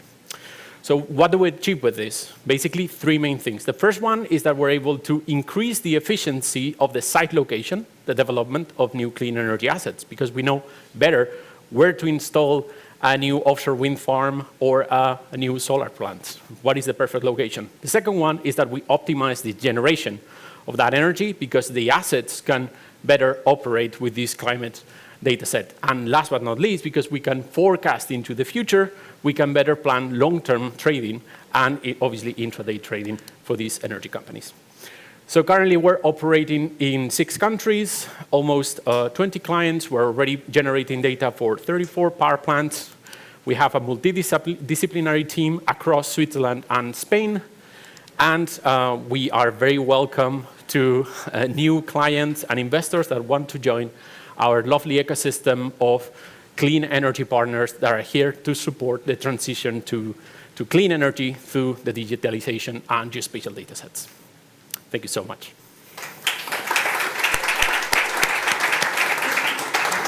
Thank you, Ion. Any questions from you guys for Ion? We've just got a couple of minutes to ask him anything you want related to this. It's free, I don't charge. Anyone? Hands in the air? Yep. Thank you. Yeah, thanks. This is Carlos Rey from Force Group. We are investors in solar and wind. One question. So you're involved in the development stage, so pre-construction, or once the asset is built, you assess the production of the site and then you identify efficiencies? Well, it depends. So for solar and for offshore, because of the nature as well, we are operating more in the development of the site prior to commissioning. So we basically help understanding what is the perfect location for a new farm and try to guess the efficiency that that particular clean energy asset will have. In the case of hydropower, that our technology is more mature, what we do is that we already integrate in the models and we're able to basically optimize both in this case, the water inflow model and the optimizer of the power plant so that we can, the hydropower plant can better make use of the water so that the spill of the water is reduced. And then the traders can better forecast future water availability so that they can, make better long-term trades so that they are not so exposed to the day market. So basically, they reduce their financial risk, basically. And second question, if I may. Do you have any bankability credentials? So your DDs have been assessed by banks and therefore money has been lended on the back on your assessments? Yeah, so this is a very, very good question. Thank you. 10 seconds. So we have been, obviously, this data to be used for bankability is very, very complex. So usually we use it in early stages of the development so far. But what we would like to do is at some point be ready to be used, certificated, so it can be used for bankability. So this would be for offshore wind and solar plants. In the case of hydropower, what we have done is that we already have clients that are using our data operationally, and they have validated, the statements that we do in terms of both generation optimization and trading optimization. So in this case, it's slightly different, but we do it through our clients. Great. Thank you very much, Ian. I'm afraid we're going to leave it there. Thank you so much and congratulations. Great stuff. Thank you. Brilliant. On to our second startup showcase from Eco Wave Power from Israel, a leading wave energy technology company that's developed a patented smart and cost-efficient technology for turning ocean and sea waves into clean electricity. Please welcome Eco Wave's Power Operations and Maintenance Manager, Juan José Gómez Restrepo. Welcome to the stage. All yours. Thank you. Good afternoon. I'm Juan José Gómez, Operation Manager at Eco Wave Power. So why wave energy? The wave energy is an incredible renewable energy source. The water, the seawater is 832 times more density of the air. We can produce more larger electricity with the more cheap and smaller devices. Why we don't see the wave water, the wave energy in this moment around the world? This is because the wave energy when the start of the wave energy is offshore. This company, you can see, is called Pelamis. Pelamis is offshore, is super expensive company because needed divers, needed ships, under-mooring system, and submarine cables. This company is falling because it's super expensive develop this type of energy offshore. In the screen, you can see Echo Wave Power. This is the central in Gibraltar. It's smart, it's easy to implement, and ecological friendly because just the floaters stay in the water. Just the 10% of the station touch the water. Who work the system? The floaters up and down in synchrony with the waves. The cylinder hydraulic move the biodegradable fluid into accumulators. The accumulators turn the motor, and the motor turn the generator, and sending clean energy into the grid directly. Echo Wave Power is reliable, insurable, cost-efficient, and environmental friendly. It's reliable because we have the anti-storm system. When the wave passing the limit of the design of the station, automatically the station close and wait the storm pass it. And when the storm is going, the station back in the water and continue to work. You can see the floaters up and down, and is constantly the production of the electricity. The electricity in the waves, it can generate 24/7. You can see the storm system down on the screen. In the middle of the storm, the floaters stay in vertical position, and it's part of the breakwater. Echo Wave Power have 327 megawatts in the pipeline. We have projects in Europe, in States, in Asia, Oceania, and South America. But in this moment, we work in building projects in LA, in Portugal, and Spain. Echo Wave Power have 3 models to business.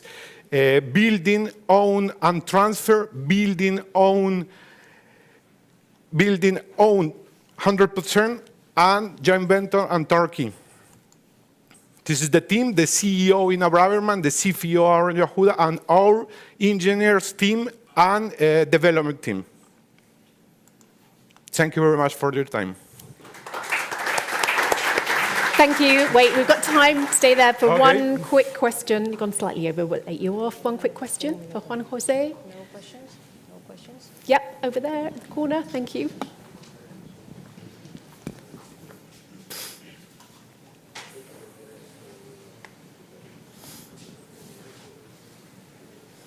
Okay. Hello, this is Alejandro from Sanalizer. One question. What is the levelized cost of energy of these projects? What is the cost per megawatt or kilowatt hour generated?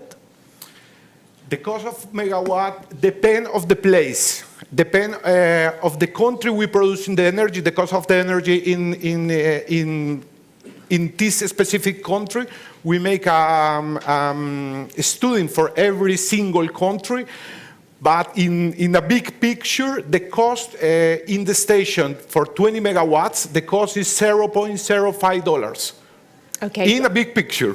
Right, we have to leave it there. Thank you so much, Juan Jose. Sorry, I'm being told off and told you to move. So we're going on to the next one. Thank you so much and congratulations. Amazing. Right, we're moving on now to Fox IoT from Brazil, which connects the electrical grids to the digital world, combating losses, improving system efficiency and delivering high-quality energy. Please welcome its CEO, Felipe Carlota. Welcome. Thank you. Hello, everyone. Let me check. My name is Felipe. I'm founder and CEO from Fox IoT, and our business is connecting the electrical grids to the digital world. We all know that the future of the energy will be 3D, decentralized, decarbonized, and digitalized. And when we check the demand for electricity in 2050, it will be twice as high as other fuels. The investments in renewable energy will be more than 40% than the other source. And the cost of producing that type of source is getting lower every year.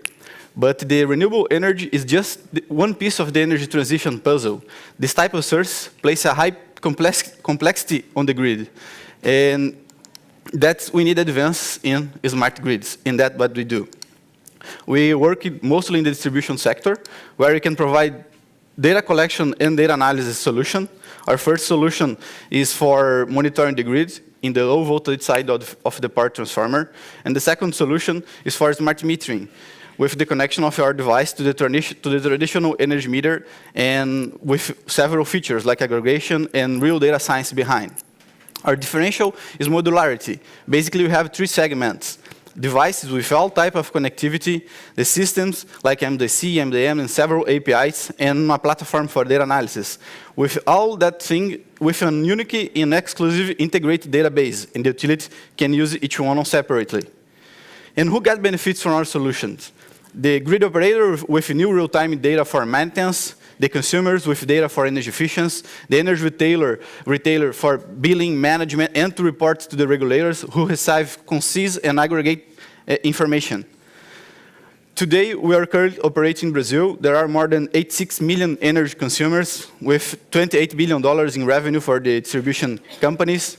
But we want to expand into new growing markets in data analytics, such as North America, Europe, and Asia, where the data analytics in energy is more advanced than we are. Our business model is based on selling the hardware, charge a SaaS for the platform, and a setup for the cost of the initial setup.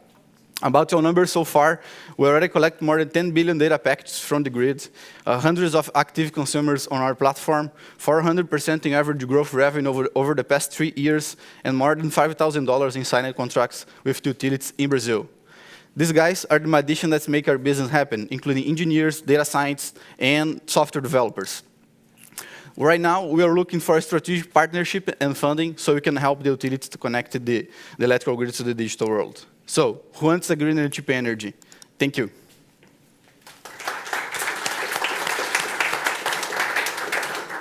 Thank you, Felipe. Questions for Felipe? Anyone? Hands up? I'm sure some of you want to ask him something. Anyone? Felipe, you've explained it so well that no questions are needed. Understand, yes. Anything need explaining again? If not, you can always ask him more questions out in the networking lounge. So, well, many congratulations on a great product and well done. Thank you. Thank you, guys. Okay, next up from Spain, we have H2 Vector, which focuses on energy models using green hydrogen. And to tell us how they do this, please welcome its Executive Director, Miguel Ángel Ocando. Welcome. Thank you. Good afternoon. Okay. Hi, my name is Miguel Ángel Ocando. I'm the Executive Director and Founder at H2 Vector. What we're trying to tackle at H2 Vector is how to accelerate the energy transition. And for us, the answer, it's simple yet powerful. It's through green hydrogen. Green hydrogen allowed us to have a model based on 3 fundamental factors: energy security, economical certainty, and also to decarbonize while we electrify the energy system. We have already created the Vector series, which is a hydrogen-based a green hydrogen-based battery that provides electricity, heat, and green hydrogen compressed for stationary and mobility applications.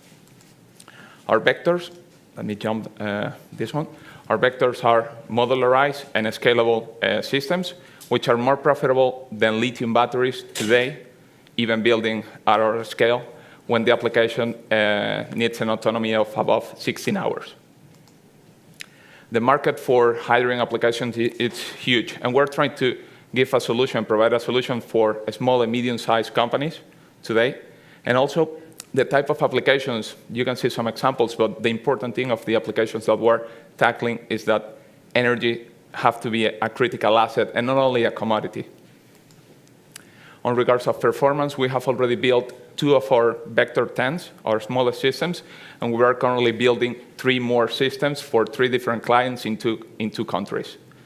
For us, we understand that R&D is critical as an energy tech startup, and we have already established our program, which is in order to tackle one of the main issues of green hydrogen, which is, and also hydrogen as a total, which is storage, and also in order to provide a solution for, and different solutions for mobility applications. At last, I don't want to take too much time from you guys today, because we're 11 guys speaking today. I would like to present you my team. We're a highly skilled team, and we come from different backgrounds, but we share one same goal, which is to provide energy solutions based on green hydrogen for the economy. We invite you to join us and join our efforts at H2 Vector. Thanks. Thank you.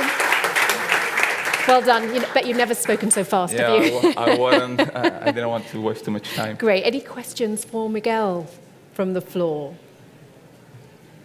We have got time for a question or two. Yep. Go ahead.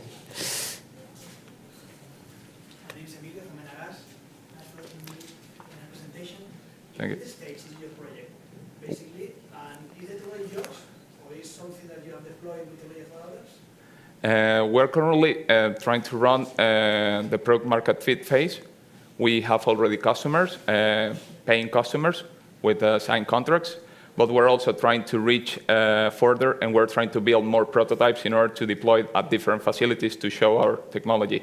In terms of technology, the electrolyzer and fuel cell stacks are not ours. As a small startup, we're bootstrapping currently. We're trying to raise our first round, and we develop actually all the integration technology ourselves. Okay, thank you, Miguel. Going to Thanks. leave it there. Thank you very much. Shall I take that? Well done. Congratulations. Right, next to showcase is Filas from Germany, who make the sun shine at night. They're developing an electricity storage system to use solar and wind power even when the sun is not shining and the wind is not blowing. Here's its founder, Justin Schultz, to tell us more. Thank you. Congratulations. Hello, I'm Justin Scholz, co-founder and CEO of Filas, and I have 3 minutes, and I ask you all to remember 3 things at the end of my pitch. Number 1, what is the problem we're addressing? Number 2, what does our solution look like? And number 3, what we uniquely bring to the table with our business model. Now, the problem is not that renewable energy is expensive. It's the cheapest source of electricity in human history, which makes you wonder, what is then the problem? And the problem is that we cannot depend on the sun shining just exactly when we will need electricity. We need to shift large amounts of electricity from when renewable energy is generated to the time when we need it. That is the basic premise of all energy storage that you hear about, where we will need lots of.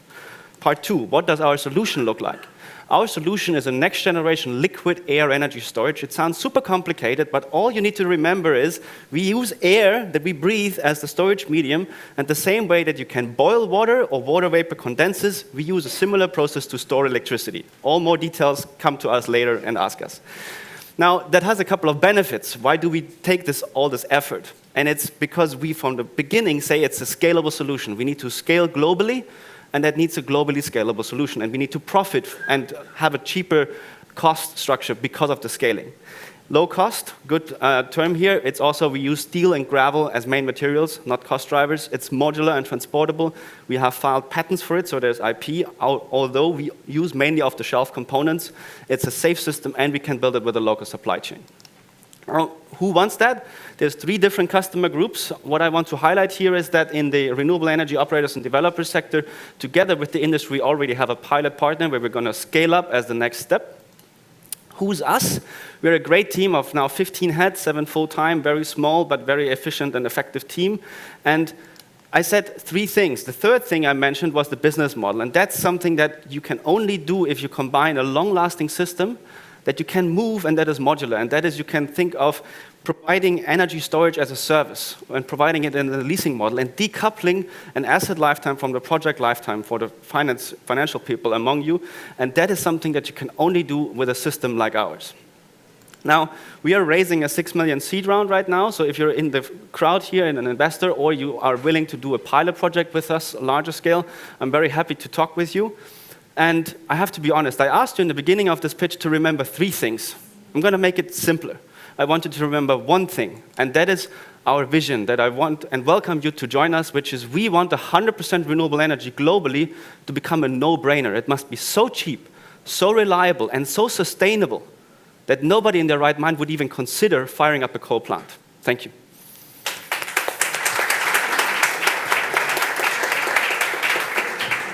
Just on 3 minutes, we love you. Any questions for Justin on the floor? Anyone? Hands up? Yep, in the corner.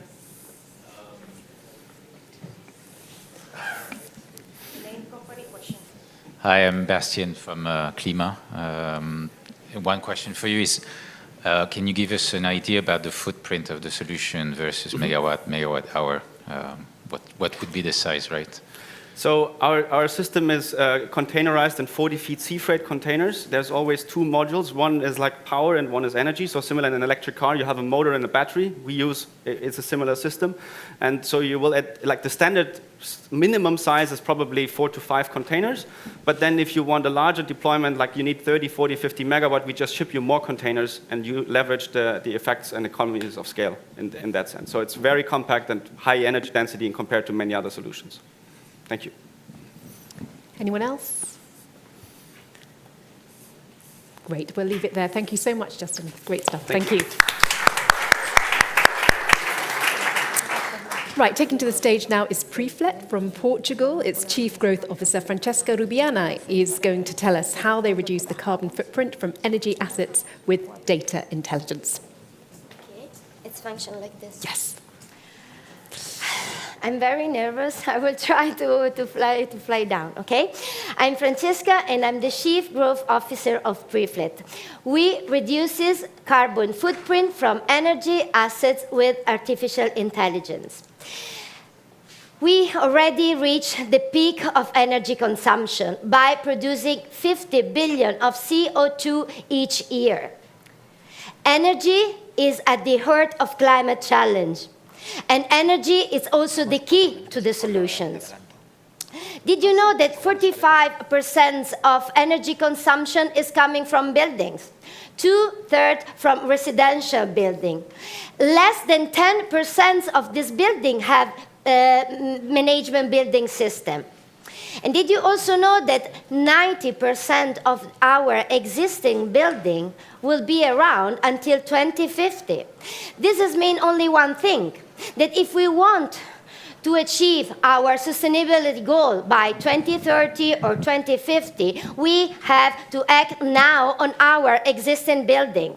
And why this is situation? Well, already my colleagues talk about the energy inefficiency because of outdated technology, because of very important missing of data, because we are going on to do siloed analytical, because we are going on to do the same things, doing a little bit better, but the same things. And also because we have a lot of reports, but actually maybe we should focus on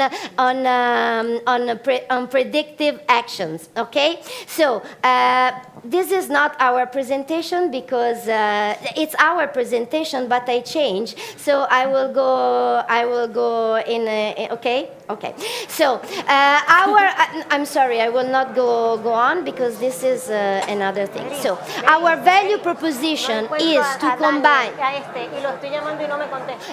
Our value proposition is to combine artificial intelligence technology with multidimensional data in order to face rising energy demand, save costs, and for sure promote decarbonization of buildings. How we want to go to do that? This is okay. So we have an iCloud-based platform platform connected to a mobile application. We monetize energy data. We are able to map the energy flow. We geolocate on the asset map, and with our artificial intelligence, we are able to detect anomalies, like, for instance, energy losses. Our platform processes, so we do not collect, we just processes not only the data from your energy assets, but we put together with periodical interruption or historical interaction with space weather condition. We are also in contact, and we are already working with ESA for having the access of their satellite data and also environment trends. All this process of processing data allow us to give to our customer clean action and predictive maintenance action. Only knowledge can make the difference in the fight with energy saving. So, why choose us? Well, our solution is already paid by class customer. For instance, we are working with PreZero in Portugal, and we are helping them to managing 50,000 energy assets in a project of 5 smart cities in Portugal. So we are able to help them to processing all this data and to give them the exact amount of energy consumption and the AQ of the decarbonization of the municipality. Then, for instance, we have also another client, also in Portugal, where we are able to give them the energy building consumption data. I don't know. Okay, sorry. Thank you so much, Francesca. Sorry, we're so short of time today, but many congratulations. No, I'm sorry. I'm very happy. Thank you very much indeed. Right, we're moving on to another company from Spain, Solamente, who are making residential solar energy super easy. Its CTO and co-founder, Victor Gardrinier, will tell us how. Welcome to the stage, Victor. All Thank you very much. I'll be extremely fast, I promise. Awesome. Thank you very much. I'm the co-founder and CTO of Solamente. As you can see, we're a clean energy platform for homeowners based in Spain. Basically, we started this company a couple years ago with my co-founder with the idea of, okay, there's a huge shift happening, cultural energy shift going on with this old world, you know, with the one directional power grid system towards a more decentralized grid, where basically customers or homeowners like you and me are not just rent payers with electricity bill, you know, with Endesa, but we're more prosumers. So we are able now to produce our own electricity, to store it, to trade it, to sell it back to the grid. And therefore, we believe there's a need for companies like Solamente to enable that shift at scale. So how do we do it? Basically, we build a product that hopefully makes clean energy not just a privilege, which might have been in the past, but now a right for everybody. So what that looks like is basically clean energy as a service subscription. So we basically talked for the last couple of years to probably thousands of homeowners, and we say, okay, what are the big obstacles for you not to shift to clean energy? One of us obviously, okay, it's expensive. Cool, so now it's zero upfront cost. You basically pay a monthly fee, and you save more than that. So you pay 60, you save 90, you pay 100, you save 140. Solved. Next step was, okay, that's very nice, thank you very much, but I don't know what's on my roof, I'm not an engineer, what if my system doesn't work in 10 years? I don't know what a battery is, I don't know what EV charger is. Cool, then for 2 decades, whatever happens, we take care of the system, warranties on everything. So now, okay, that's getting better. And then the next stage, or the final stage, was more, okay, how do we build a product that's, okay, it's inexpensive, it's carefree, but whatever happened in the next 2 decades, it's always giving you the optimized, let's say, return on your investment. And so that's why basically we have this clean energy subscription where it's a platform where, yes, you can install solar, but you can also integrate battery, EV charger, heating system, cooling system, and other software updates. So basically every single subscriber or customer we onboard now, they can produce their own energy with us, they can store it bidirectionally with their EV if they have a beautiful Tesla or something else, and then they can also add some software layers on top of it. So for this year, we started rolling our peer-to-peer energy trading platform on the Ethereum blockchain, so people can now also trade their surplus of energy on the grid. So all this bundled in one very simple subscription for each home. And basically, we just raised a 5 million round, so we can join now our first batch of solar subscribers. So my ask for you to finish here is if you know anybody interested in joining that last batch of subscriber with us, just reach out and I'll be able to help. So thank you very much. Thank you, Victor. I think we've got time for just a quick question for Victor, if anyone has one. Or not, or you can ask him on the networking floor. Okay, we'll move on. Thank you very much. Thank you. Indeed, and congratulations. Okay, we're going on to Solarstone now from Estonia, who showcase the latest innovation in solar roofing, combining contemporary aesthetics with the most advanced solar technology. Well, to tell us more, welcome Solarstone's Head of Solar Infrastructure and PPA, Tarvo Karkenberg. Welcome. Thank you. Hello. For the past 7 years, we've been developing solar rooftop solutions. For 1.5 years, we've worked on turning our products into solar solutions and financial instruments. In the summer, we actually raised a round in a range of 10 million euros. And while actually building our financial product, we've realized that it's really painful to speak with the banks. So today, actually, I'm not speaking about what the introduction was about, but another cool spin-off we are actually working on.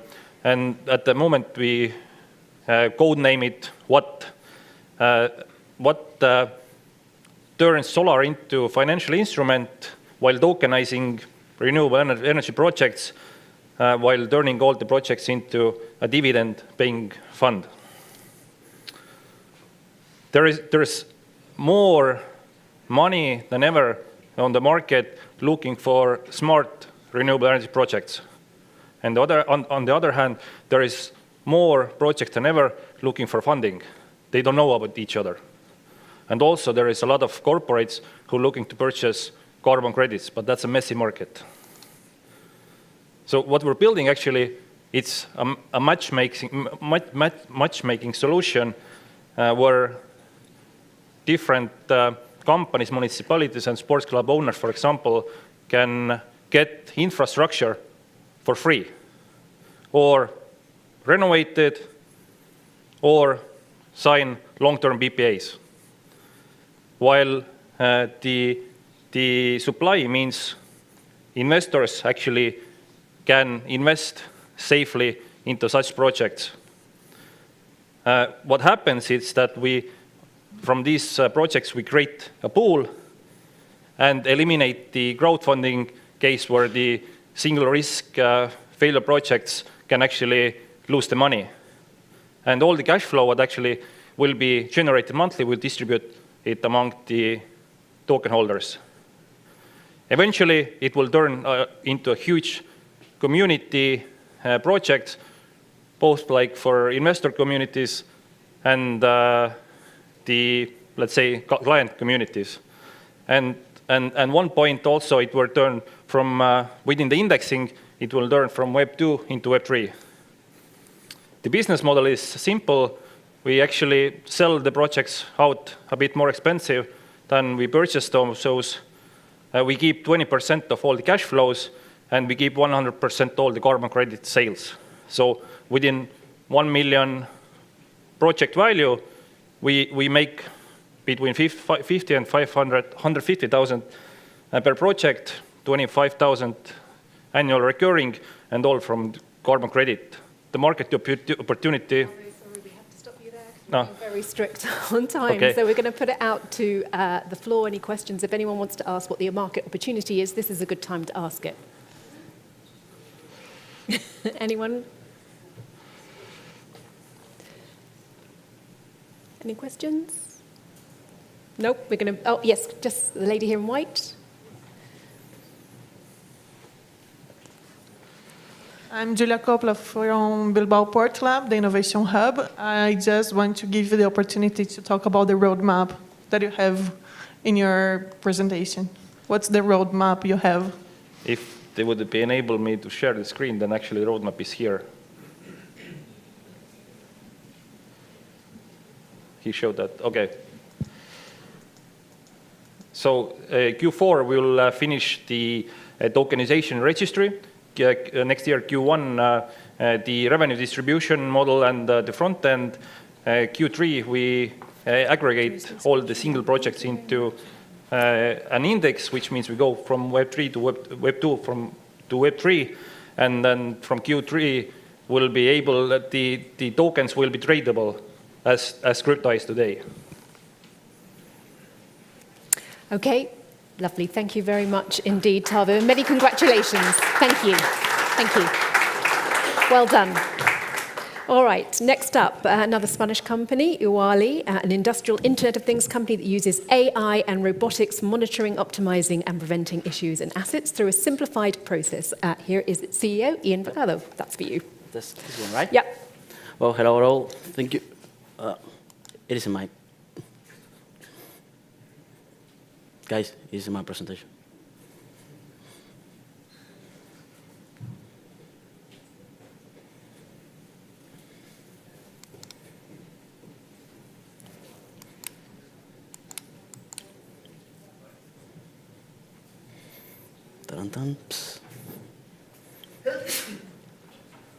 Okay, we're just getting the right presentation. Here we go. Here we go. Thank you all.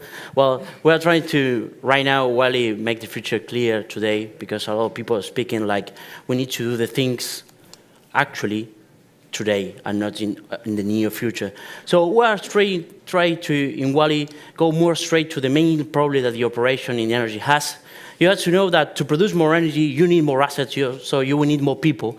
And we are trying to decrease that kind of OPEX and not more CAPEX on it. So we are integrated a lot of devices in the operation, AI, to try to make more autonomous, okay, a lot of repetitive tasks that inspection has. So the main problem that energy has, it is between something event, we call it, in the operation happen until it's detected, happen a lot of time. So the solution is try to bring to the operation actually a really nice UX agile to try to take decision more fast, more reliable, okay, and reduce OPEX. So we are more in the business model of data service. So we operate, we bring the solution, the data, and then we visualize. So anyone could take decisions.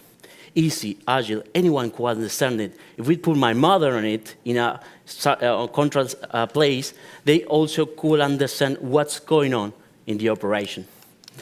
So one of our biggest case study that we have right now is try to surveillance the greenhouse gases emission all from the well until the port and the export between one of these four corporations that is in Latin America, where is the gas, until the last mile in Europe. One of the biggest challenges that we are fronting right now with Shell, it is like try to get that difficult data that is in the operation between Argentina and Brazil, so they can offset in very clear and very with compliance. So I know where my leaks are and how much it is. On the other side, for renewable energy, we're trying to decrease the OPEX to try to inspection them, okay? All the wind farm in motion without stop them. It's like more reliable in time, more reliable in cost, everything with AI and knowledge. So one of the things that I want to move forward in the presentation about the roadmap of Wally right now, it is that all technologies that actually in climate tech need to scale because we need the technology actually now and not in 5 years. So we are trying to deploy Wally without CapEx, very easy, focus on the KPIs, and not so much in the investment, just POC of 3 months to launch, to go, to try, go back to the lab, and repeat it again.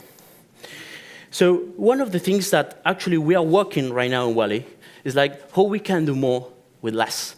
Actually, in this ecosystem, we can raise a lot of money, and we are focused most on selling and execution.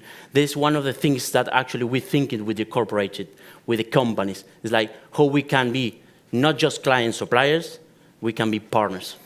So one of the clears of Wally, that is why we're trying to make the future clear and make it now. Thank you. Well done. Thank you. Stay there for a second. Thank you very much. Any questions for Ian? Any questions? Got a minute or so if anyone wants to raise their hand and ask anything. Okay. You've obviously presented that beautifully. Well done. Thank you. Thank you very much. Well done.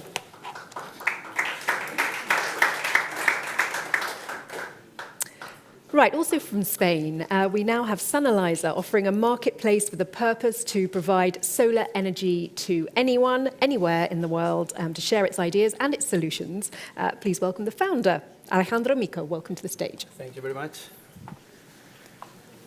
Well, hello, this is Alejandro Mico, founder of Sunalizer. And I have a question for you, okay?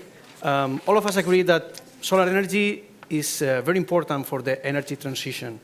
But how many of you have enough information to make a smart or a safe decision related to solar energy?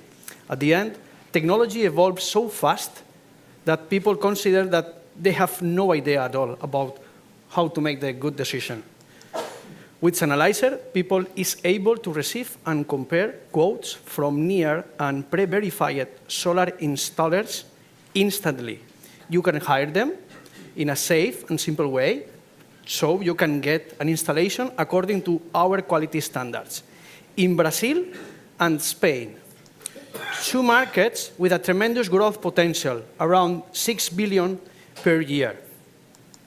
So far, we have helped since July of 2021 more than 600 projects. That means that we are reducing around 300 tons of CO2 per year.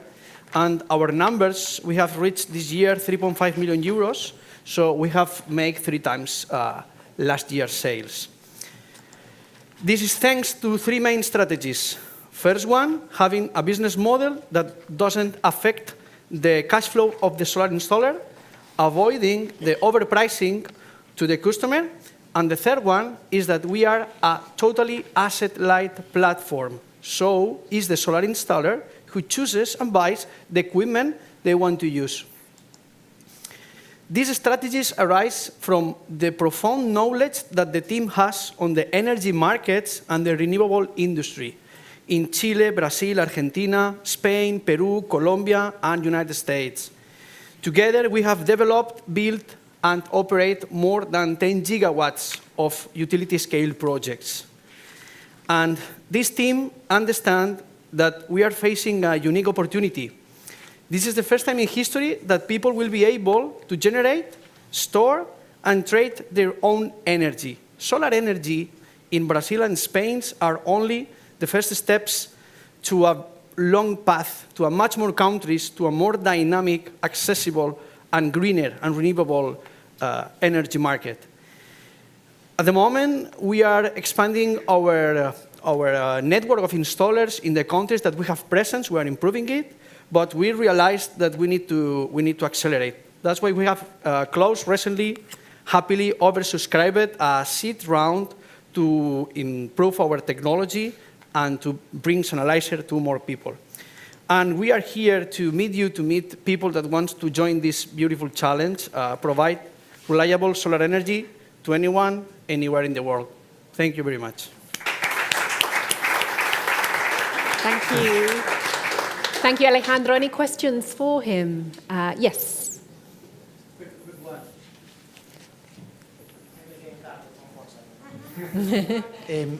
Which is your business model? You charge a flat fee for your customer to do the benchmark of the cost, or you charge a fee over a higher price? How it works? At the moment, we are charging a success fee to the installer once the project is sold, is installed. This is that we are making at the moment, so we are looking for more services to the customer, such as insurance, financing, monitoring, O&M, etc. So at the moment, this is our business model.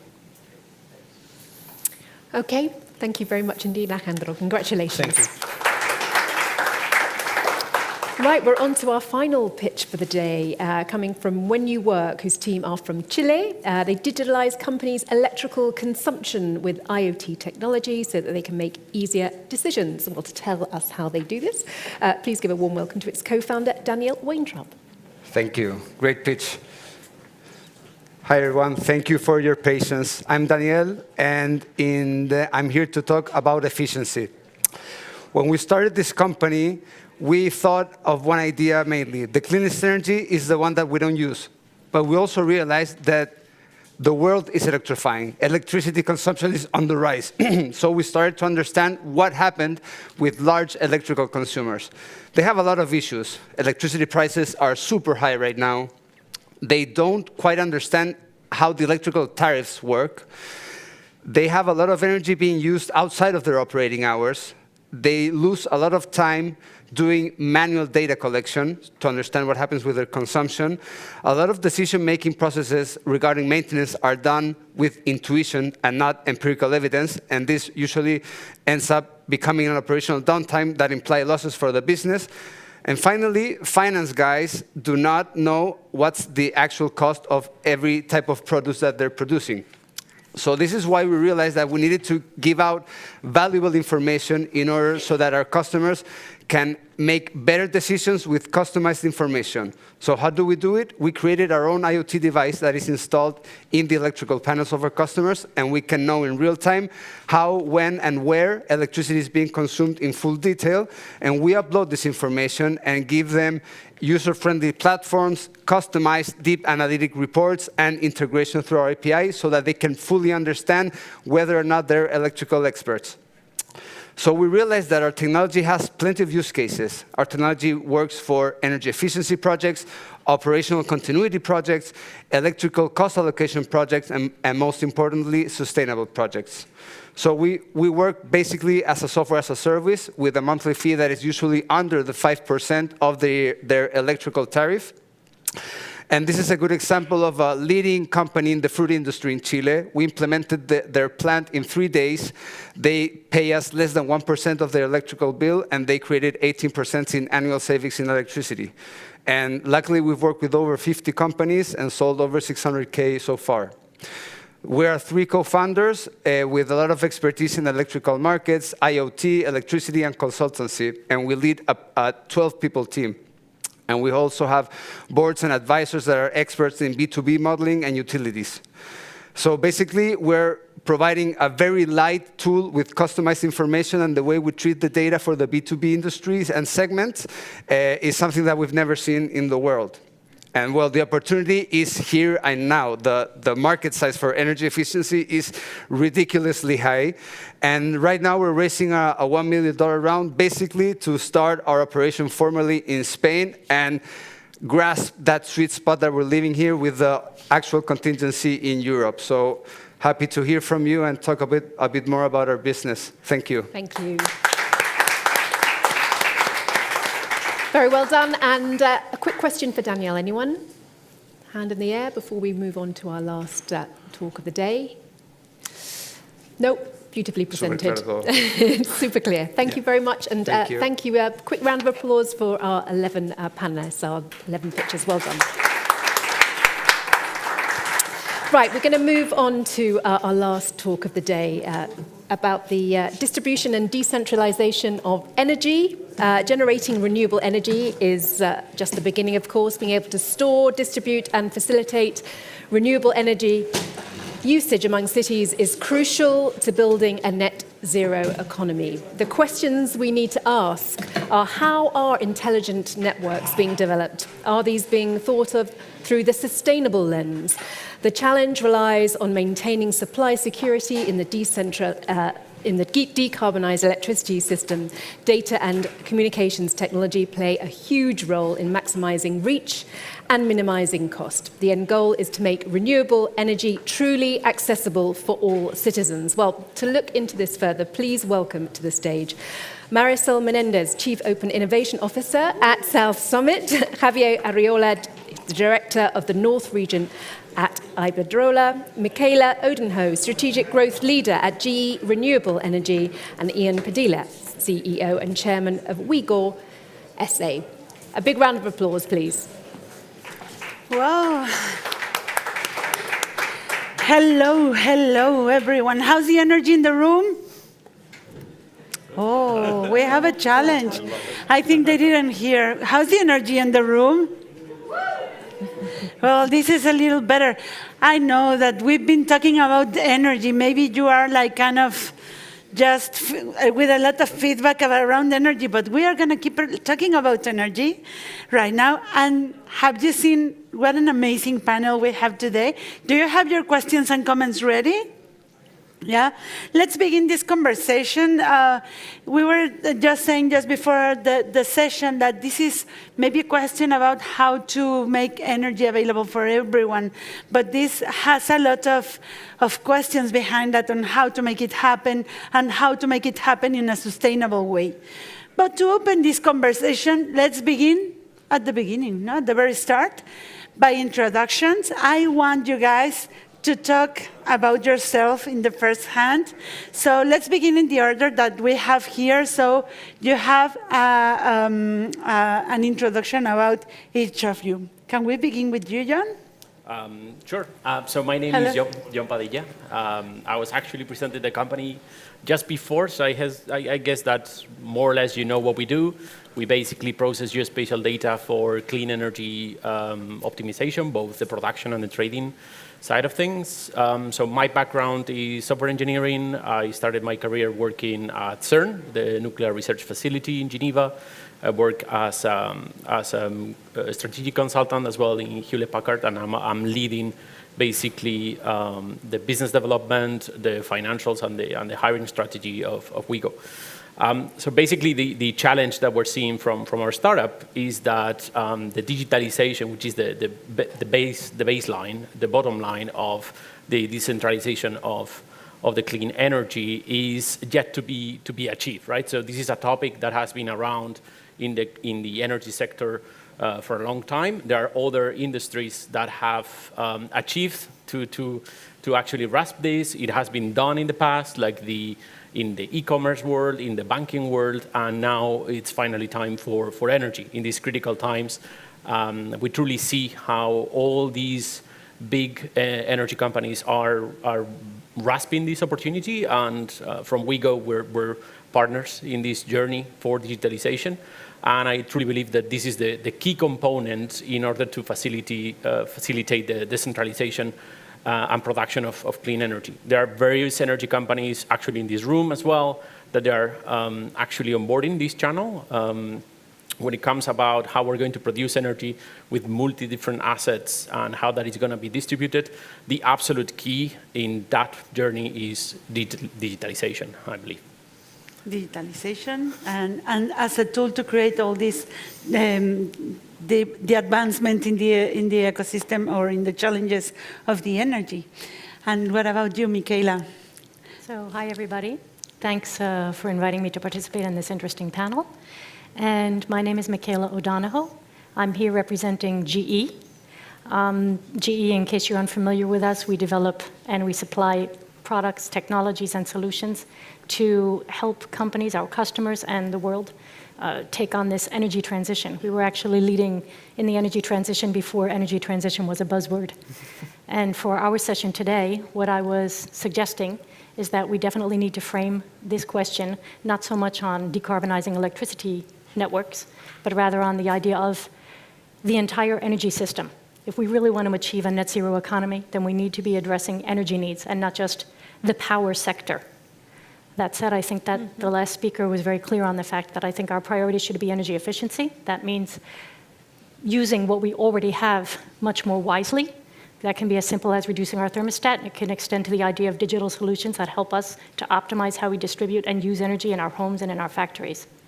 I think definitely, and it's not just because I'm at GE, that we need to electrify as much energy demand as possible. But when I say as possible, that means whenever it is reliable, sustainable, and affordable. And I think that this means that we're going to be talking about greater interconnectivity, development of microgrid solutions, so you can have production and use of electricity locally, with the possibility of connecting to the grid or working independently of the grid. And I think that the key to this is going to be understanding that when we're talking about energy transition for a net zero economy, we need to be talking about our electricity grids, our gas pipelines, and also our digital grid. These three need to be working together. And in order to achieve that, what we're going to need is a system that rewards flexibility and also storage. And then hopefully we'll build a world that actually works. Oh, wow. I really like the main ideas about thinking about this as a system, not only like the specific elements and the interaction among them, and then the challenges that we have in each of the pieces, no? Which I think Iberdrola also is transversal in this perspective of the challenges. Well, tell us about you, please, Javier. Okay, so good afternoon, everyone. Again, my name is Javier Arriola, representing Iberdrola today. Probably well known for most of you. My background is on telecoms, and I already have some years in the company, so I kind of had different positions, but related what we are doing, what we are talking today. So I led the smart grid transformation of the company globally. I led the technical services for network businesses, and right now I run the operations in this area. And I will link with your message because, again, we will all agree on the challenges that we are suffering from the energy sector. Know that all of us as citizens and companies are suffering the tremendous challenges that we have in Europe. No? And so we clearly see that we need to move from an energy system that is still very much based on fossil fuel consumption. Still 80% of the energy is coming from fossil fuel, and we have to move into a change in the paradigm. No? And we think the electricity of the economy is a solution for all of that, because we will be able to deal with the climate change issue, which is a big issue on the table, but we will start dealing with the extremely high dependency in Europe from foreign countries, and some of these are difficult countries. So by electrifying the system, it will be a solution for that, and we also believe it will be a good opportunity in terms of creating new businesses, in terms of innovation, and in terms of creating new, employees. So this is a very positive scheme. Having said that, we need, and again you mentioned that, we need more renewable energy, we need a different type of networks, and we need more storage capacity. And I think that the good news is that today we have the technology is ready, we have the skills to do that, and we have the money to do that. So one of the key concerns from my company is if we have the right governance model and the right, frameworks in order to attract all the investment that we need for that. So we will see that in the next 10 years we will be developing a massively renewable energy. Technology is amazing. You know that in the last 10 years, I don't know if we take solar panels as an example, cost reductions went down by 80%, capacity increased 4 times, so the technology is very ready. Offshore wind is improving a lot. So we think that the landscape is very clear. In Europe, we need to develop like 750 gigawatts of new capacity. This is about 10 times the capacity that we have as of today in Spain. So it is a massive capacity, and we need to invest like 600 billion euros. So it is a lot of money that will go in there. So that's one of the drivers. The next one is, and you also, Michaela, you mentioned that, about the networks. So the electricity networks are no longer as they were in the past, as they were designed. So it is a tremendous technological challenge and transformation happening. It's about integration of renewables. It's about flexibility in order to manage all the demand from consumption to production, and it's about reliability of the networks. And then you mentioned storage. That's the third driver. So it's a huge amount of money that will have to be invested there. But again, having said that and taking into consideration the dependency of Europe in importing fossil fuels, so the economics and the rationality comes quite easily. So this is kind of the environment that we will be working on. So this is so interesting because in this introduction, so many keywords were presented, no? And here, well, I think that it always happens with energy being so transversal and so connected. So we have the ecosystem perspective or the systemic view. We have the business side of it and how to connect all the different elements. We have the technology. And there are many players in the ecosystem. And now I propose that we open the round of questions and the conversation with you guys, because this is when the thing gets really interesting by having the inputs. I have a little bird telling me that we have Octopus Energy in our network. I think we have Roberto or Shimo. I don't know, do you want guys to give your perspective about the distribution of energy and what's the role of your own company or about these challenges that we were talking about before? Yes, sure. Wait for the mic. Hi, everybody. Thank you very much for these sessions. My name is Chimo. I'm from Octopus Energy. And we firmly believe in the decentralization of the energy. And we firmly believe in the self-consumption as a solution for the challenge that we're facing. I would like to ask, what's, in your opinion, the main roadblocks that we're facing in the challenge that we have in order to decentralize the energy? So you say focusing in the decentralization aspect of it. Do you want to jump in? What are the main challenges that we face? Sure. So again, I could mention two things. So first one of them, again, it's from a regulation perspective in how we can facilitate that. I would agree with you. We truly believe in decentralization models. And so this will be happening, but still we see a lot of roadblocks in terms of the regulation, how the regulated part of the business will deal with that. So that's one of the challenges. And the other one is about the network. So, we designed the network for a one-way direction coming from the very big assets, generation assets into the cities, and this is changing. But again, it is an issue of adapting the network. So the technology is there. So it's a way of making that happen and making sure there is a reasonable framework in order to invest the money that we need to do that. So it's a matter maybe of infrastructure of the network, but also about technology or other elements? So for me, something that we have seen, I have sort of an example of the limits of this. We're working with a very, very unique country, which is New Zealand. It's an island where there is a lot of hydropower, but when hydropower is not working, we need to go back to burning coal because that's the only plan B, right? Again, it's an island, so we need to get boats with a lot of coal, put in a thermal power plant. That's the only plan B.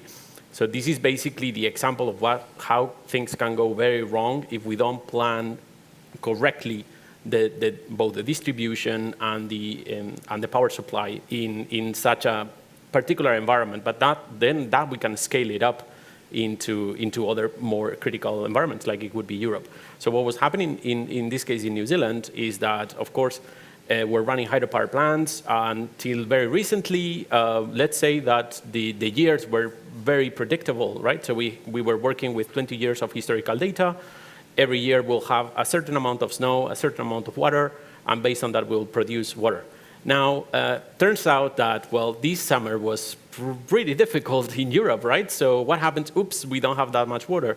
And that creates a huge problem that we need to fix. So this, again, coming back to how technology can enable sort of this, both solving this decentralization of energy and climate resilience, it can help us into better predicting these way before that actually happens. So in our case, what we're doing is that we're helping them building countrywide models so they can understand when they are going low, how they need to rethink and basically re-strategize their energy production. Because obviously, well, it's good to have a lot of hydropower, but maybe you need to invest way more in offshore wind, in solar, so that you have a mix of energy production that sort of covers you up when these sort of climate anomalies are happening. And surprise, they are about to come and way worse than they have been. The challenge. Technology is key here. I think, do we have any questions from the audience, comments, participations? Thanks. This is Carlos Rey from Foresight. I have a question for Javier, and don't take it, please, as a challenge, but when it comes that maybe you at your home, you put some solar panels, there is a lot of challenges, to get the license to sell the energy. You are a period of time that you sell by free, and in the end, the utility pays you less than the price you need to pay to consume energy. I appreciate the fact of regulation that needs to improve, but also companies like yours or the utilities in Spain, how you can support or how you're promoting consumers to become producers. I mean, so the question is complex in terms that Iberdrola have different parts in the business, not? And as I said, I represent the regulated one. And as I said, it is our role to simply connect and allow the joining the energy into the network. So in that sense, we are absolutely neutral, and we consider, as we said, that as it was mentioned earlier, that's part of the model. So again, we will follow the regulation, and as I said before, it's just an issue of the regulation getting mature enough about the processes. But we are working with most of the different communities and with the different people in order to make sure that all the roadblocks are liberated. As a network business, we are working on that. So having said that, there is the liberalized part of the Iberdrola, and in that sense, we are creating some new products in order to make sure that our customers, that we can offer some smart products for our customers so they can better use all their energy needs. And it comes in terms of, I don't know, smart mobility or smart heating, or even some solutions for this kind of communities, no? So again, on the network business, our role is to make sure a good access to the networks according to the regulation, and on the customer business is just to produce all the products that we need, the customers will need. And indeed, this kind of communities is part of the services that we are offering. I think we've mentioned so far, like many times, and I'm Marisol Menendez. I never introduced myself, and I enjoy talking about ecosystems and open innovation, which is my thing. And we've mentioned so many times so far the word community, transversality, infrastructure, ecosystem. And I think that many of these challenges that we are asking about are not solved just by one silo or one connection. I know that in GE, you are also creating a lot of solutions or collaborations with others because of your own transversality that is per your nature, no? Do you have any stories to tell about that or connected to the issue that we are talking about? Yeah, so I can certainly, I've introduced GE, but I didn't actually introduce myself, and my role at GE is strategy and business development. So my role is typically to be involved in strategy and business development in early phases of the business. And a lot of the time, what I find that I'm doing again and again in different businesses across GE is connecting the dots. Because what we have at GE is a lot of really, really amazing experts in their areas of expertise and technology. And maybe not so frequently are we understanding how we can make all of this interconnect. And the idea of interconnection is absolutely key in this future energy transition. So we will have, as you've mentioned, collaboration. So I have actually some colleagues here in the room, and we discovered at lunchtime that they were already working at an innovation lab with Iberdrola that Iberdrola has set up to talk about smart grids. I absolutely admire Octopus Energy and everything that Octopus is doing, especially in the UK, especially with smart consumers who are really interested, because we have to be honest. This is the electricity system and the energy system, right? In the end, everybody wants to flip the switch and know that they have electricity that is working, and it definitely should be as cheap as possible. That is the reality we're working with, right? So I know that you have a very specific customer segment, which is very forward-thinking, and I admire what you're doing because of that, because you're giving back to the customer control of thinking about do I flip the switch or don't I flip the switch? You know, to go down to the most basic analogy. And that's where collaboration comes in. We need to be collaborating with the end user. You know, as I said before, make better use of what we already have. We need to be collaborating with the grid operators. So that is, you know, that is Iberdrola in some places, that is other grid operators in other places, because what we find is that sometimes we need to be cooperating also with the regulators, because we find that we have solutions. I have solutions in-house at GE for smart digital systems, for more energy efficiency, hardware, software. And what we may find, you know, we can build out a wind farm, but if I build a wind farm and then I can't transmit that electricity, then what do I do with it, right?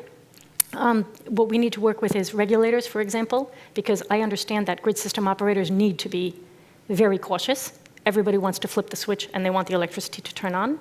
But we have software solutions that allow us to integrate renewables into the grid, and it's not a problem.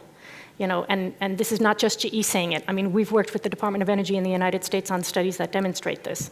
You can use software in order to use, actually, solar has a very quick, you know, frequency response time. We need to be working with customers like Iberdrola. So, and we need to be working with the ecosystem because there are constantly new solutions that are coming up. And I said I have a lot of amazing experts, but we can always find new ideas. And we need to figure out how to make it all work together, which is what my role is at GE, right? Bringing all those experts together for solutions.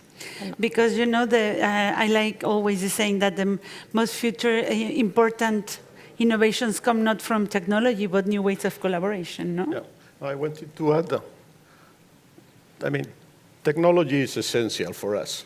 There are not many technologies, but we are a very engineering-focused company, and there are a few technologies that we have to master. And this is a key value, in my opinion.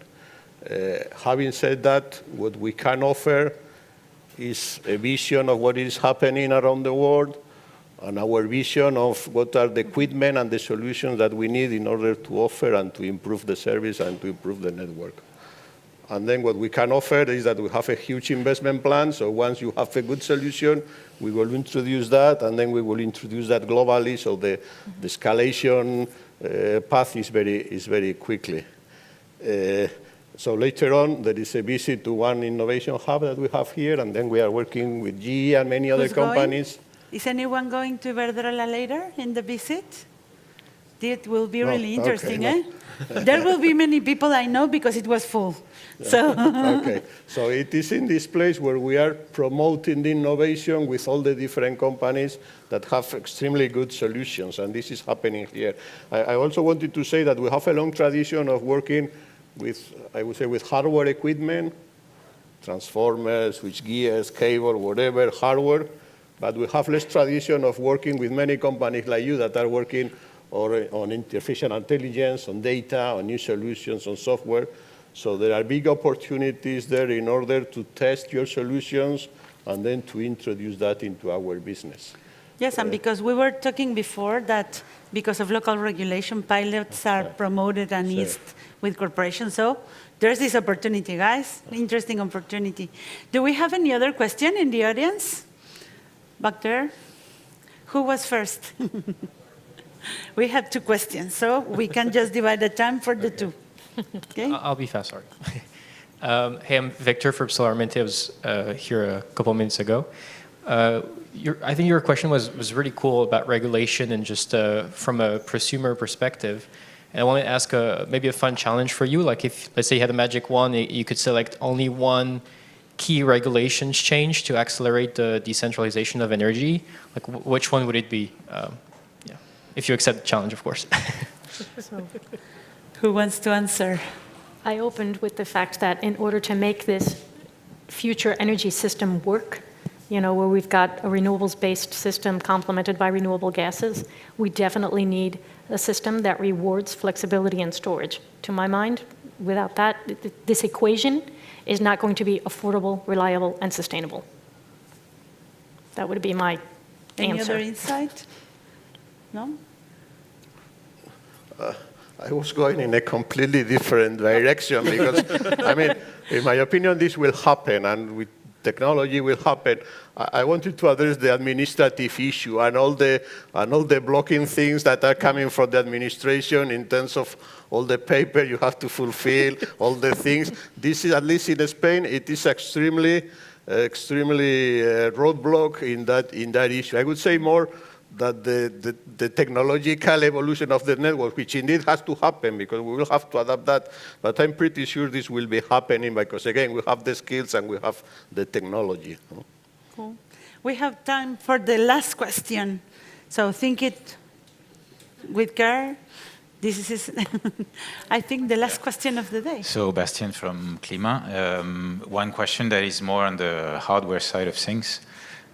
So yes, storage can solve part of it, software can solve part of it, etc. But ultimately, we will need to upgrade cables and things like that, right? Because we're saying, okay, 20% of the energy mix is electricity, and then the rest is 80% is still fuel, etc. So we can play with the headroom we have, right? We can increase the efficiencies, but at some point we need more cables potentially. So one question to you guys: how do you see that happening? And then probably also back to the regulation and the administration and the paperwork. How many kilometers of new transmission line have been started in the last years in Europe? How many medium voltage lines have been started in Europe?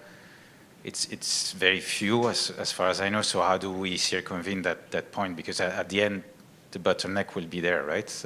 Once we installed some solution at more local level, we will still have to move more megawatts from one point to another. And how we circumvent that? Any ideas on that, or it's just regulation, or tech also? Well, I would say yesterday we presented our strategic plan for the next 3 years, from 2023 to 2025. And the number that we're presenting is that we are going to invest 47 billion euros worldwide. Around 57% of that is going into network business. And the rest is going basically to renewables. So again, I agree. So the grid is old, I would say. We are going to invest a lot to refurbish the network and to create new links. So yeah, right now in many countries, it is happening here, it is happening in UK also, is that we have lack of capacity in some connections. The investment that we need is extremely high, so we will have to balance, I would say, new copper and new wires, but also with some flexibility mechanisms in order to make sure that we find the right balance between investment and time of use. But a lot of money is going into the network. We have 1 minute left. Do you want to give a final idea, wrap-up idea, Michaela? 30 seconds. Well, I'd like to thank you again for the opportunity to participate and the audience for participating with us.